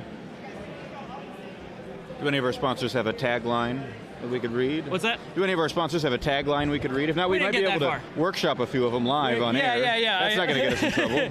You know, that's the one thing that might, so we'll step back from that. As long as we're up here, let's plug some of the other people in sumo. We've got Grand Sumo Breakdown, my podcast. We tossed a little bit of sponsorship money in here, so my logo might be floating around. But yeah, if you're looking for coverage on especially pro sumo, but also amateur sumo, Grand Sumo Breakdowns on Spotify, YouTube, etc. I've still never been on. Yeah, well, I don't know. Does this count? It's close. No, it doesn't count. All right. So I've been on Sumo Punks 4 times. Never got the breakdown invite. Yeah, well, or maybe, the Sake and Sumo invite, or maybe being on nationals will be your big break here. I would hope so. I would hope so. No, keep an eye out. We definitely will be doing a nationals recap podcast. We do that every year. But yeah, in the lead up to Worlds is the other time that we try to make sure that we get all sorts of amateur sumo coverage. But yeah, pro sumo, we put out a handful of episodes every Basho. Yep. Some other people that are here that are friends of ours that have been supporters of amateur sumo in general. The Honu Sumo team also does their YouTube channel is called Maximum Effort Studios. They do a lot of like research projects as well as current events. In particular, go to Maximum Effort Studios. This is a big one. So both men have been Here we go. national heavyweight champions, right? Check out in the past. Yes. I wanted to finish that thought. Check out the Echoes podcast. I've been a guest on there, but that's part of Maximum Effort Studios, talking about the history of sumo outside Japan. Interesting. All right, here we go. Robert will be on our left. Standing up Jay again. on our right. This is an elimination matchup. Crowds, I got to stand up so I can see because the crowd's probably going to lose it on this one too.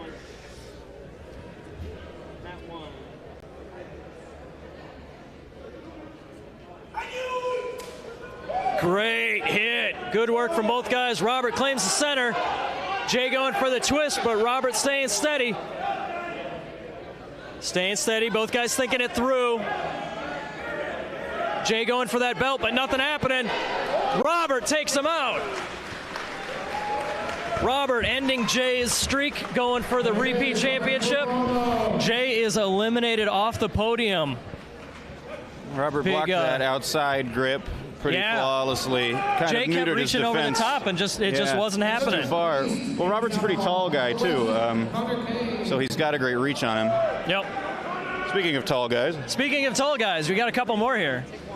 Top bracket, both undefeated guys here. So the winner here will move on to the gold medal match.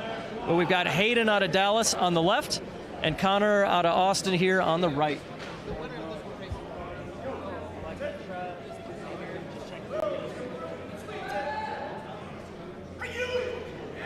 All right, kind of slow. Connor goes for the pull, but that's not a good idea against Hayden. No. Hayden knows how to keep his legs underneath him. Yeah. That pulling technique might have worked if it was somebody that somebody that was too committed. Yeah. You know, you get too far forward, that's when you're vulnerable to that. But Hayden's been a big man in this game long enough to know you don't need to be overcommitted. Yeah. There's that little bit of if you want to push 100%, you kind of have to dial it back just enough to not fall over. Yep. Okay, so we'll probably be giving guys a bit of a breather between matches coming up.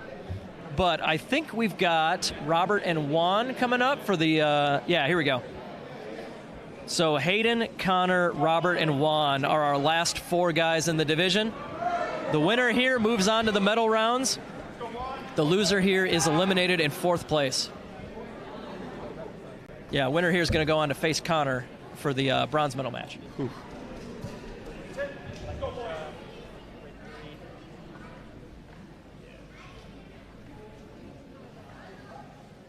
Let's see if Robert can earn that rematch with Connor.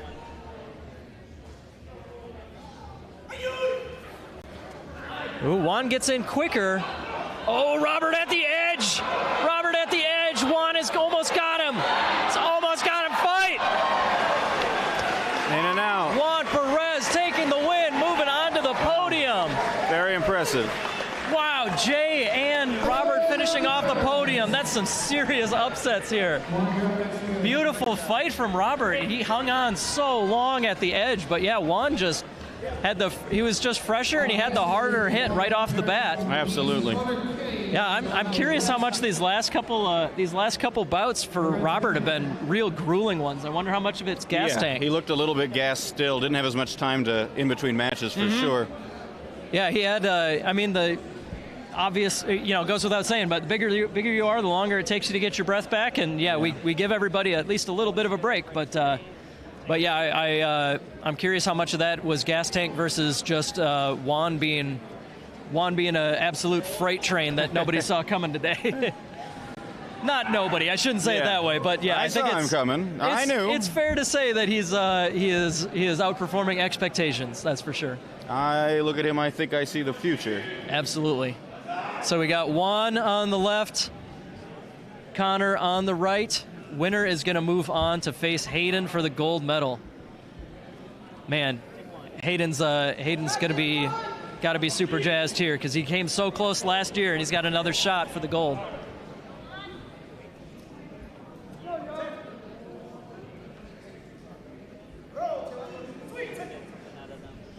Okay, here we go. Juan versus Connor. Juan gets the underhooks. Excellent work there. He's working Connor backwards. Staying steady, staying in the middle of the ring, but Connor's getting the push. Connor's fighting him off. He's fighting him off. Both guys staying steady. Good belt grips. Juan goes for the twist. Takes Connor down. Juan twists the knee down. Takes the win over Connor. Oh, looks like Connor's slow getting up. He's okay. He's just I don't think I would have gotten up at all. He gave it 100% is what happened there. That's what his injury is effort. Beautiful showing from our bronze medalist in his first tournament, Connor Kane. Moving on to the finals. Yeah, give that guy a breather. Give that guy a breather. But we're going to have Hayden versus Juan. Hayden Southall, our multiple-time national medalist, never national champion yet. He only has to get one win over Juan to take the gold medal. Juan, being as this is a double elimination, Juan will have to get 2 wins over Hayden to take gold and represent Team USA at the World Championships. Man, this keeping me guessing for sure. But like, yeah, I definitely want to get a chance to chat with some of the guys that got to face Connor got to face Juan. These guys that weren't necessarily on the radar as much. Like Robert and Jay both finishing off the podium is wild. Pretty crazy. Jamie out of Chicago was another guy that was absolutely in the mix as far as my picks to win. Ben, how you doing today, Ben? This year, we Ben Marquez wandering around here looking for something to do. Ben, if you watched the most recent tournament down here in Texas, that was the Mighty Eagle team tournament. Ben actually did a full haircutting ceremony at the. Right in the middle. You'll be in it. Yeah. Come on in here. What's up, y'all? There we go. Yeah, What's Ben up? Marquez. Hey there. Hi there. Hey. Dark Circle Sumo veteran. Veteran. I guess former wrestler now. Former wrestler. We did the haircut and everything in San Antonio. So yeah, now you're. I think it looks just as good as before. Yeah. Long hair did fine for you, but yeah, this works too. I think I look good with the short hair too. But you've been corner judging and stuff all day here? Corner judging. Justin delegated the team mascot role to me, so I'm the mascot guy now. Couldn't have a better pick for Dark Circle Sumo, that's for sure. All right, well, thanks for joining us here, Ben. But yeah, we got our finals coming up. Looks like our guys are getting ready. So again, we have Hayden Southall out of Dallas Sumo versus Juan Perez out of Iron Goat Sumo. Iron Goat Sumo in Eastern Washington. Along with his teammate Panda, we got two guys coming down here to represent Iron Goat. And I am quite sure that this is Iron Goat's first national medal. And where is Iron Goat? Eastern Washington State. Oh, okay. I believe Spokane Valley. Okay.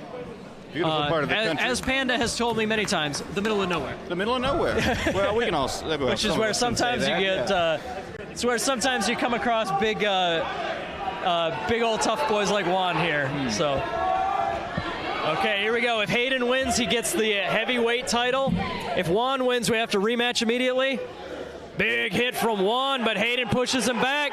Hayden with the belt throw. Juan defends. Juan's got inside. Twist from Hayden. Twist back from Juan. Hayden! Clean from Hayden.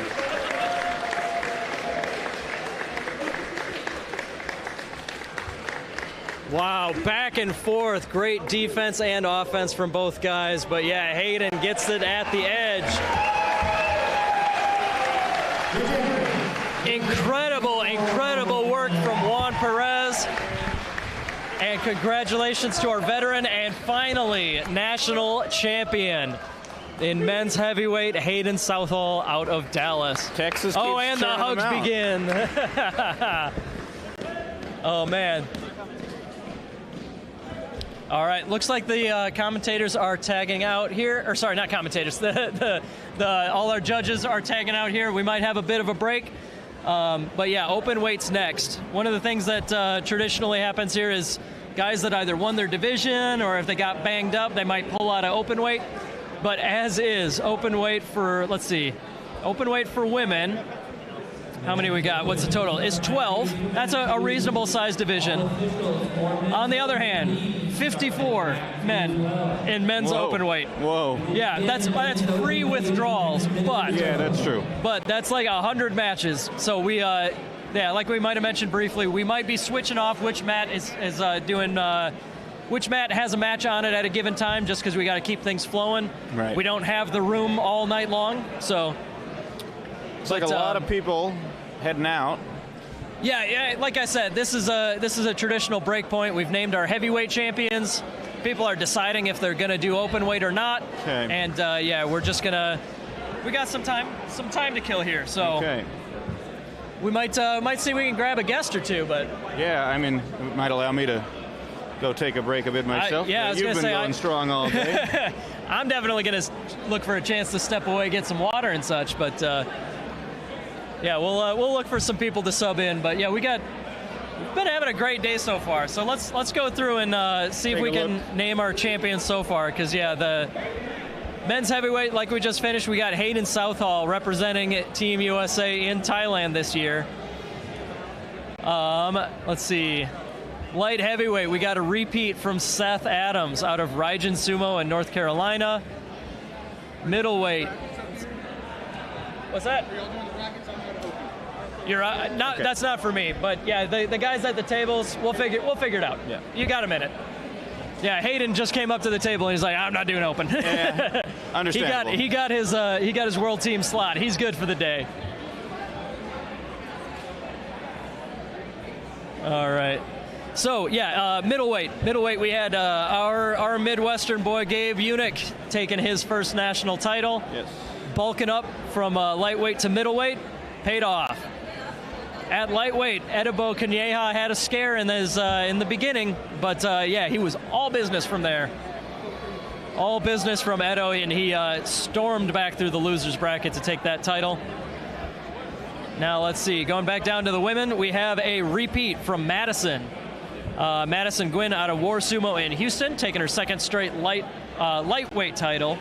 Third straight overall title, because she did, I did look it up in the meantime, she won middleweight in 23. Oh, okay. Then lightweight 24 and 25. So 3-time national champ, 3-time world team member. At women's middleweight, I believe that was Ashley Smallwood, took that in the double round robin. Ashley, another repeat champion, she won middleweight last year in her hometown, San Diego. And light heavyweight, I need confirmation on this, but I was pretty sure that Melanese was the one who got first place. We'll have to double check that, but that was the only one where we had too much going on, so I lost a little bit of track. A little bit of a scramble there. Here we go, perfect. Yes, women's light heavy, it was Melanese, then Hardiman, then Leah. So yeah, hey, our backup system of texting each other the results has been paying off. And then women's heavyweight, we had a couple early upsets, and we ended up with returning champion Eros Armstrong as the champion.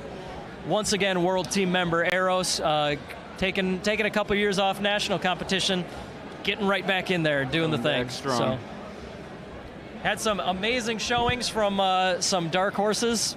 Great Cinderella runs throughout the whole story. And Openweight will always provide us with another one or two people outperforming expectations and doing beautifully. I'm going to step away for a moment.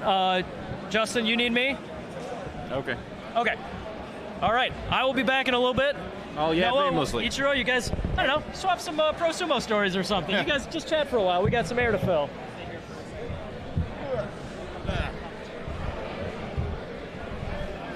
Got any jokes? I mean, if you want like any questions, I can definitely answer. I mean, there's so much stuff.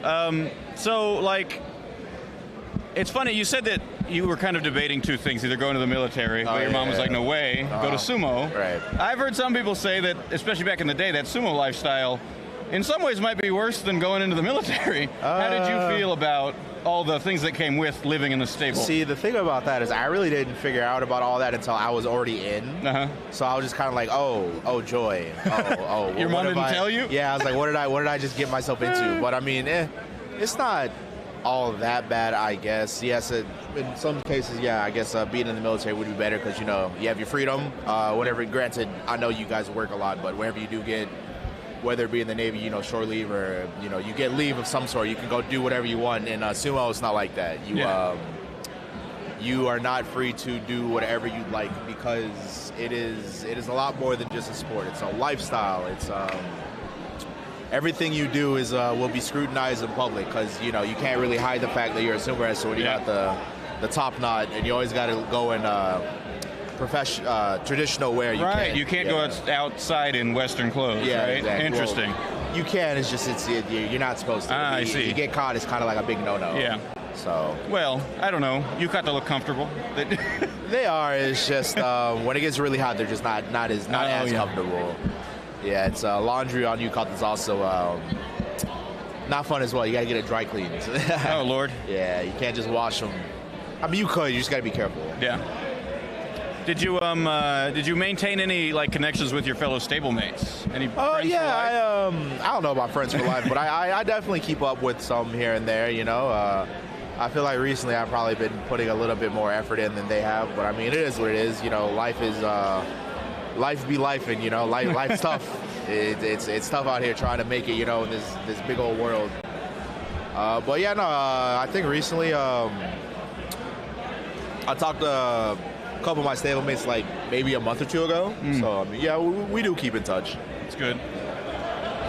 Would you, because I mean, you know, amateur sumo, for most people here, it's a hobby, right? There's no money in it here, but it's just something people do. Have you entertained the idea of getting back to do a sumo just for fun on the side? Are you still in here in Texas? I have thought about it. I'm not going to lie. It's just more so about my health. I have a herniated disc on my back, so... Damn.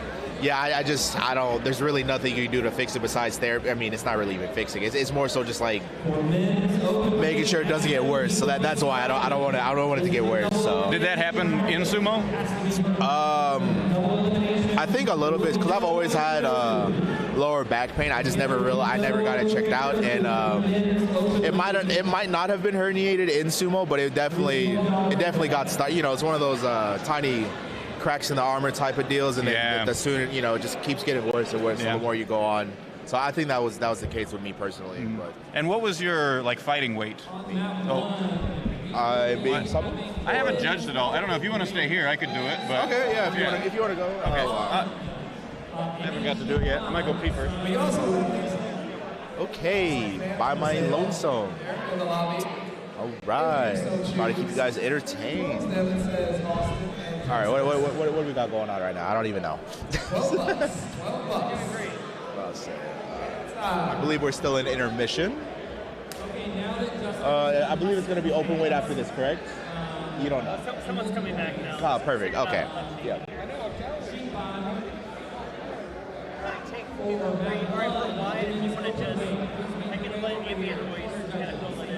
Oh, okay.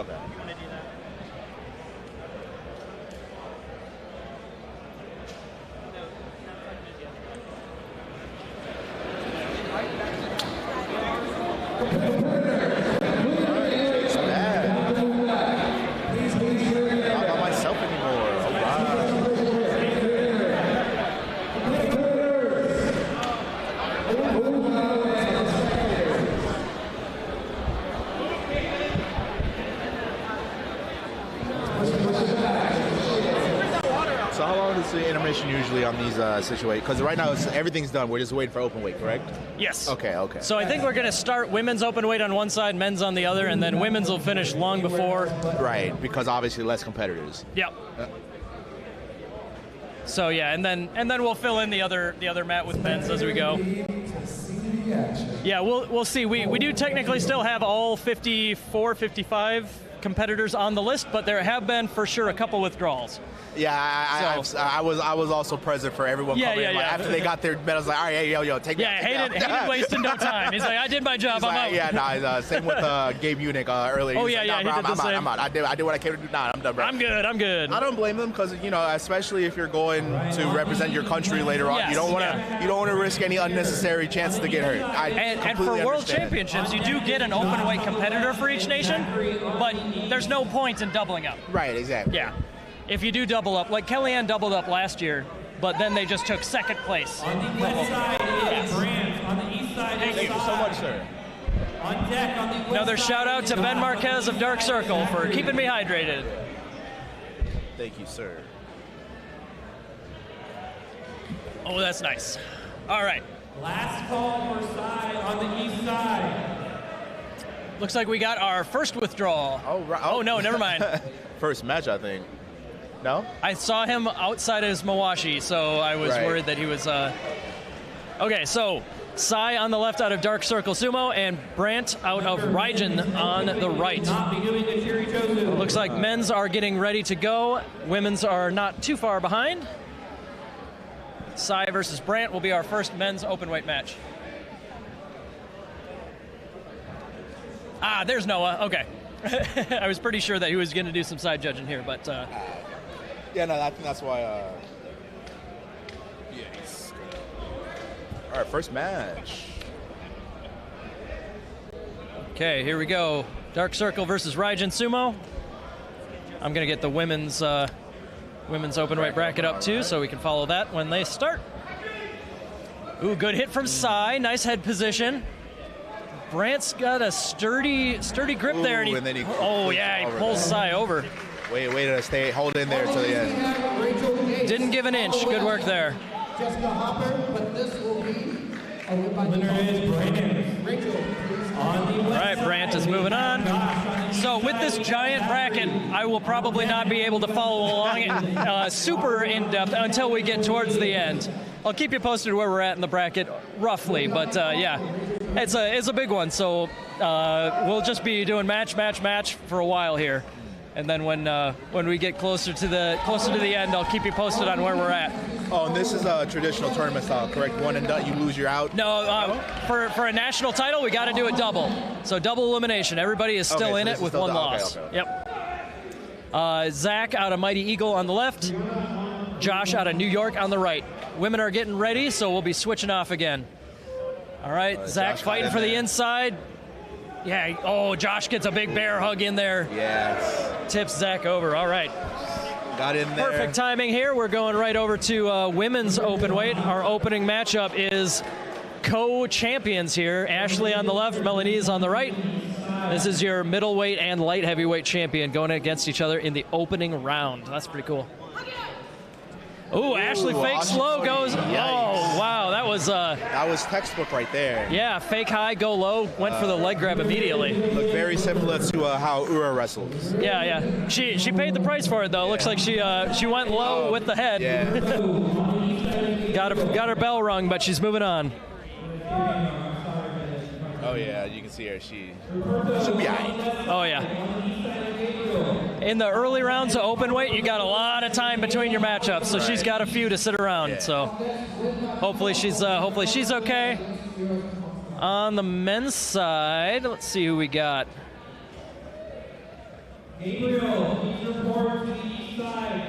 Gabe Unick? Yeah, it looks like this is the pullout here. Yeah, I was about to say, you gotta, if it's Unick, then yeah, Gabe versus Rupert. Yeah, okay, I think they finally. Oh. Hey, I never get pictures of me. Send that to me right away. Oh, sorry. Yeah, Nationals always gets a little bit less formal when we get to open weight as well. Yeah. So yeah, the goofing around is already, the pre-gaming is beginning.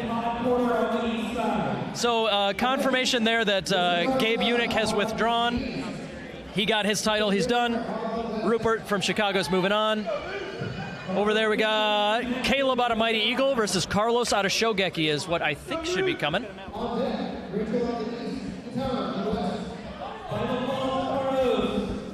Final call for Carlos. Caleb might get it. Go, don't tell where you are. Run over there. Yeah, there you go, Carlos. Come on now. All right, for women, we got Luce out of Dallas and Mika out of Rain City. Okay. Double action. Yeah, same two double action. Here we go. Split screen for us here. Oh, Mika gets a good push, but Luce has some good defense, and she's getting it back. Boys are starting here, too. Both matches kind of stalling out a little bit. Mika's going for a throw. Oh, good defense from Luce. Caleb wins on our other match. But yeah, Mika and Luce are still going at it. They are just right in the center, battling it out 50-50. Oh, twist down from Mika. Great. Yeah, great work from Mika. Looked like a 50-50 position, but she was able to just got her hips out of the way perfectly and twisted her down.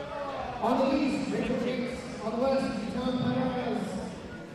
On deck, all right, let's see. We got Porter out of Show Me Sumo versus Adam out of New York. Ooh, he's quick, but Adam's not having it. Adam's being nice and steady and strong. Claiming the center. Oh, leg pick, and he got it.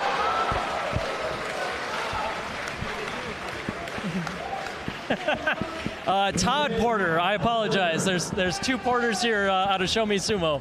Ron was the one in heavyweight. Todd getting a big win over a heavyweight here in open. All right, on the women's side, we have Rachel Gates versus Etan Perez. Etan walking Rachel back. Oh, down they go. Oh, that was a big pancake there from Etan. Moving on. All right, on the men's side, who's that Seth just threw? Justin Averbeck out of Dark Circle just got thrown by Seth. That's who. Oh man, the opening rounds of Openweight are generally where Seth likes to feast. Seth, he's one of those guys, he's not going to pull out even if he got his national title already. Okay, Temple versus Women's Jay. about to start. Oh yeah, we got, all right, women's match will be happening first. That's Ashley versus Madison. Ooh, Ashley on the inside. Frantic handwork from both of them. Ooh, that looked painful. That did look painful. Looks like Ashley takes the win. Former world teammates. Last year they were both part of the team that got the bronze medal at the World Championships in the team division. Okay, Jay versus Temple. Jay out of Mighty Eagle in San Antonio. Temple out of Kurowashi up in Denton. Brianna versus Kellyanne happening on our other match. These will be kind of close. We'll see how it goes. Ooh, Temple comes in low. Jay catches him. And Jay, oh, big old pancake from Jay. That's got to hurt. All right, Brianna gets inside on Kellyanne, but Kellyanne isn't going anywhere. Kellyanne, and there you go, double pancakes. That's last year's heavyweight champions pancaking somebody in a span of 10 seconds. Okay, over on men's, I believe that's Moses out of War Sumo versus Ben out of Ohio Sumo. And then, let's see, for women, coming up next will be Mika versus Christina. Oh man, these will be like almost exactly synced here. All right, let's see what we got.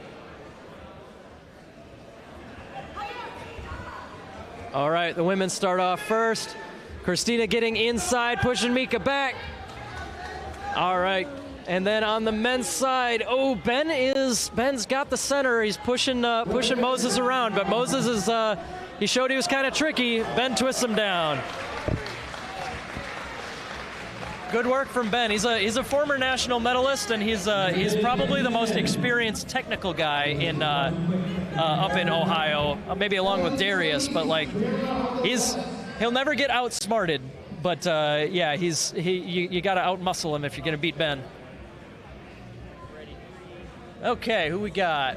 Looks like women are a little ahead of the men now. We've got Melanese versus Brianna coming up. Melanese out of Dallas on the left. Brianna out of Tennessee on the right.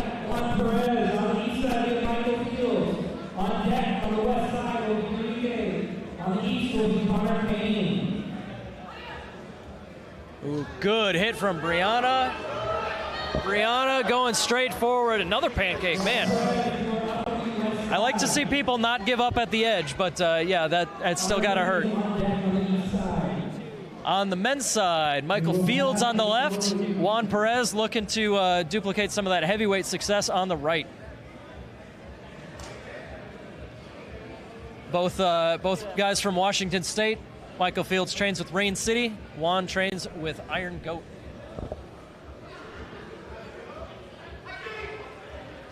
Oh, Michael with the veteran hit and shift. That's gotta sting. What do you mean?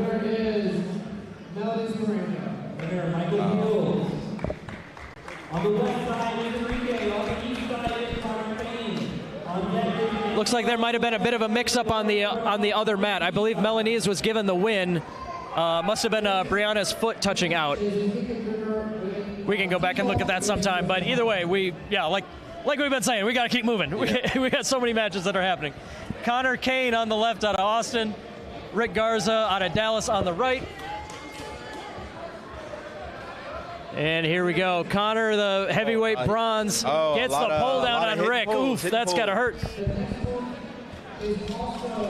Yeah, Rick's been doing this for a long time, but yeah, Connor's clearly just he's just a lot more of an athlete than anybody was expecting at heavyweight to show up out of nowhere.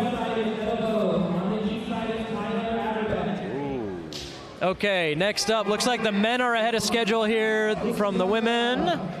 We got Eduardo versus AJ. Eduardo out of Houston and AJ out of New York.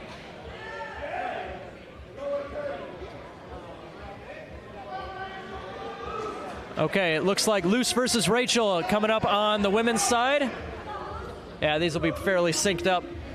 Rachel did not compete at heavyweight. She only wanted to do open weight for this tournament. So that's why you might not have seen her.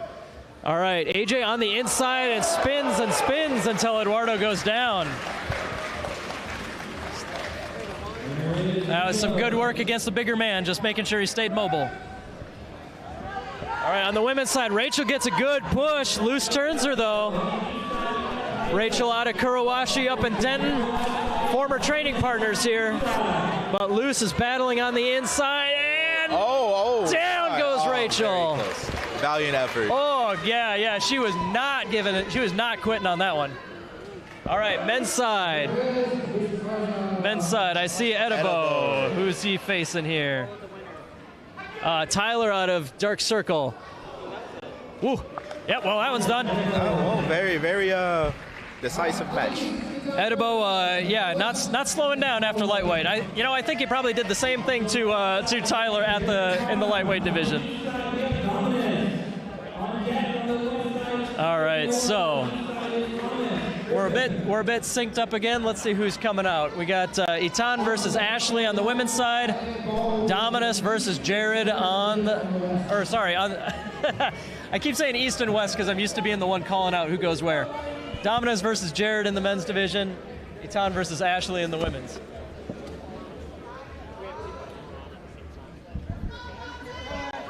All right, here we go. Ashley going for the leg. Itan using that power to say absolutely not. All right, and yeah, that one just finished in time for us to go back to Dominus and Jared. Ooh, Jared being a little sneaky, getting to the side. Dominus is using his power, though. Jared is trying to stay mobile. Too mobile. Kept going too fast. Great work from Dominus. We need a little bit of that patience out of Dominus. You know, he's got all that power, but we got to make sure that I'm sure those guys down in San Antonio are training him to make sure he's using it to his own advantage as best as possible. All right, on the women's side, Kellyanne versus Christina. On the men's side, that is Thomas versus TJ.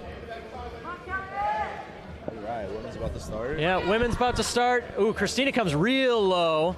Kellyanne says, no thank you. All right, men's side, we got, big pushing and thrusting, and Thomas takes the win over TJ. There you go. Both of those guys are big pusher thrusters, and yeah, I knew that one. I knew nobody was touching belts on that one, but great work from Thomas. All right, on the women's, we have Mika versus Melanese coming up. For men's, it is Nick versus Jamie.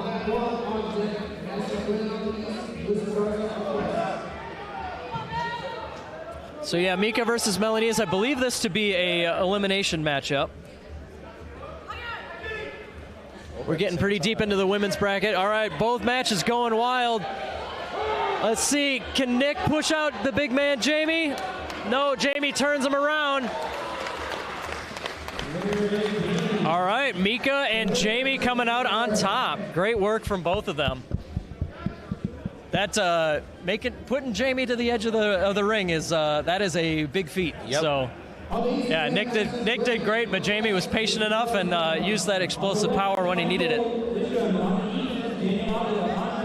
All right, for the women, we have Madison coming up on the left versus Luce on the right. Madison out of War Sumo in Houston, Luce out of Dallas. Men's side, Danny versus Mike. All right, women come in first. Madison got the inside. Madison's got the inside on Luce, pushing her to the side, and that's close. I don't know on that one.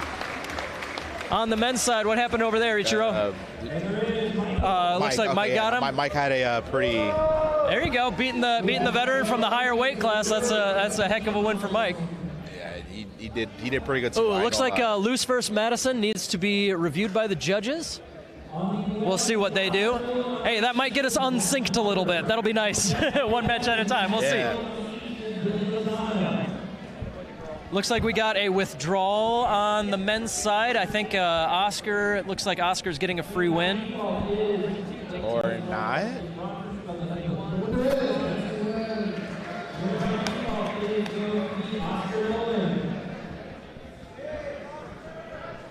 Oh, I see. Oscar was matched up with Ron Porter, who got injured earlier, so that's what happened. And now Billy is going to get a freebie because Matt Shields was another one who withdrew. All right, so do we have a decision over on the women's side? I think we did. Oh. Or do we? I'm confused. I'm still confused, too. Everybody's just kind of standing around. We'll see what happens. I think we do have... Oh, okay. I think we have a Tori now. No, we're moving on to the next match. What? Mika versus Ashley here.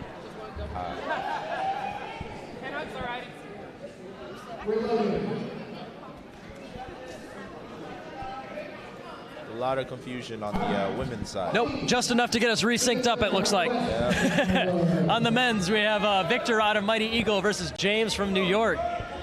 So they are going again, I believe. Yep, they somehow managed to sync right back up. So we got Mika on the left and Ashley on the right for the women's side. Oh, that's tough. Victor versus James on the men's side. Oh, Victor comes, James gets good head position, drives forward. For the leg chop. Oh, he tried to go for a lift, might have been a little early. We're stalled out on the edge. James takes the win. Over on the women's side, we're a bit tied up, but Ashley is making some progress against Mika. All right, and then we get hips apart. Both girls go low, and Ashley ends up on top. Great work from the ladies over there.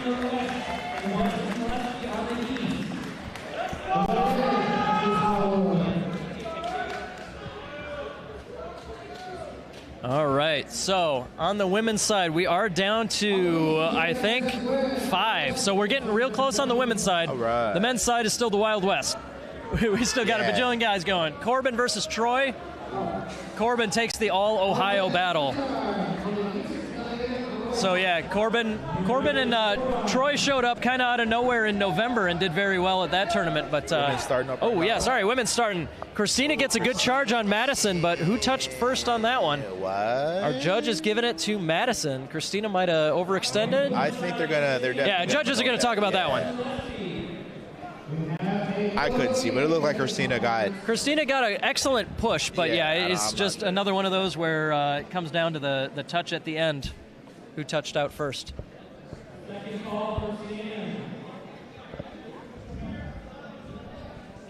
Okay, there we go. We almost had, there we go. We got Panda coming in. Panda's coming in for men's open weight. Okay, looks like they're doing again. Oh, women's are doing a rematch. Side. All right, Madison versus Christina. Former world teammates here. Christina, Christina tough. gets the push again, but Madison turned her that time even more emphatically. Over on the men's side, it looks like we've got Justin Gillespie versus Stan Panda Kokol. Ooh, kind of hesitant start there. Stan gets inside and finishes it easily. There you go. Good work from Panda.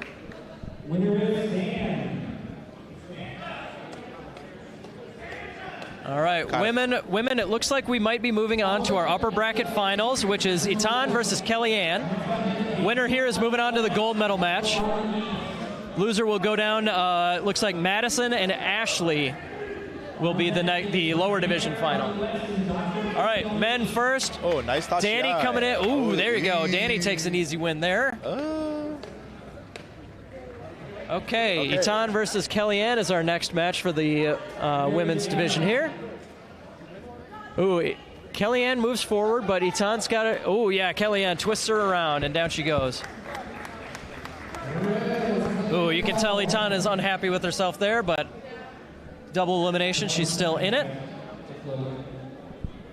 All right, men's division, we taking a minute here?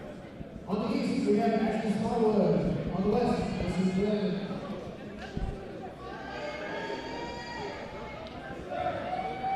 Okay, so Ashley versus Madison. This is the lower division or lower bracket final, meaning that the winner moves on to the podium and the loser is eliminated in 4th place. Kellyanne, Etan, and the winner of this match will be our women's open weight podium.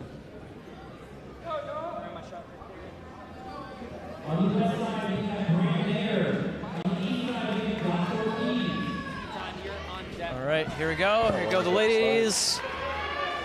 Ooh, back and forth a little bit. Madison had some good pushing there. Ashley throws her down. Great work from Ashley. That was a little bit frantic and uncontrolled at first, but she managed to settle it down, throw Madison down to the ground. All right, Josh versus Brant over here on our men's division mat. Oh, a little bit of Brant side thought step. a little bit tricky there, but yeah, Josh gets inside. He's got a good head position. We know he's got power. Oh, and the throw, that was so close. All right, Judge Packey is giving it to Josh. Yeah, the crowd's getting so intense, it's hard for me to be certain at what I'm seeing from over the tops of everybody's head. But yeah, it looks like Josh took the win there. For the women, Ashley versus Etan. Loser is the bronze medalist. Winner moves on to face Kellyanne in the final. Etan says, nope, I'll wait for you. Uses that power to keep Ashley at distance. There you go. Etan moves on to the finals for a rematch with Kellyanne. Etan will have to beat Kellyanne twice to get the gold medal and the Openweight title. Next up on the men's side, have we called names yet? Are we waiting for anybody? Oh, here comes some names. Nope, still waiting on the men's side. Wonder what's going on over there. All right, so we're moving straight into the women's Openweight final. As soon as Etan is ready to go, she will have her rematch, chance for revenge against Kellyanne.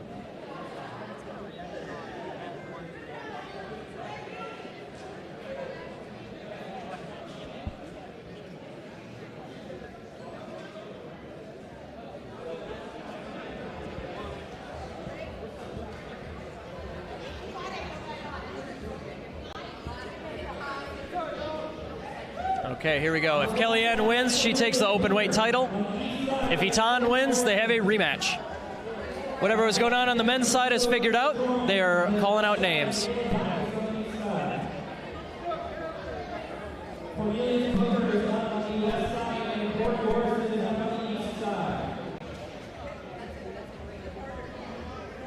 All right, here we go. Women's Openweight final coming up.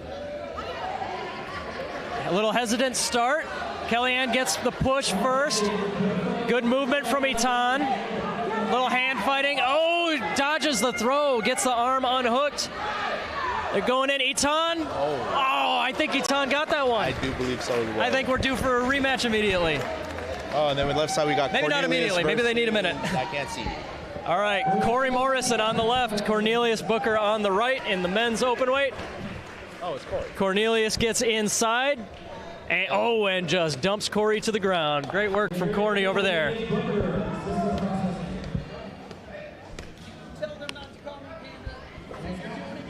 I've been calling you Panda on stream all day here. Hey, get off my case.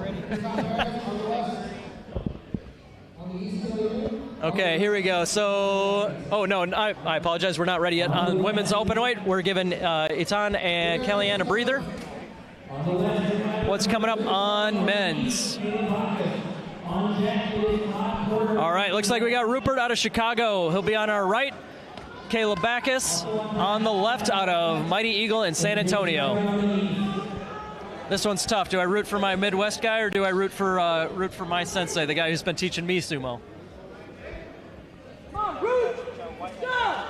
All right, Caleb on the left, Rupert on the right.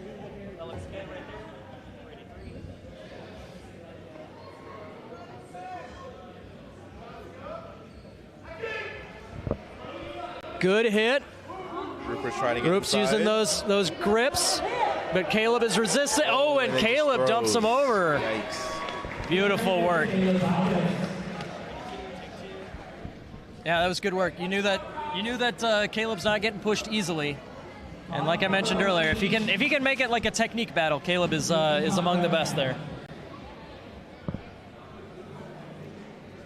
Mat 1, looks like we're still waiting on people, but we'll see how that goes. Mat 2 over here, the men. We are getting Todd Porter. Todd Porter gets a freebie. Oh, this is a big one. So next up for men's Openweight, we have Jay Scriven versus Seth Adams. Seth, our two-time light heavyweight champ. Jay fell short in going for his repeat of heavyweight.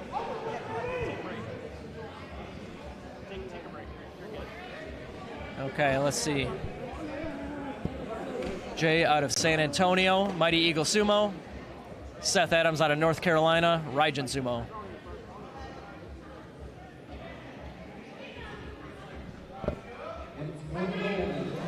Ooh, good hit from Jay. Jay spins him around and takes the win. Yeah, real good power from Seth, but going up against Jay, that's yeah, you can't go straight on against Jay unless you're somebody like Dominus or Robert or whoever. Like Seth has an excellent history with Openweight, but yeah, Jay's probably on the warpath after not doing as well as he probably hoped in heavyweight. Yeah.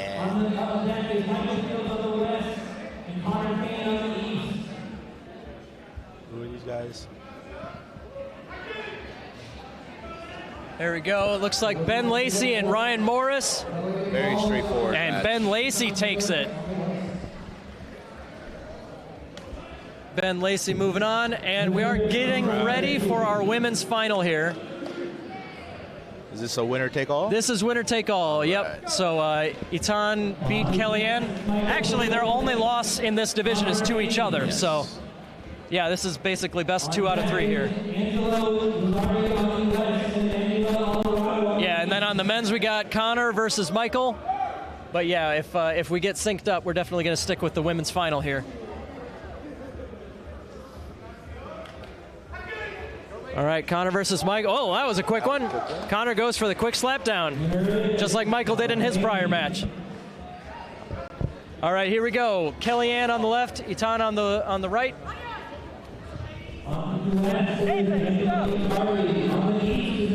Oh, good fight, good fight. Both got the belt. Etan getting the forward movement. Kellyanne tipping her over, though. Good push from Etan, going to the edge again, and they both defend. Kellyanne with the throw. No, nice. She defends again. Oh, man. Oh, by millimeters, I think Kellyanne got it. Let's see what the judges say.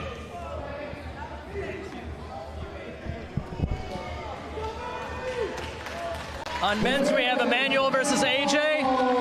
But yes, Kellyanne Ball is your open weight national champion.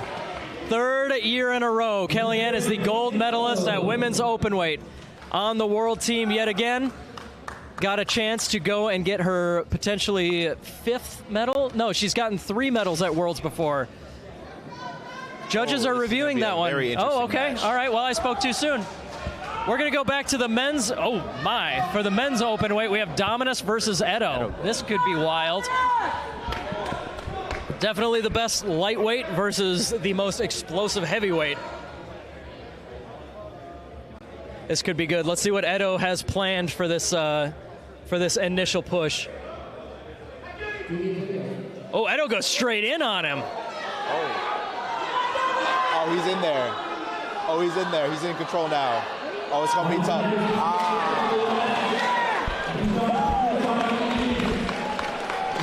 And the win goes to Dominus. Close. Well, hey, that's why we got weight classes in amateur sumo, that's for sure. Edo put up a heck of a fight. I was impressed with how straight on he went, but Dominus might have been holding back a little bit, just worried about some trickiness. Yeah. But yeah, either way, once they got tied up, Edo is strong as hell too. So I'm not gonna. I think only because Edo lost his balance towards the end there. If he didn't lose his balance, he would have definitely came out on top. When Edo's spinning around like that, one of the things he likes to do is go real low. Yeah. And that works a lot more against smaller guys. All right, we got Bijan versus Thomas coming up.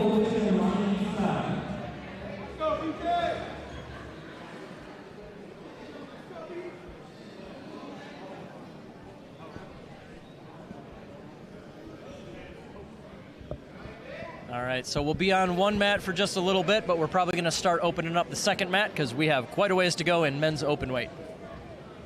But up next, Bijan versus Thomas. Oh, there's that pushing and thrusting we saw earlier. Thomas taking the quick win.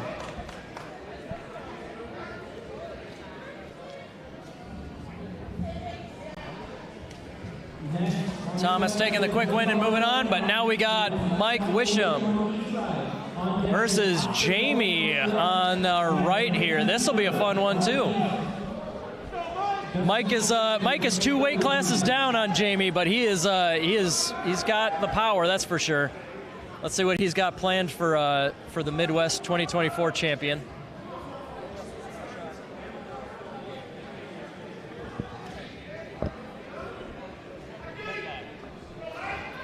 They come in. Mike says no funny business. Get straight in there. Going to tip him down. Oh, he might have gotten him. I think he pulled him down. I think Jamie, I think his feet turned over and dragged, but nope, referees want to talk about it. Yeah, that was close. Mike went down on his butt, but right around the same time we had Jamie getting pulled forwards and his knees went down too.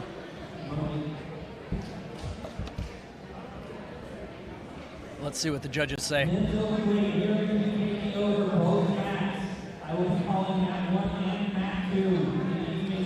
Okay, so yeah, here we go. We just got the announcement. We're going to be opening up mat 2 for more of men's open weight, just to make sure that we can get through this monster of a bracket.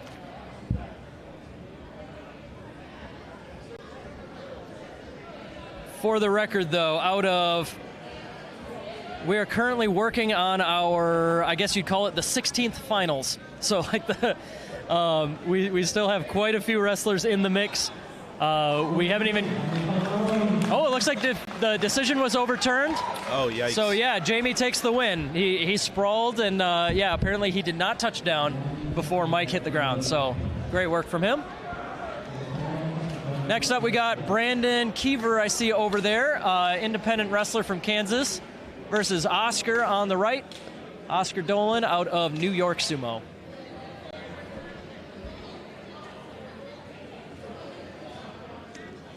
All right, on mat 2, we are going to have Oscar Dolan on the left side. Yeah, they're going to start calling out mat 2 here, so we'll see how we might get synced up again, and if we do, that's fine, but we're going to be going back to rapid fire mode pretty quickly here.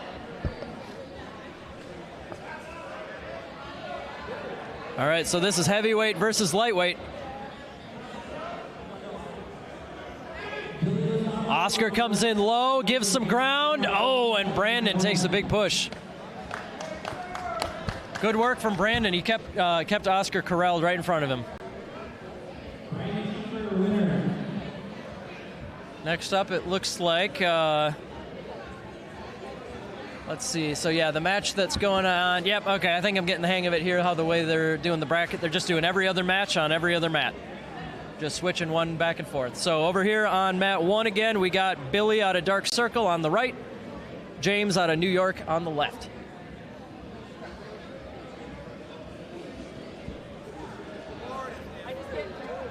There's Justin getting in the shot again, as is tradition.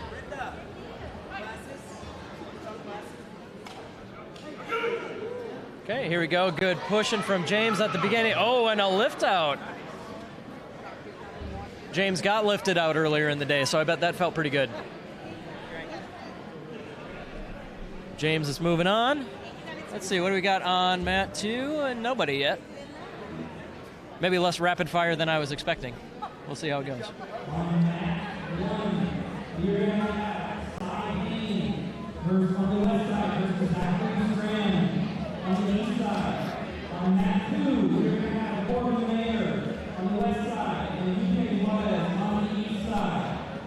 Okay, there we go. I think they may have been switching it up because that's the first elimination match I've heard going on over there on mat 1.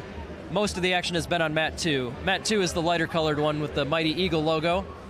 Mat 1 is the black Dark Circle Sumo one. So Zach Schramm out of San Antonio on the left, Cy Payne out of Dark Circle on the right. And our other mat, it looks like Bubba Garza versus Corbin Meyer, Dallas versus Ohio. Zach comes in with a nice low tachi and gets turned by Sai. Great work from Sai. That was a good recovery. On the other side, Corbin didn't have much trouble at all with Bubba. They just went straight forward. Well, good work for Sai staying alive and for Corbin advancing in the upper bracket.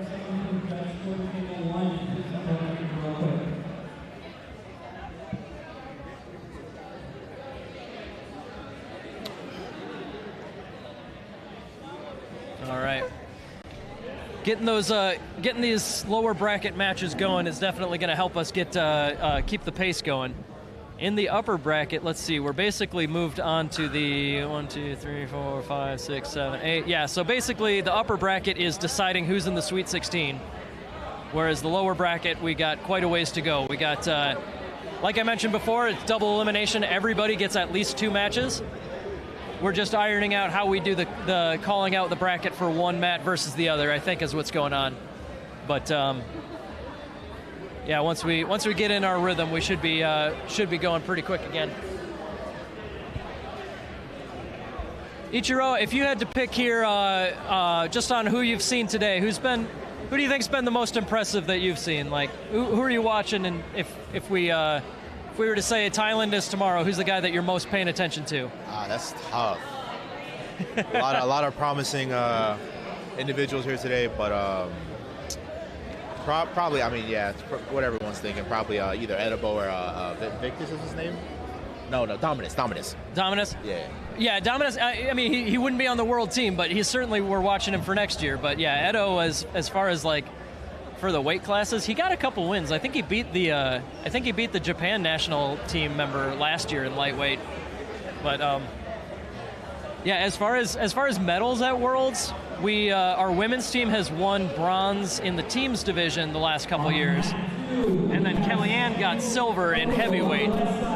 But that's kind of it. I think prior to that, the last time the U.S. won a medal at Worlds was I think it was like 2017 or something. So it's been a minute.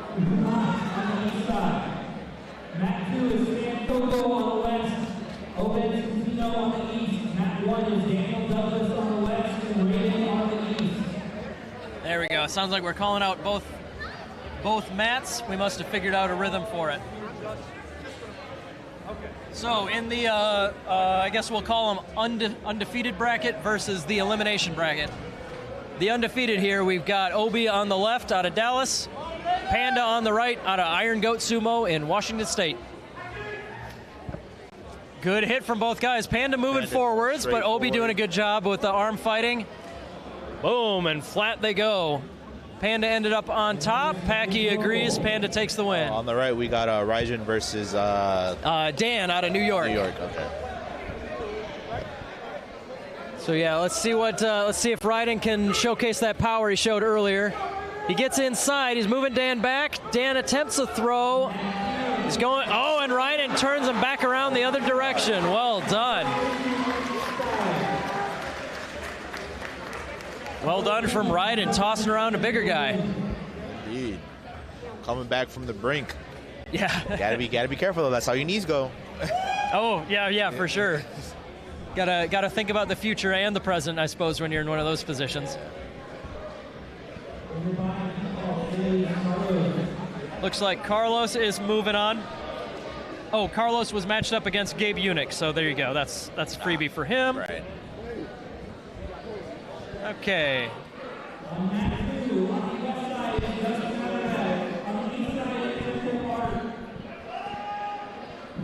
Mat 1 is Montez on the west side, and Enrique on the east side.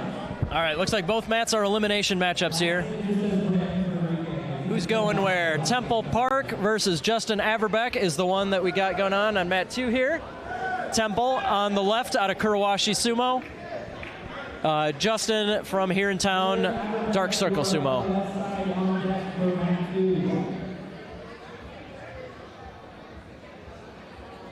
Gonna shout out John Hopper. It's his voice that we're hearing calling out the matches, and it's a tall order to keep this all straight. Temple coming in with a good grip and lift, and out goes Justin. Excellent work from Temple. All right, on mat number 1, we have Rick Garza on the left, Juan Perez on the right. Dallas versus Iron Goat. Juan's a little high, but there you go. He shuffles in a little bit. He's working Rick backwards. Right at the edge. There you go. Win goes to Juan Perez. On mat 2, we will have Big shout out to my wife. Just checked me in for my flight tomorrow. I wish everybody the good luck to find a backup like I have to help me out with all the travel that we do. Would not be able to make it work on my own. Okay, next round of matches, I see Jared versus who? It's Jared versus somebody, I don't know. Yeah, let's see here. I think that might be Hunter out of Dark Circle. Okay, mat 2 is a little bit ahead here, so let's see. We got where is Jared? All right, here we go. Big hit from both guys. Oh, well, never mind. Jared Parham taking the quick win. My apologies. That was Tyler from Dark Circle. Tyler from Dark Circle that Jared just went against. Let's see. Over on our other mat, we got Danny Avila versus Nick West. Oh, Danny comes in hard. Nick weathers it, but Nick is a little high. Danny works him back out. Danny Avila of Honu Sumo taking the win over Nick of Rain City Sumo.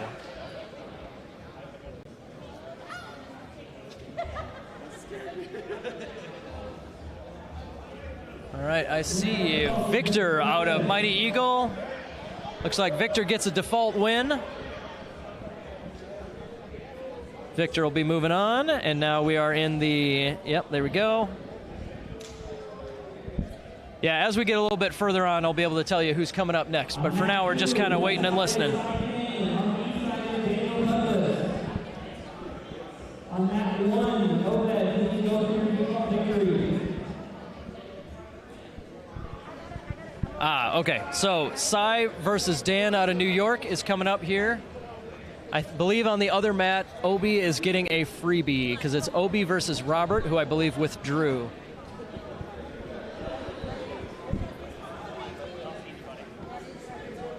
There's Obi's on his way over.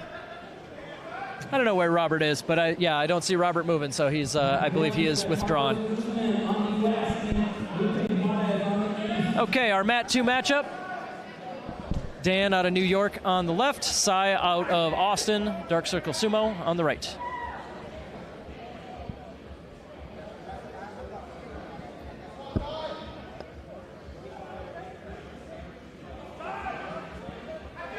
And here we go. Cy comes in nice and low, good head position, but Dan's moving him backwards. A little bit of hand fighting, and Dan takes him the rest of the way out. Great work from Dan from New York Sumo Club. Other mat here, we have Bubba Garza versus Carlos out of... This might be the elimination, because I think Bubba lost. Yes, I believe this is an elimination one. That's Carlos out of Shogeki Sumo. Yeah, I think... Oh, down goes Carlos. Good win from Bubba, knowing when to go backwards. Yeah, I think we're working through a bunch of our elimination matchups here.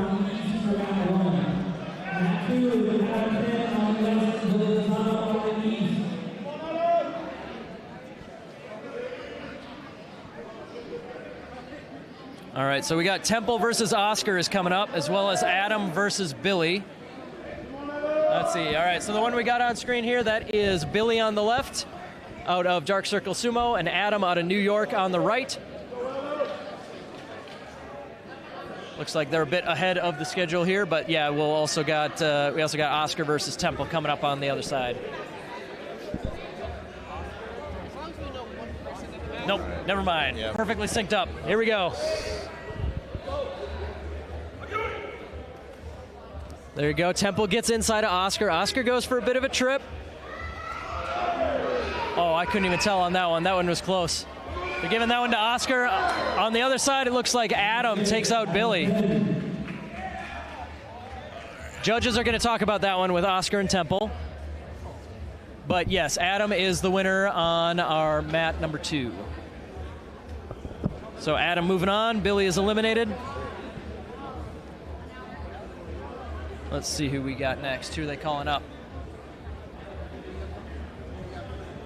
On mat 2, we have Moses Romero on the west side, Michael Bishop on the east side. Moses versus Mike on mat 2 there. On the west side, and Bijan Thomas on the east side. On deck for mat 2, Eduardo Burmo on the west side. Yeah, they're calling out big batches of names at a time, but the names that we got coming up, Moses out of War Sumo in Houston versus Mike Wisham out of Shogeki in Houston is coming up here.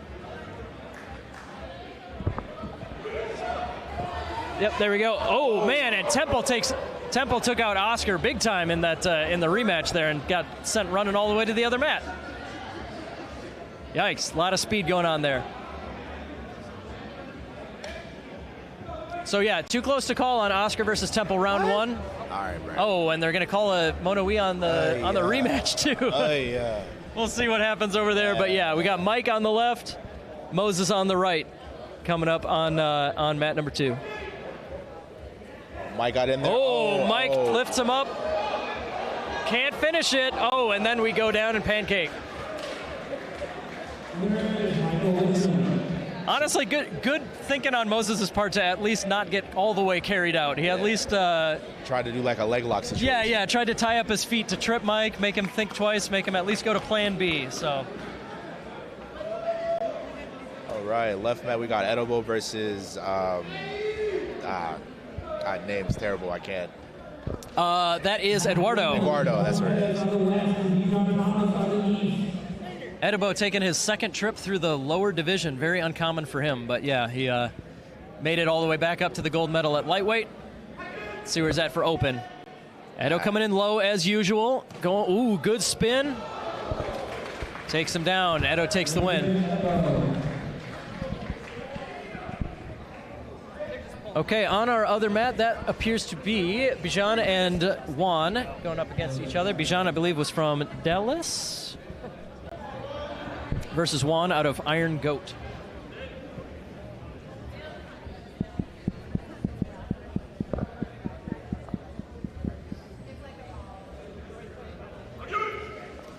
Ooh, Bijan getting to the side a little bit, but Juan wasn't buying it all the way. Yep. Juan made sure not to overcommit. Juan held back just enough that that Henke attempt did not do the trick.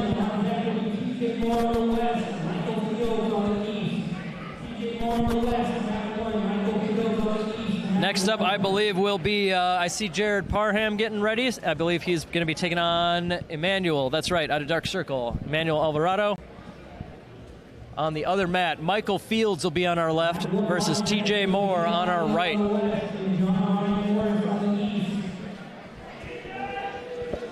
Yeah, we're very close to synced up again. I don't know how we keep... The matches are so short. How does this happen every time? So yeah, we'll see. It looks like Mat 2 is a little bit ahead, but these will be happening at the same time. There it is. Jared comes in with the thrusts, and he's able to push Emmanuel out. Another quick one for Jared. Michael Fields versus TJ Moore. TJ tries to keep space, but Michael gets inside a bit. TJ's gaining ground, but Michael's being tricky. He's making sure to keep him honest. TJ backs up and gets the pull down. Well done from TJ. All right, and these are, as mentioned, these are elimination matchups. Seth's going to get a freebie because that's Ron Porter, our another injury withdrawal. I haven't seen Ron walking around a bit recently. I hope he's doing all right. He was moving under his own power earlier. Ryan versus Danny. Danny Avila. Oh, man. Very inside, and boom goes Ryan. Yeah, that straightforward. Denshimichi again. Straightforward. As we were saying earlier when it was his weight class, Danny with just classic sumo, just classic sumo. Straightforward, pushes him out.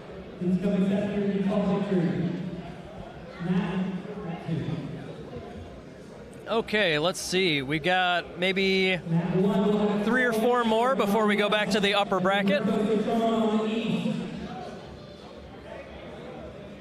Yep, I believe this is Victor versus Hayden. Oh, but Hayden had pulled out as well. There you go. So Victor is going to advance. I think Troy versus Rupert is our other one here. There's Troy. All right, he's here. So yeah, we the next matchup, here we go on mat number 1. That is Rupert out of Chicago on the left. And making his way up there is Troy out of Ohio Sumo.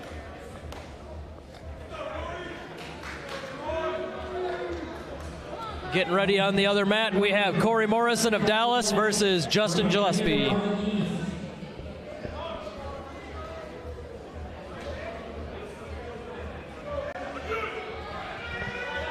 All right, good getting inside from Troy, but Rupert's extremely strong, and yep, there just pushes him right out. On the other side, Corey also got some pretty straightforward sumo, pushing Justin straight backwards. Great work from Corey.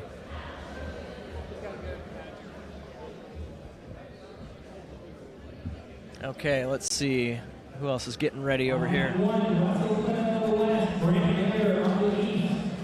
Brandt versus Russell will be coming up on mat 1. Cornelius versus, I think I heard Josh coming up.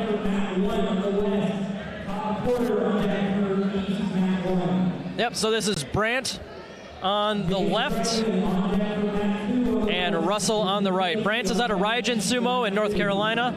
Russell's out of Shogeki in Houston.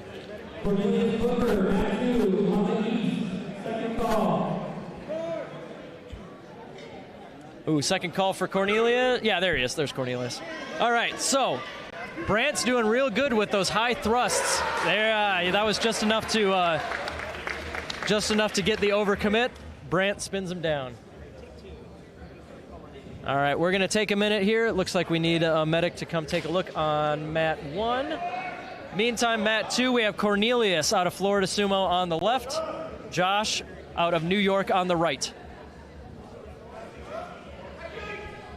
Cornelius gets underneath. Pushes him backwards. Them straight out. Great work from Corny. Yeah, Cornelius, once he gets inside, gets low like that, just nothing you can do. Great work from him.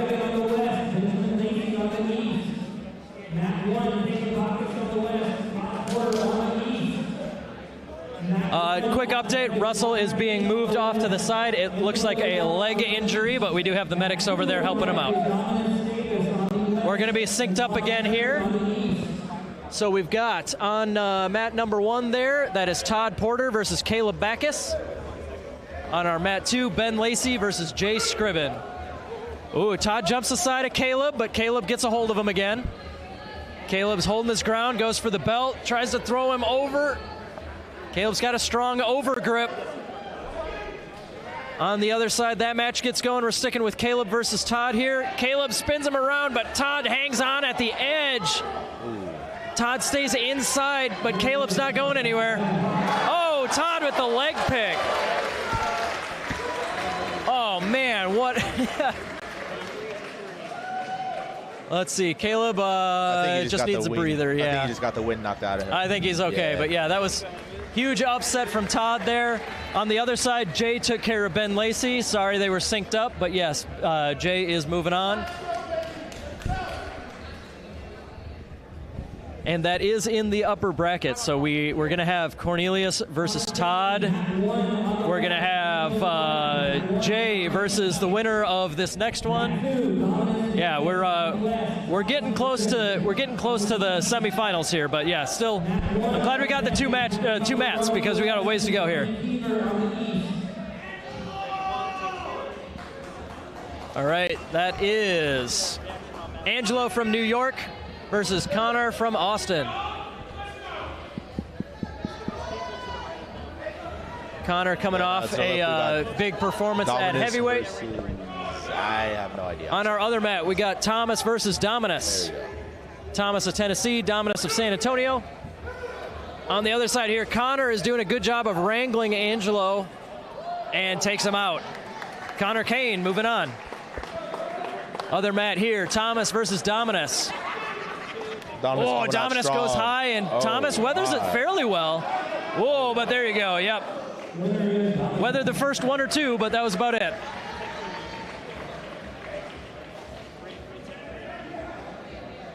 All right, nice. We got a little bit of separation between the two mats here. Mat 1 is Brandon Keever, independent out of Kansas, versus Jamie Calderon out of Chicago Sumo Club.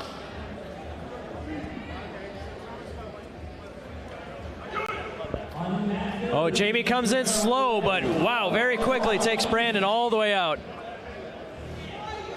Ooh, he went flying a little bit, but yeah, we caught him. We're okay.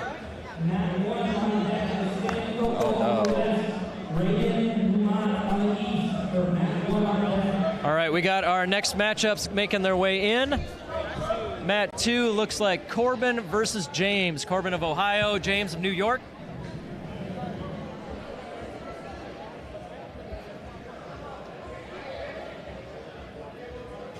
All right, Corbin versus James. This is not elimination. This is a winner's bracket match still.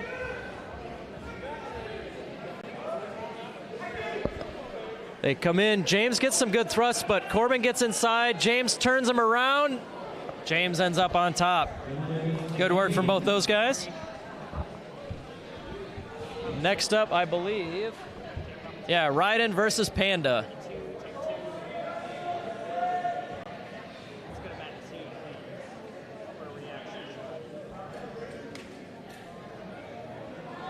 Yep, there we go, good. All right, so Mat 1, Raiden on the left out of Dark Circle Sumo. Panda on the right out of Iron Goat.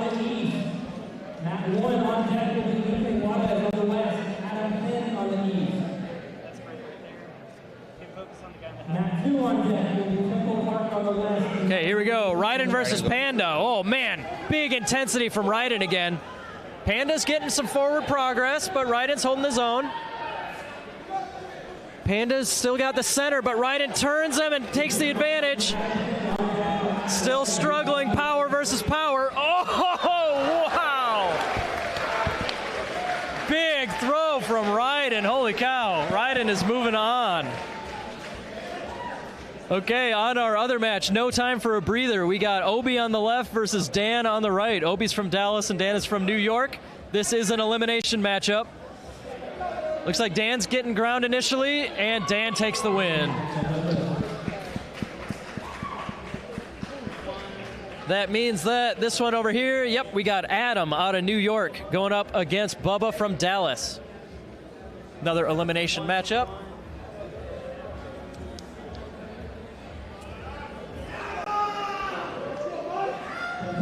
As always, Dallas has one of the bigger cheering sections here in town. Oh, Adam takes the middle originally. Bubba goes for a throw, but yeah, nothing happening there, and Adam finishes him off. Good patience from Adam there, not overcommitting and not falling for Bubba's pull attempt. Mike versus Temple. Mike Wisham versus Temple Park. Temple turns him around. Ooh, they go down. Looks like Temple got that one.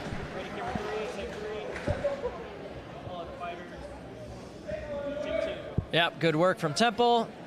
And our other mat, another elimination match. Ooh, this will be a good one. We got Juan after his Cinderella run at heavyweight versus Edibo, the lightweight champion. Getting ready on the other side is TJ versus Jared. These will be a little bit close, but it looks like Juan versus Edo is a little bit ahead. Let's see if our lightweight champion can stifle our heavyweight surprise medalist. Edo comes in a little hesitant. There's that classic Edibo squat. On the other side, Jared and TJ get tied up. Jared's getting progress. Jared takes him out. So somebody told me never try that move that Edibo does until you can deadlift as much as Edibo does. But Edo does that classic move where he gets you to overcommit to a push by squatting all the way to the ground. It's nonsense. I don't know how physics work there, but somehow he makes it work. Seth versus Danny. Some of our light heavyweight medalists here. Seth is Seth's got the inside. Danny's got the middle of the ring and takes Seth out. Beautiful patience from Danny there, taking the win over Seth. Mat 1, Rupert versus Victor. This is Chicago versus San Antonio. Quick hit from Rupert. Rupert's going for the belt. Victor tries for the spin. He's trying to get Rupe away from him. No, Rupert twists him down, takes the win over Victor of San Antonio. Yeah, it looks like we need a minute for Victor. He's staying down. We'll give you an update when we can see how he's doing there. Okay. Whew, needed a bit of a breather there, honestly. Like, yeah, rapid fire back to back. Hope he's okay. But yeah, we've been getting rapid fire. We've been burning through these elimination matchups. Let's see who's coming up here soon. For what it's worth, we're down to our top 8 in the upper bracket. We got Cornelius versus Todd, Jay versus Connor, Dominus versus Jamie again. All right, I think he's getting up. And then James versus Ryden will be coming up in the upper bracket. We do see Victor getting up. Looks like he needs a hand, but he is up. We got both his heavyweight teammates helping him over. No, it looks like he... yeah, that doesn't look good. Yeah. On the other mat, we have Brant versus Corey. Corey goes in for both of these guys like to thrust, but Corey gets taken to the edge, and Brant takes him out. Great work. Kind of beating Corey at his own game. That's a good win for the Raijin Sumotori there. Okay, where are we going next? We got quite a few elimination matchups, so I think that's probably where we're going next. Connor versus Jay. Sounds like that one's coming up now.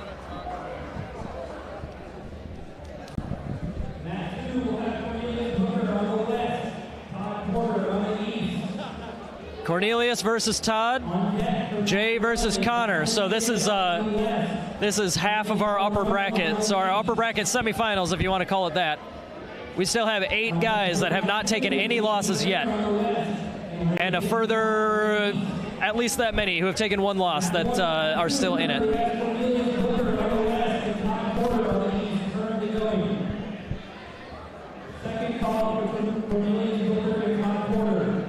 Okay, so Connor versus Jay and Todd versus Cornelius will be both going on here, roughly the same. Yep, mat 1 up at the top there, that is Connor on the left, Jay on the right. Mat 2 at the bottom there, that is Todd on the left, and Cornelius. On the right.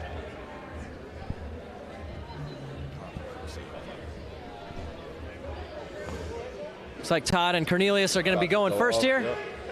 Cornelius goes in. Ooh, Todd goes for that leg again, but Cornelius isn't having it. Oh, Cornelius flips Todd over. There he goes.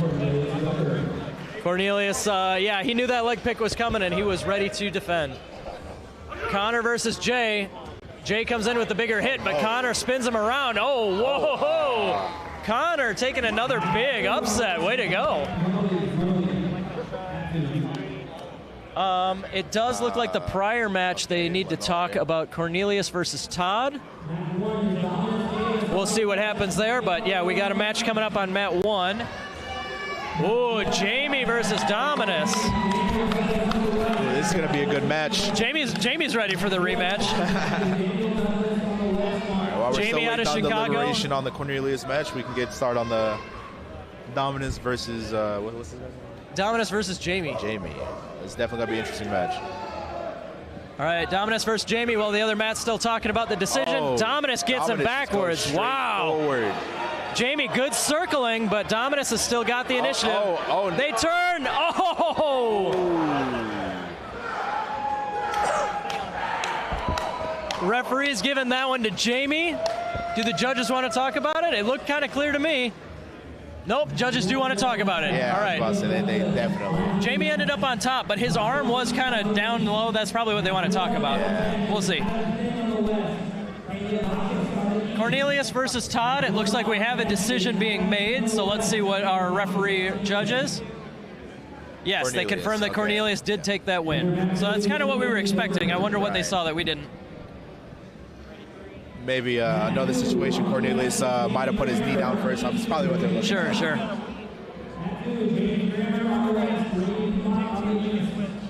Jay, so I believe our last upper bracket semifinal here is Raiden on the left versus James on the right. Raiden's out of Austin here, Dark Circle Sumo. James is out of New York.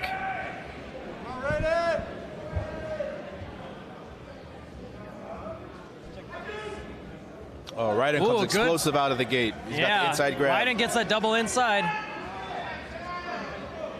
Okay, it looks like we got a rematch on the right side. Yeah, we'll see Dominus versus Jamie rematch in just a second here. Raiden's got that inside grip, but James is just too big to get plan A working. Raiden spins him. James spins him back. Okay, we got no time to digest. We got to switch right back to Jamie versus Dominus in the rematch. Dominus comes out the gate. Big hit again. Big hit again. Jamie's holding strong. Dominus takes it. Dominating victory. Quite the ferocious match. Ooh, buddy. Then we got Temple versus who on the left side? On the left side is Ben Lacey out of Ohio Sumo. Okay. Temple out of Kurowashi down here in Texas. Temple goes inside grab. Yeah, Temple's got that power. Yeah, there you go. He's just got to use that power to out-muscle the tricky guy. It does look like James was upheld as the winner on that prior one. Let's see, who do we got coming up on our other side? Looks like, we got two teammates going up against each other. We got Josh and Dan out of New York Sumo Club. Yeah, they are both there. Good. Mat 1 here, that is Josh on the left, Dan on the right. New York Sumo Club. Oh no, you hate to see it. Teammates going against each other, but it has to be done sometimes. Yeah. Well, they sent so many people here that it was inevitable it was going to happen, right? Okay, here we go. Josh versus Dan. Oh, Dan takes the center of the ring. He's working Josh backwards. Oh, back to about even, but Dan's still got that forward momentum. Dan's in full control of this match. Dan takes the win. Soon. Let's see, what do we got going on Mat 2? Are we still waiting on the next announcement?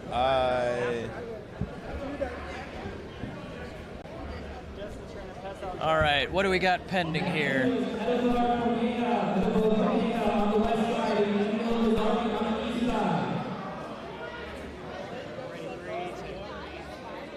Ooh, we got a lightweight rematch here? Yeah, we got Angelo out of New York Sumo Club versus Edo. You said this is a rematch? Yeah, I think they fought in lightweight, right? Okay, I have no idea. That's the thing. I don't know. Yeah, sure. Yeah, you don't remember every single match that happened today? No, I'm sorry. No? Well, that makes two of us. We're doing our best. All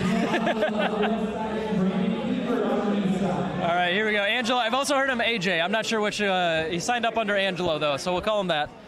Angelo out of New York. Edo out of Raijin Sumo. Good hit from both guys. Angelo's inside and lower, but Edibo's working him out. Edibo twists him over. Good work. The whole time. All right, we got someone out of New York. Yep, Mat 1, this is Caleb on the left, Adam on the right. Caleb out of Mighty Eagle, and that's Adam out of New York. Ooh, Caleb's getting some good pushing there, but Adam's defending well at the edge. Oh, careful not to turn. Yeah, there you go. Caleb spins him around and takes the win. On the left, we got Jared versus... Now Thomas out of Tennessee on the left. Jared out of Kurowashi on the right.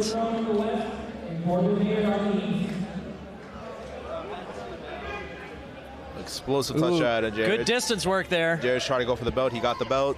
He's trying to just drive him forward now. Oh, yeah. Once we get on the belt, Jared definitely has that advantage. Mat number 1, I see Danny Avila over there is Brandon Keever. I haven't seen him in a minute. He should still be here. Who's Brandon? I don't know. They'll call his name a couple times and Okay, well, regardless, we have Corbin out of Ohio versus Rupert out of Chicago going on mat 2.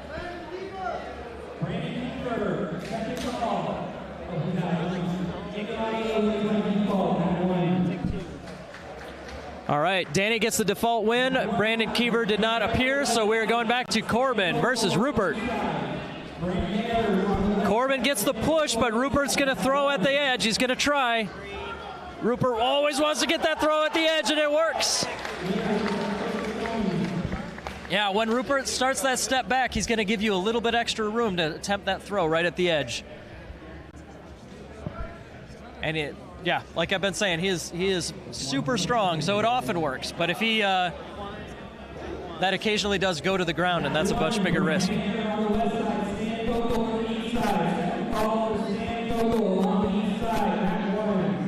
Oh, there's Panda in the background. He's a-coming. All right, so, yep, Panda's here. Panda will be on the left, and that'll be, Brant out of Rygen on the right. On mat number 1.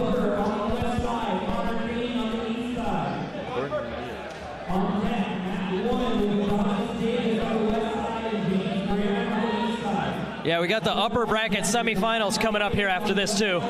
All right, Stan versus Brant. Stan's nice and careful. He knows the other guy's faster here, so Panda's staying strong, but Brant's not afraid to get inside. Brant's got a good handle on that belt. Oh, Brant thinks about a trip. Panda resists.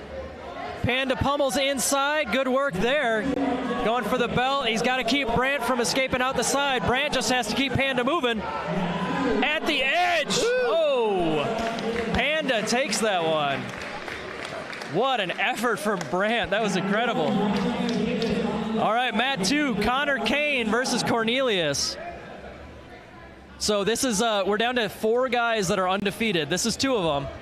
So we'll have Connor versus Cornelius, and then after that we got James and Dominus.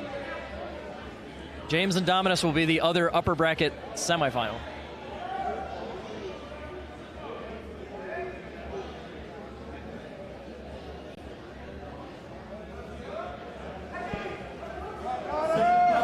Cornelius gets inside, but Connor's escorting him backwards. Corny turns.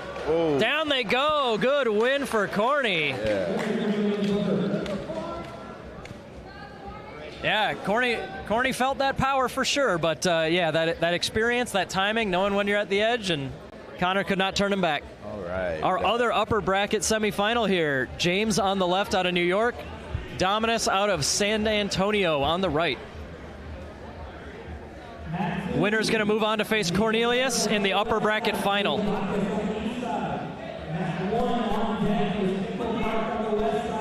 Dominus coming out explosive out the gate.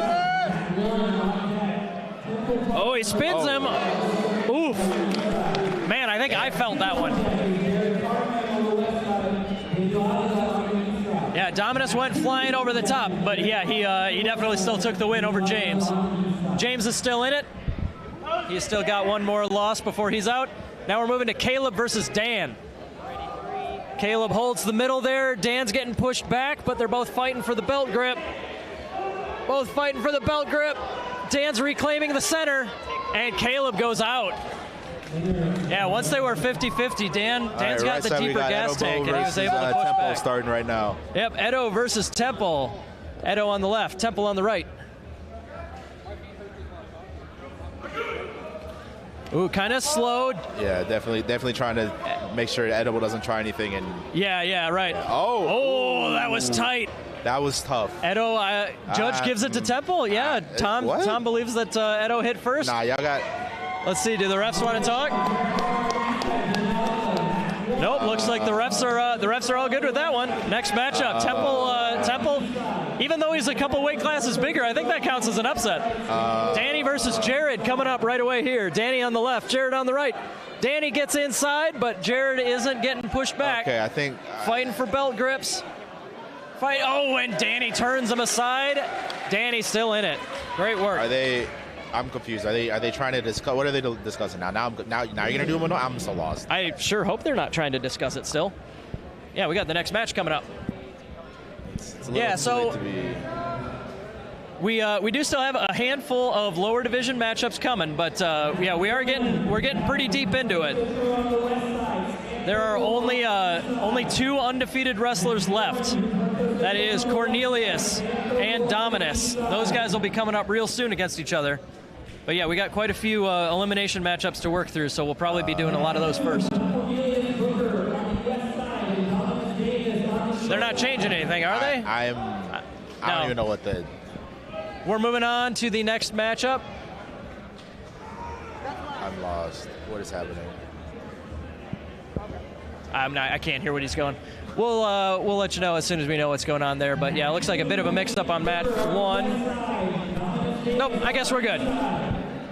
Okay, mat 1, Panda versus Rupert. Elimination matchup. Again, Panda is out of Washington State, Iron Goat Sumo. Rupert is out of Chicago. On the left side, we got Dominus versus Cornelius coming up. Last undefeated match in the open weight. Oh, yeah, that throw isn't going to work. That throw's not going to work. Panda ends up on top. It does look like we got Dominus versus Cornelius. The winner goes on to the medal match.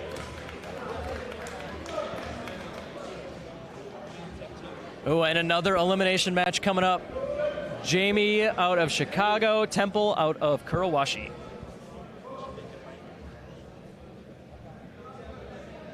Cornelius likes to take his time, so we might end up having these two exactly synced. So we'll see what happens. It's gonna be real tight. Cornelius is down, Dominus is ready to go. So is Temple and Jamie. We're gonna stick with Corny and Dominus here, though. Cornelius with some out though. Oh, I think Jamie might have gone down in that one. Yeah, I think he sprawled too far forwards, and I think Temple took the win, staying up too high. Oh no, I think the nerves are starting to get to Cornelius. He had to take his time. Okay, here we go. Yes, all right. Cornelius and Dominus finally ready to go here. Dominus on the left, Corny on the right. Big thrust. Get in there, Corny. Dominus is staying on him. Yeah, Dominus takes Corny all the way out. Great work from Dom there.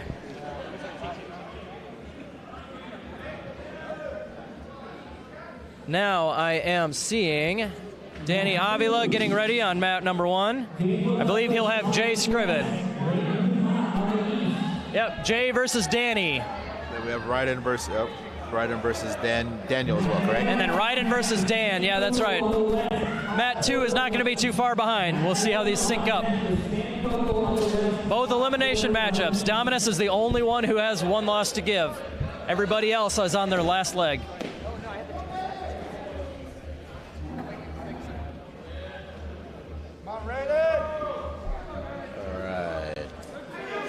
Here we go. Ryden gets inside on Dan, but Dan's still big. He's still holding the middle. Oh my. On the other mat, Jay throws down Danny. Oh, Dan throws down Ryden. Oh, buddy. Man, great work from both of them. But yeah, it looks like Dan and, well, both Dans take the win in this one. Dan Douglas from New York moving on. Danny Avila from Honu Sumo is staying in the mix. Wait, what?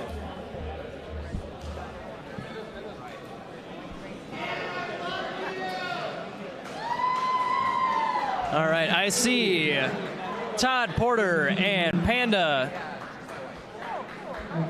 Let's see, yeah, Yep, winner will go on to face the winner of our last match. There they go. Todd getting inside, slipping out. Oh, I think Todd might have gotten it. Yeah, that's what those big guys have had to keep an eye on, Todd. He's slippery.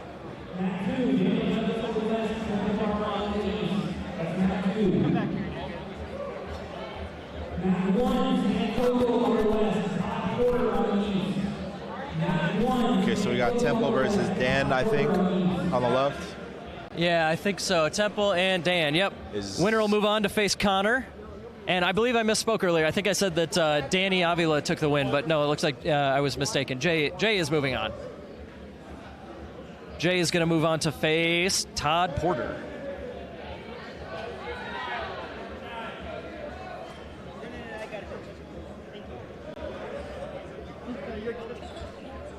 Okay, Temple on the left out of Kurowashi Sumo. Dan on the right out of New York Sumo Club. Like I said, winner moves on to face Connor. Loser is done for the day.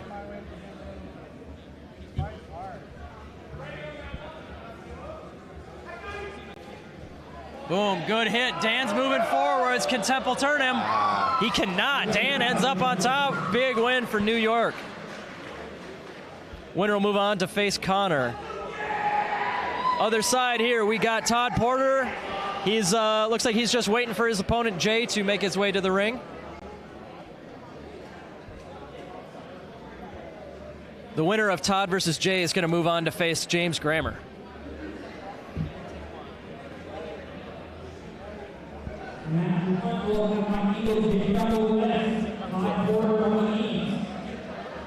What's going on with Matt 1? What's that? What's going on with Matt 1? Matt 1 here. The Todd on the left, Jay on the right. Jay's just taking his time. Okay. Yeah, he's just taking his time. We're deep into this one. He's just taking his breather as much as he can. Makes sense. No, I absolutely empathize. Yeah.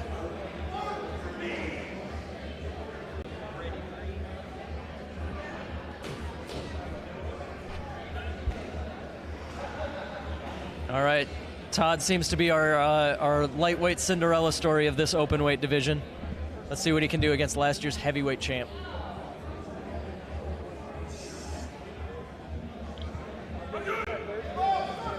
Oh, not a lot, it turns out.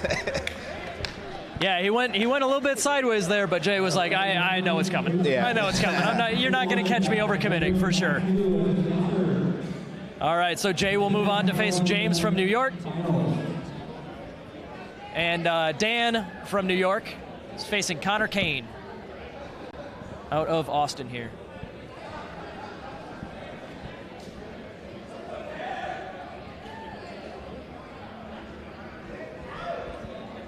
As is often the case in amateur sumo, it's down to the openweight has come down to just the heavyweights and Cornelius.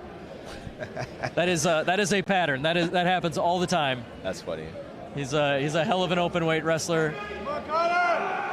Connor gets inside. Dan's taking the middle. Can Connor spin it? Oh, I think he did. Yeah, Packy says that it goes to Connor. Are the judges taking a look at that, or do they agree? It looks like it. Yeah, Connor keeping it going. Well done. Well done. Talk about a debut. He's like, I think he's one win from the podium at this point.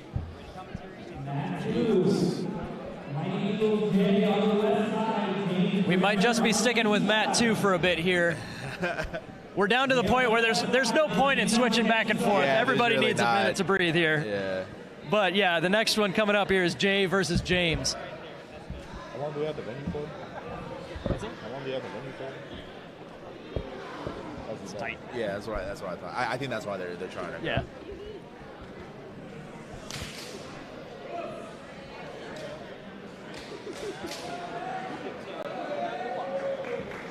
Okay, here we go. Winner's moving on to face Connor. James out of New York on the left, Jay out of San Antonio on the right.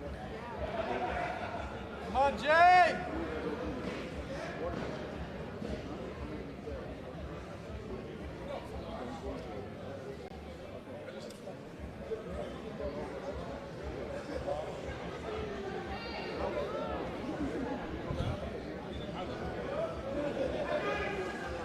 Jay comes in low. He's working Jay. Oh, wow. Quick one there. Yeah, Jay stays right on top, goes all the way over. Might have bonked heads down there at the bottom. Jay's taking a minute to get up. Yeah, he's confirming he's okay. He just needs a second to get up. He's like, don't send help. I'm okay. Leave me alone for like 10 seconds, and then I'm okay. Yeah, taking a minute to get up, but he's okay. He is moving on to face Connor. We have Dominus, Cornelius, Connor, and Jay are our top 4. So this next matchup between Connor and Jay will determine who's 4th place and who is still in it.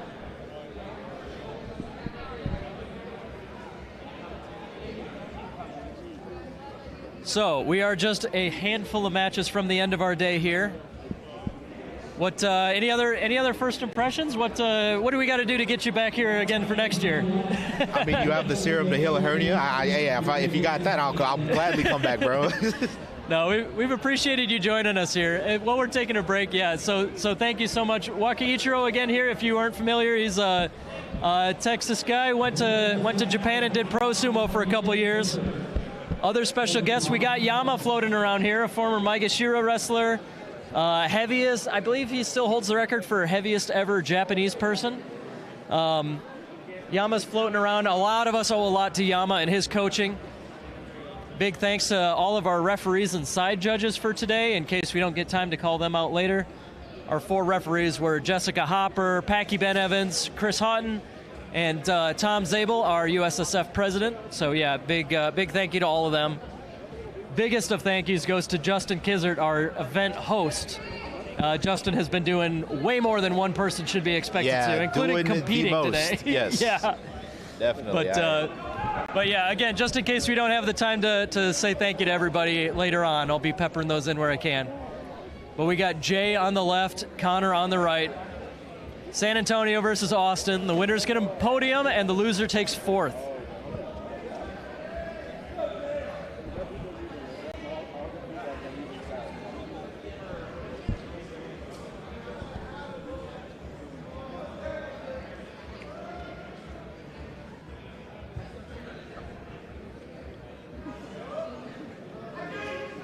Here we go, big hit from Jay. Jay goes backwards. Oh, man. Oh, Jay thought he had a spot where Connor was overcommitting, but Connor's been... he stuck with them. Yep.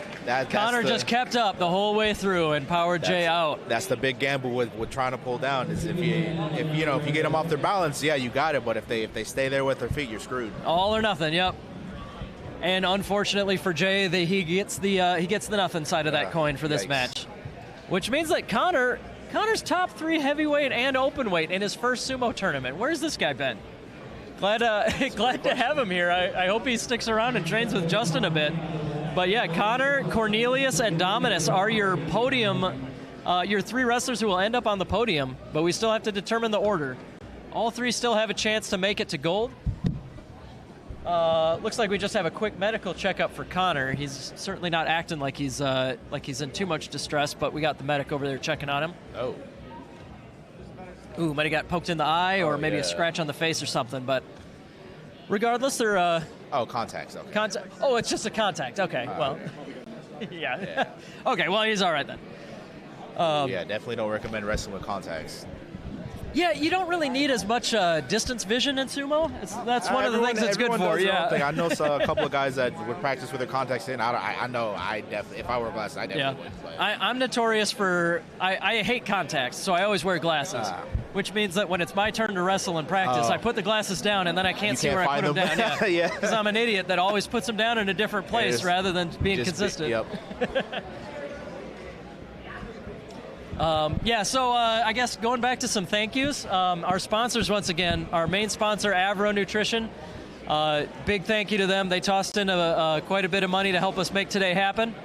Thank you to Asahi, to Cheeky Sumo. Am I missing anybody else on there? Grand Sumo. Oh, I can't forget Grand Sumo Breakdown. Those guys are the best. And of course, our hometown club here, Dark Circle Sumo in Austin, Texas. And Kyle, big special thank you to Kyle for showing up at the end of the day. Yeah, we're going to have a commentary guest hop in. He can't help himself. Yeah, hey, come on in here, talking to the microphone. What's up? So, former national openweight champion, Kyle Ferreter. Last time it was held down here in Austin, that's when I won it. Yeah, and then you gave me the cup because for whatever reason you didn't want your trophy. Trophies are useless. All right, we're going back to the mat, but yeah, thanks for joining us. We're kicking you out. I'll find you later. Okay, so in our bronze medal match, Cornelius on the left, Connor on the right. The loser takes bronze. The winner goes on to fight Dominus for the title.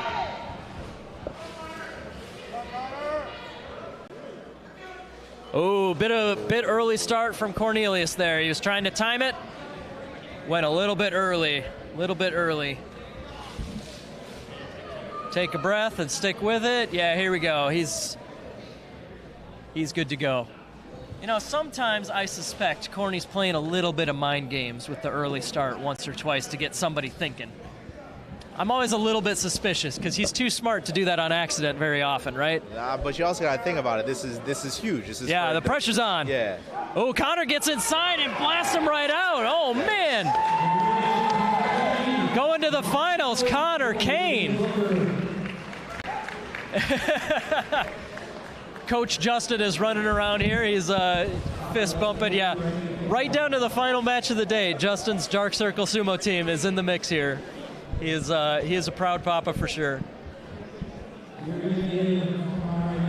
Okay, so Connor's going to get a breather, but then we're back for one or potentially two more matches for the end of the entire day here. So what is it? We are. Connor has to win out twice. Connor has to win twice. Okay. Yep. Dominus is still undefeated, and in a double elimination, you got to lose twice before you're done. So Connor has already taken one loss. Let's go back a little bit. Who did beat Connor? How did he end up down here? This bracket's so big, I got to scroll like 3 pages. That's right. Cornelius got Connor the first time. Connor got his revenge. So yeah, there you go. Connor will face Dominus here. If Connor wins, they switch sides and do a rematch. If Dominus wins, that's the gold medal, and then we start frantically untaping everything because our time with the venue is short. Yes. This venue has been excellent. Yeah, the CTX Event Center down here in south of Austin, Buda, Texas. Thank you, Randy. Yeah, they've this venue is a great place. I hope that we can do sumo here again because it's the perfect size for 2 mats and a couple hundred spectators and athletes. It's been a blast. They've been a wonderful host, and yeah, Justin's looking for venues around town here. He'd been hosting events at Dreamland out in Dripping Springs for a couple years, but it doesn't sound like they're in the mix anymore. So yeah, somewhere down here in Buda. Selfishly, this is much closer to the airport, so I would love for him to host events down here. Yeah, no, I love coming to Austin. It's one of the only places you can fly direct from Des Moines. Oh, I bet. Austin, Vegas, and then other than that, it's kind of the hubs. So yeah. I will selfishly say I love flying to Austin. Hey man, connections are a bummer, bro. Man, planes are the worst. I get sick every time. Let's just do one of them instead of 4 of them, right, or whatever. Yeah. All right, All right, so refresher here. We got the finals here. If Dominus on the right out of Mighty Eagle, if he wins, we're done. Dominus is the champion. If Connor wins, Connor on the right out of Dark Circle Sumo, if Connor wins, we got to do a rematch. So Dominus, this one's for all the marbles. Connor, he's got to have something left in the tank for the rematch right after this.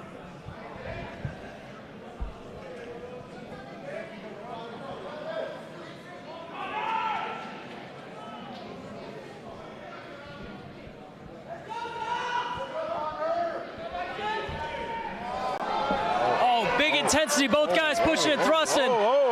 Connor's getting inside on Dom. And Dominus, national champion. Mighty Eagle Sumo.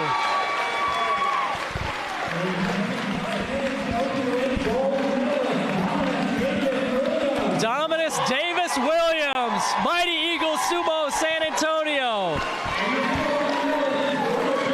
First year at Nationals and going to Thailand to represent Team USA as our open weight champion. Oh man, his teammates there, Caleb and Jay, getting in there before anybody could stop him. Incredible work from Dom. As you can see, the emotions. And now, yes, now the aggressive hugging championship begins. Big thank you to everybody. We're just shouting out all our referees and volunteers. We're winding down a little bit here. Another big thank you. He's on his way back here, but Noah Wilbrock-Talley out of Kansas, Sunflower Sumo's been joining us for most of the day here on commentary. And great to finally meet you in person, Ichiro. Thank you for stepping in on commentary. It's been a blast. I think we're about to sign off here. I don't think we have Justin. I'm going to go talk to Justin, make sure I know the schedule. But yes, awards might be the last thing that but we might have to hurry, so we'll see. I'm going to take a step away here. I will be back in just a moment with an update on our schedule. Hey, Jake, what time do we need to be out of here? I can't make it. I know. So, okay. Okay. Is it still live? Can I sign off? I do believe so. Ask the gentleman right there. I'm taking your seat, Jake. Are we still live? Or? Still live. Yeah, there you go. You can sign out. All right. You guys go try it. Yeah, I don't know if it's time. I think they're going to probably show awards, stream awards. Yeah, things like that. we're checking on the awards. We're trying to make sure that we don't go over at the time. Yeah, okay. Well, what did you think? Yeah, it's very interesting. Well, I don't want to say it is entertaining, but it was. Amateur sumo's come a long way in America, for sure. I think it's on the up and up in its own ways. Oh, most definitely, because I didn't know that Justin and all them got into this right around the time I actually went pro. So I see. Whenever I started pro, I really all there was that was advertised was just the U.S. Sumo Open. But now, as we were talking earlier, how there's different events throughout, way more events throughout the year now. So tons, definitely. And now there's a bunch of different sumo clubs that I didn't realize they all came up like relatively quickly too. So. Yeah, it was just I don't know. It was a big boom, sumo boom, I guess. And yeah, I look forward to seeing how things keep getting better year after year. What we need. Quick update. We are over time, but we'll deal with that later. We are doing our awards ceremony. Okay. We'll want to have Jackie do the camera facing this way. But do you want to take your seat back? No, we're good. But yeah, award ceremony's coming up in just a couple minutes. Okay. But yeah, what we need is for these people to go home with their losses or go home with their wins or whatever, and reflect and start to figure out, okay, what do I need to do to improve my game? Because I think we have a lot of guys with, in some ways, incredible game that's very one-sided, you know? But we need people to want to know everything there is to know about this sport. Right. I think that's what it takes to get it to the next level, you know? Yeah. So that when we go to Worlds this next year, we don't get completely destroyed by the Japanese again. Well, I mean that's not fair. I mean, it's not like, you know, they have like an advantage or anything, you know. Well, what I want people to see that that's the gold standard and that we should strive for the gold standard. Right, absolutely. Even if we don't have it as institutionally, you know, grounded in society, we can build it. We are the society, you know. So that's my hope. So many medals. If I went there and just swiped all the medals, does that make me the most decorated amateur in the United States? Yeah, for all the 10 seconds, you'll be able to get away with it. Well, I may not be the best at sumo, but I'm pretty good at stealing. Pretty good at theft. I cannot say the same for myself. Not a thief. Is there any Pepsi left in this? I have no idea. Probably. It's probably water. Because you're looking to take the same shot. Water. All right, follow Justin. All right, Mr. Kizari, take us home. Please move from over here. Thank you. Excuse me.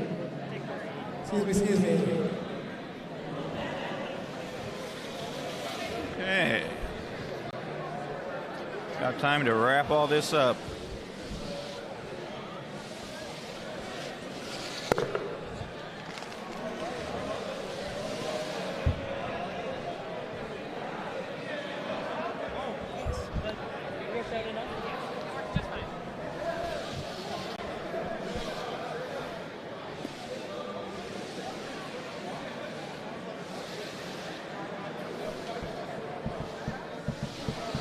If I could go back, I think there's a results tab. That might be able to find it. Oh, maybe. Is Jake far? I was about to say, is Jake far? Oh, no, Jake's nowhere to be in sight. Well, now he's all business. Wonder what's in the fun gift bags. Oh, I think it's like I peeked into one. It was like a towel and some other. Who doesn't love a towel? Yeah. Towel, and I think maybe like some drink packet mix. Oh, interesting. Yeah. One of those new people who like can't just drink water. Yeah. They gotta put stuff in the water. Yeah. See, at least I'm honest. I'm either drinking water or I'm drinking stuff that's bad for me. There's no in between. I'm not trying to have my cake and eat it too. Okay? Full calorie, full sugar Coca-Cola, or water that's just water. Is that so bad? Depends on the person. I guess. I want to cast a judgmental energy onto the airwaves here as we wrap for the day. People can see the real side of me. Yeah, as you can see, they're very frantically trying to wrap everything up so we can get out here on time. We'll also try to do the award ceremony. I know. They're going to have to do it fast. Not to take away anyone's moment, but, you know, time is money. In this case, quite literally. Yes. Let me go see if they need help. Okay. I don't know, maybe I should do the same. Please move from the center area. We are about to do the awards ceremony.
See ya.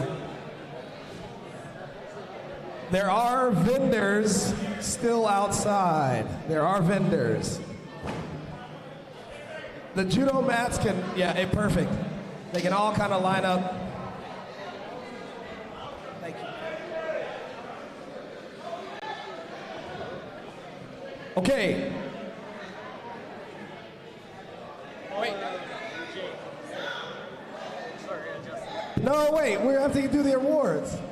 Oh, okay.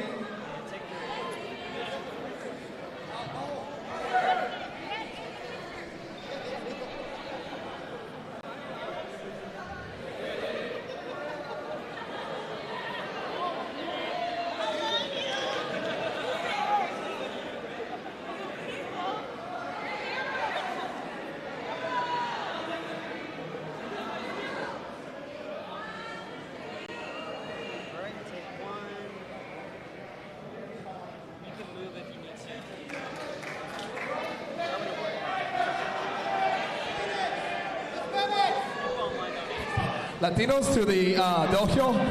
Latinos to the dojo. Por favor.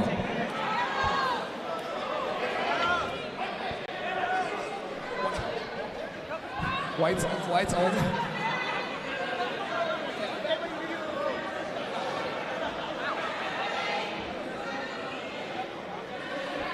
I'm trying to do the awards. Come on.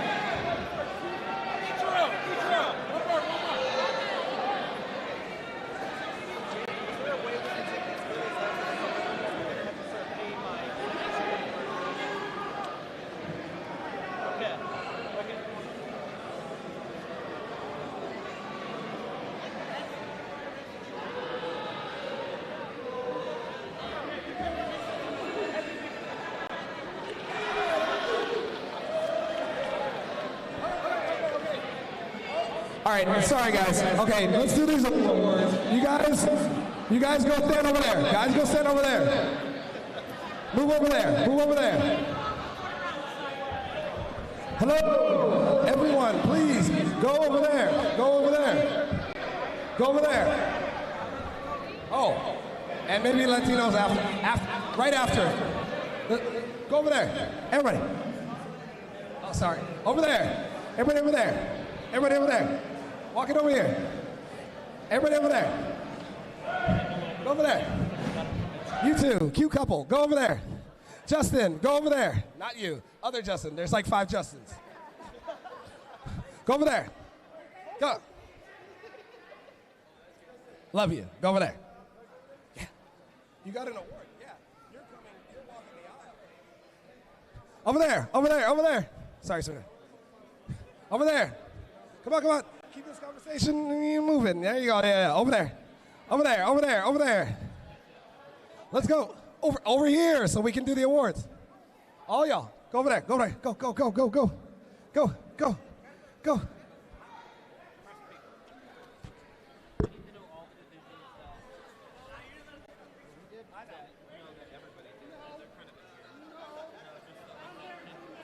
No! No! Your wife's begun. He's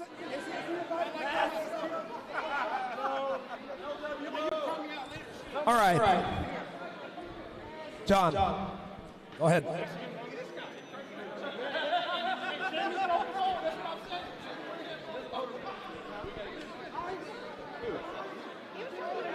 Who was? Oh, I'm not. I'm Indian.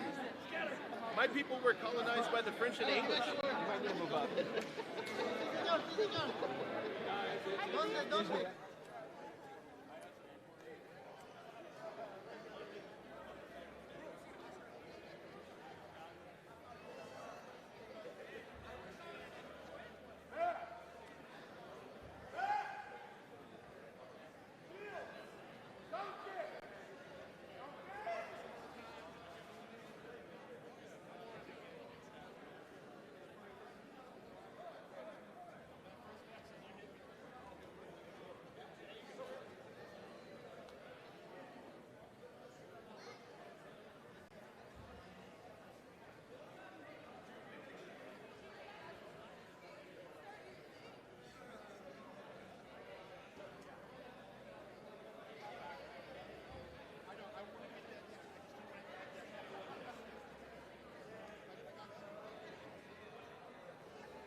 I do apologize, wrestlers. Can we move to this half of the dohyo? Because the spectators want to actually see the awards. Everybody over to the right, right of center. Everybody right of center. Stage right, whatever. Go where my finger points.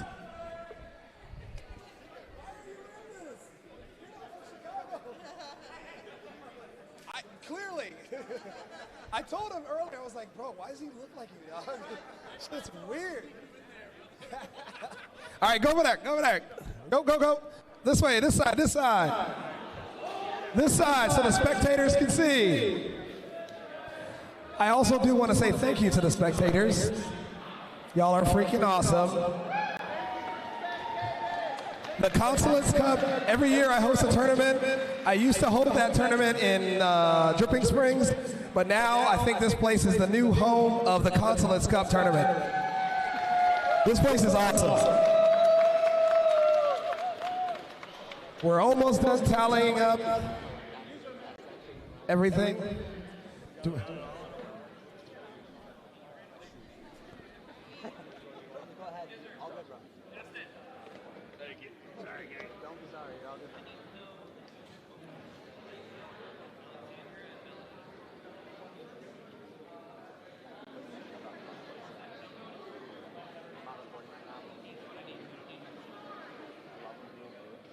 All right.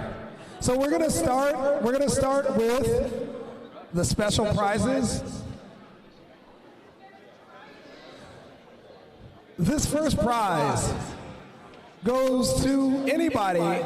It's a technique prize. It goes to anybody who is exceptional and actually does a whole breadth of techniques. Not just yorikiri or oshidashi, but actually within the tournament actually does multiples of the 82 techniques in sumo, okay?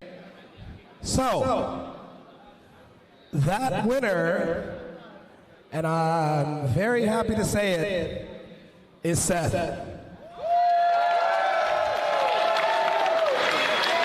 Mr. USA!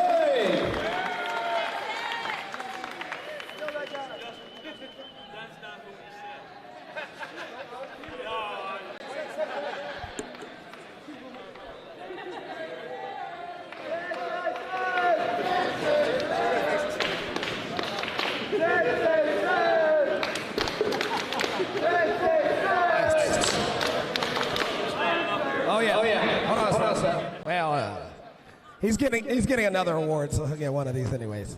I'll get you another bag. Okay. No, just stay right there. Yeah.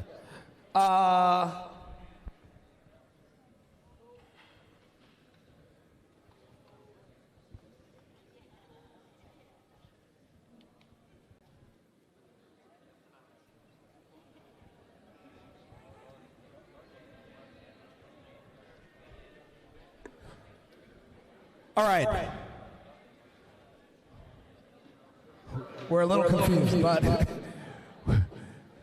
the Outstanding Performance Award goes to someone who goes above and beyond the normal, who actually really puts in work, and whether they got first place or not, they just stood out. And so, this person had an aqua mawashi. I think it's Dan Douglas. It's pretty phenomenal.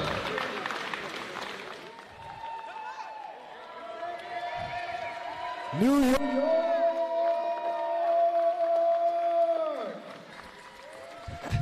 For New York, concrete jungle where dreams are. Okay.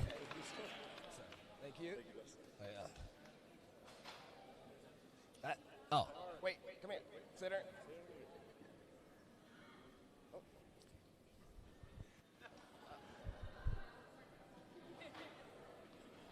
Make it real awkward. Okay.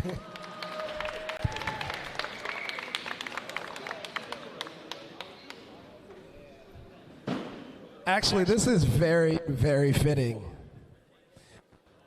This one is the Kanto Sho, or the Fighting Spirit Award.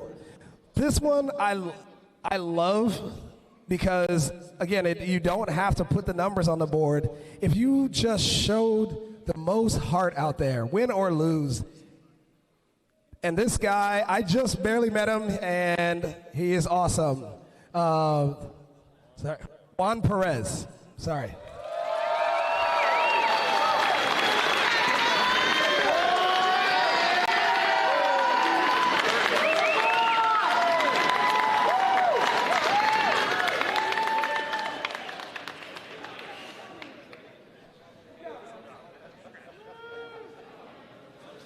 Actually, I didn't meet him today, but whatever, just saying.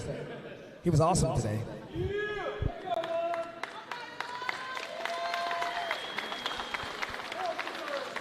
Okay, we're going to have Mr. Wakaichiro grab these medals as we go along. We'll start with men's. Okay, no.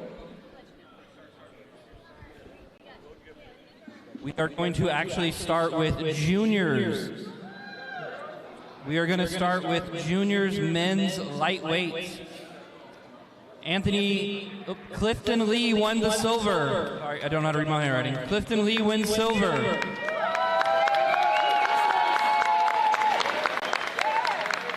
And Anthony Perez takes the gold.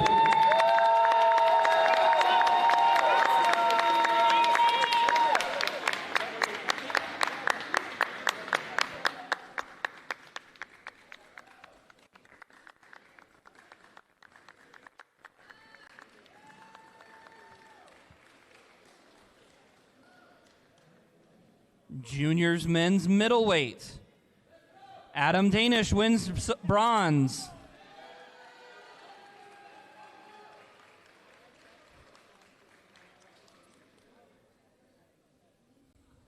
Sam Beltran wins silver.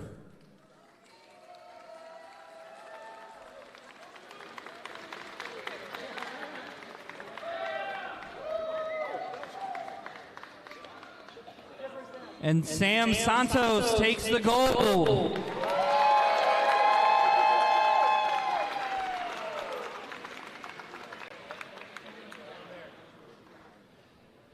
Junior men's heavy division. One second. Tell me when you're ready.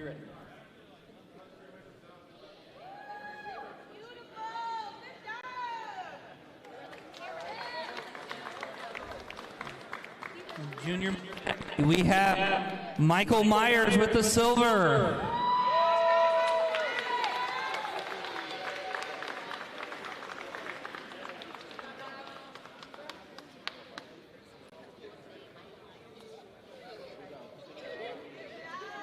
And then Gabe Tolentino. Oh!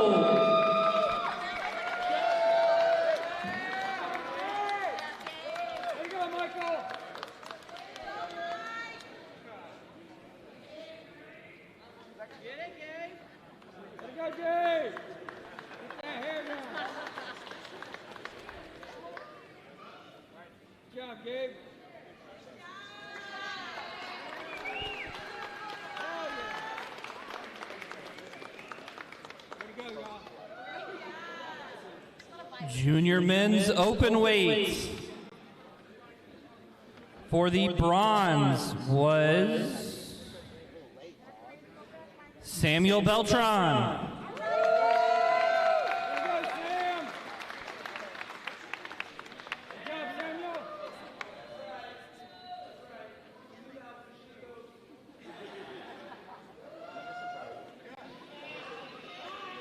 For the silver was Anthony Perez.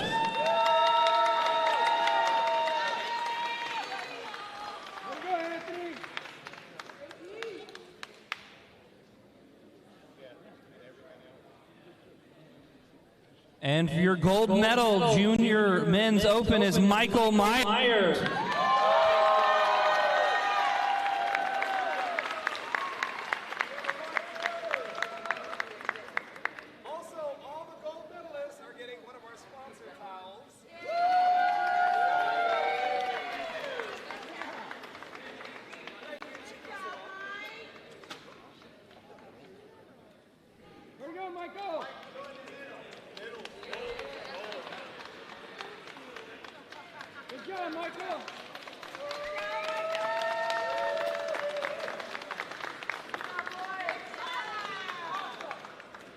Junior women's lightweight, Alexandria Westmalek is silver. And I'm sorry if I said your last name wrong.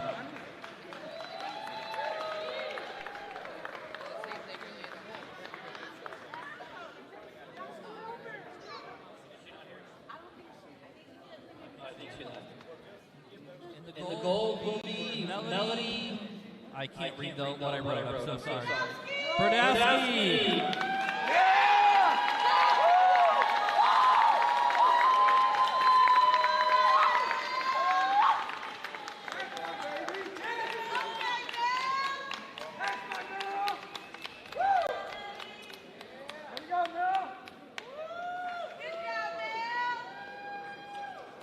Is there anybody who can accept the silver on behalf of Alexandria? Anybody here? Justin will. Okay. Junior women's middle. Your gold medalist is Ziba. I don't have a last name.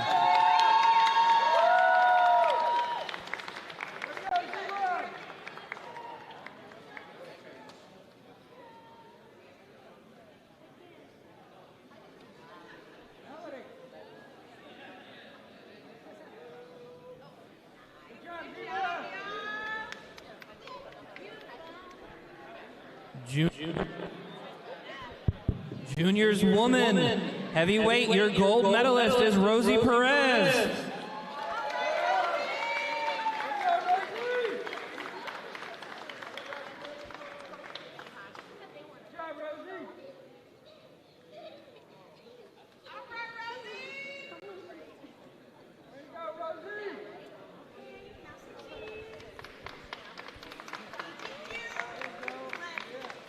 Junior women's open. Your silver medalist is Melody Brodowski. That's bronze medalist. Sorry. Oh, there she is. Your silver medalist in the junior women's open is Ziba Dinesh.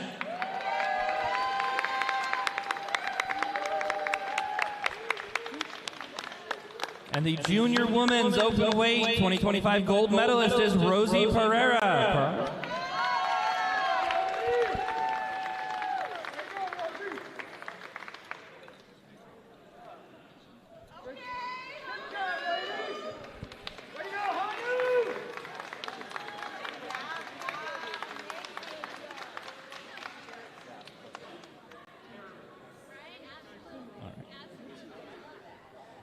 And we'll move on to a women's lightweight. The bronze medalist is Nancy Quidiche.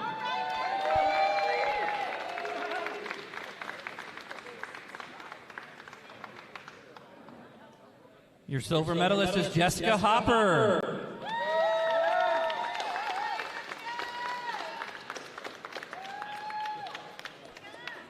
And your gold medalist in the women's 2025 lightweight is Madison Gunn.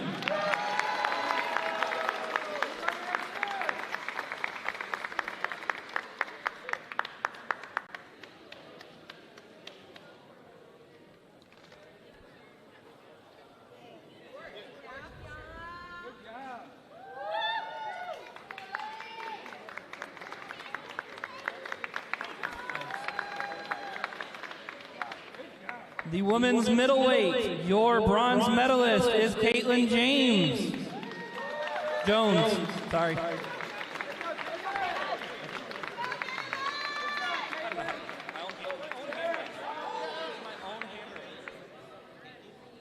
Your silver medalist is Eileen West.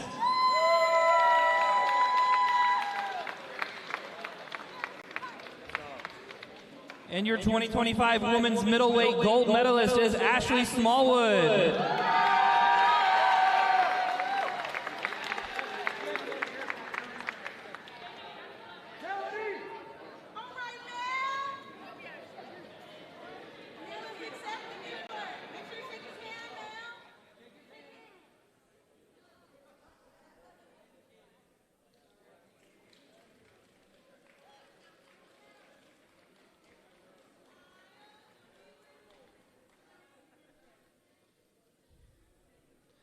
For the women's light heavy category,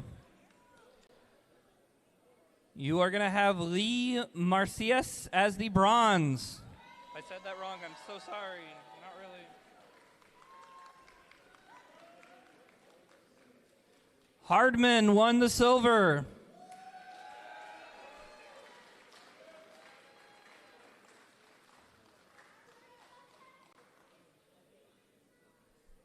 And the gold medalist for the 2025 women's light heavy is Melanese Miranda.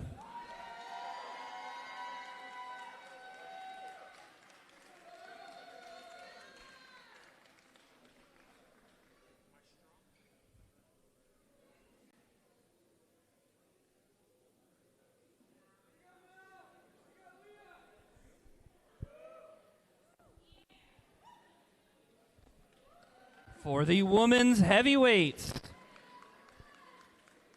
your bronze medalist is Kellyanne Ball.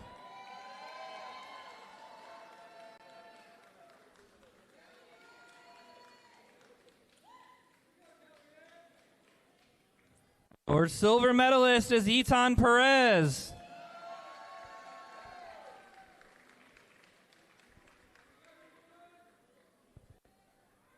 Etan, you've changed. And the 2025 women's heavyweight gold medalist is Eros Armstrong. Eros Armstrong.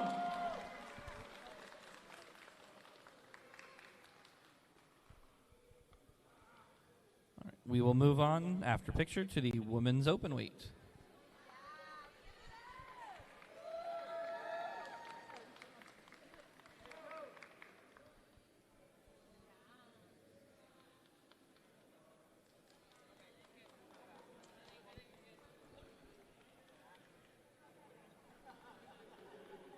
For the women's openweight, your bronze medalist is Ashley Smallwood.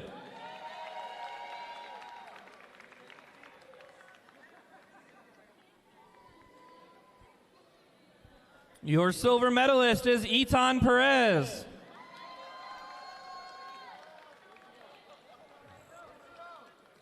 Man, everybody's changed so much.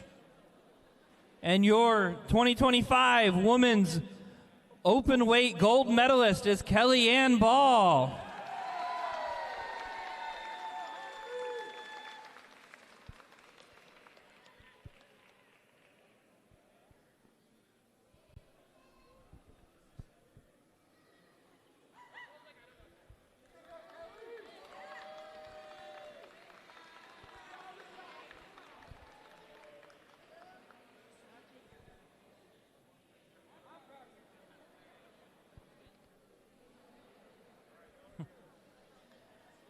Men's lightweight.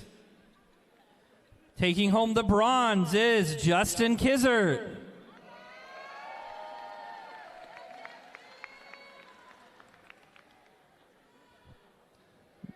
The silver is Chad New.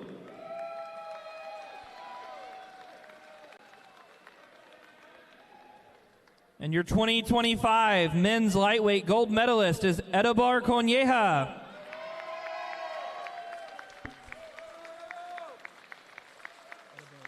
Edibar Conyeja. I always do that, sorry.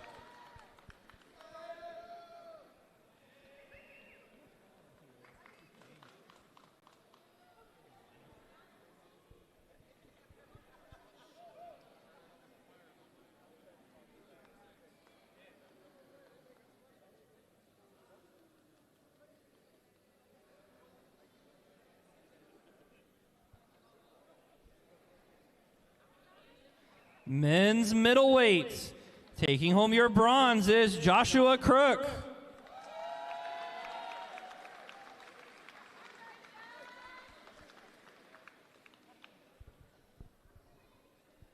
Your silver medalist is JJ Jones.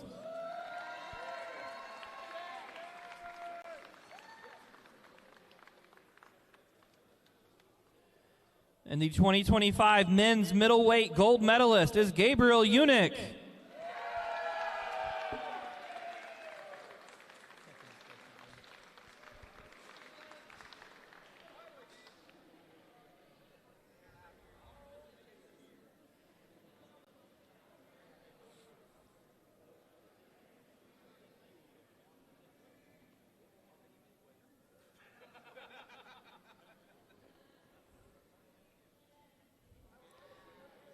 Men's light heavyweights. Oh, one more picture. Men's light heavyweight. Taking home your bronze is Cornelius Booker.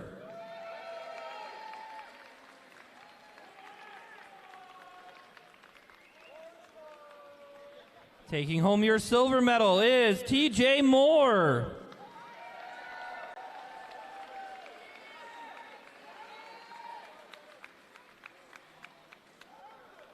And the 2025 men's light heavyweight gold medalist is Seth Adams.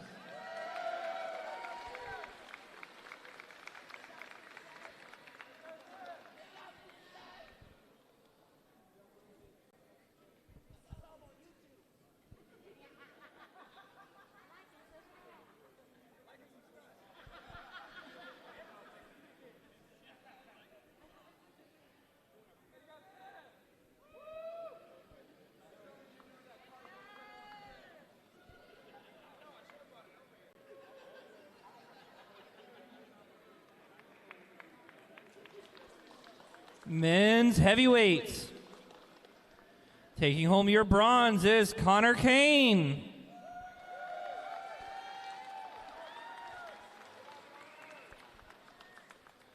Your silver medalist is Juan Perez.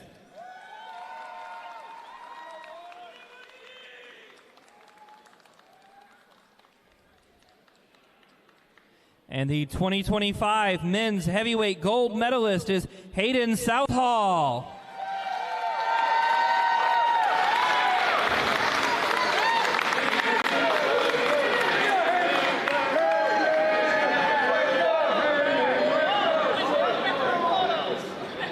Good job, Hayden.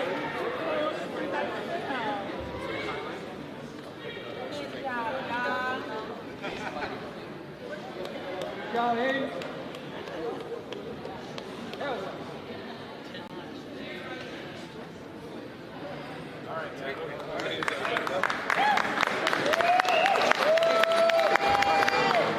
Men's openweight, taking home your bronze medal is Cornelius Booker.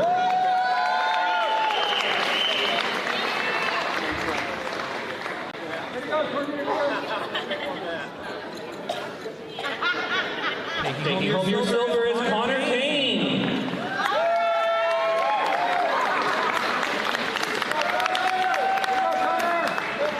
And the 2025 men's openweight gold medalist, Dominic Davis Williams.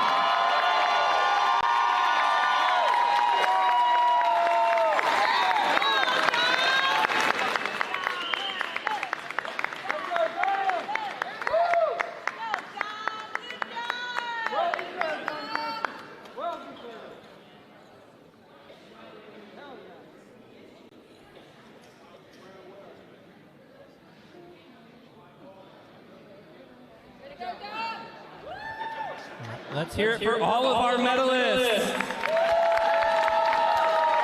And once again, let's have a round of applause for Justin Kizzer in Dark Circle Sumo.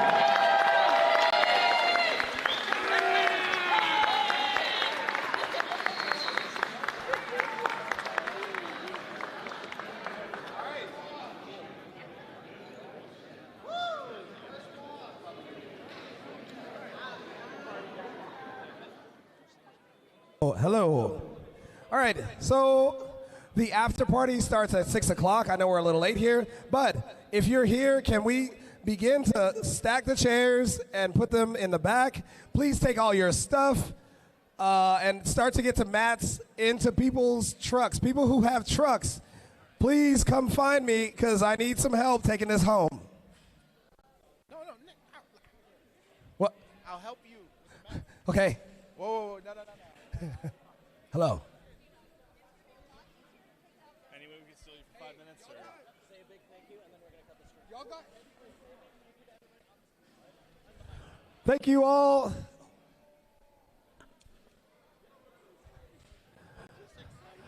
Thank you guys for participating in the 2025 U.S. Sumo National Championship.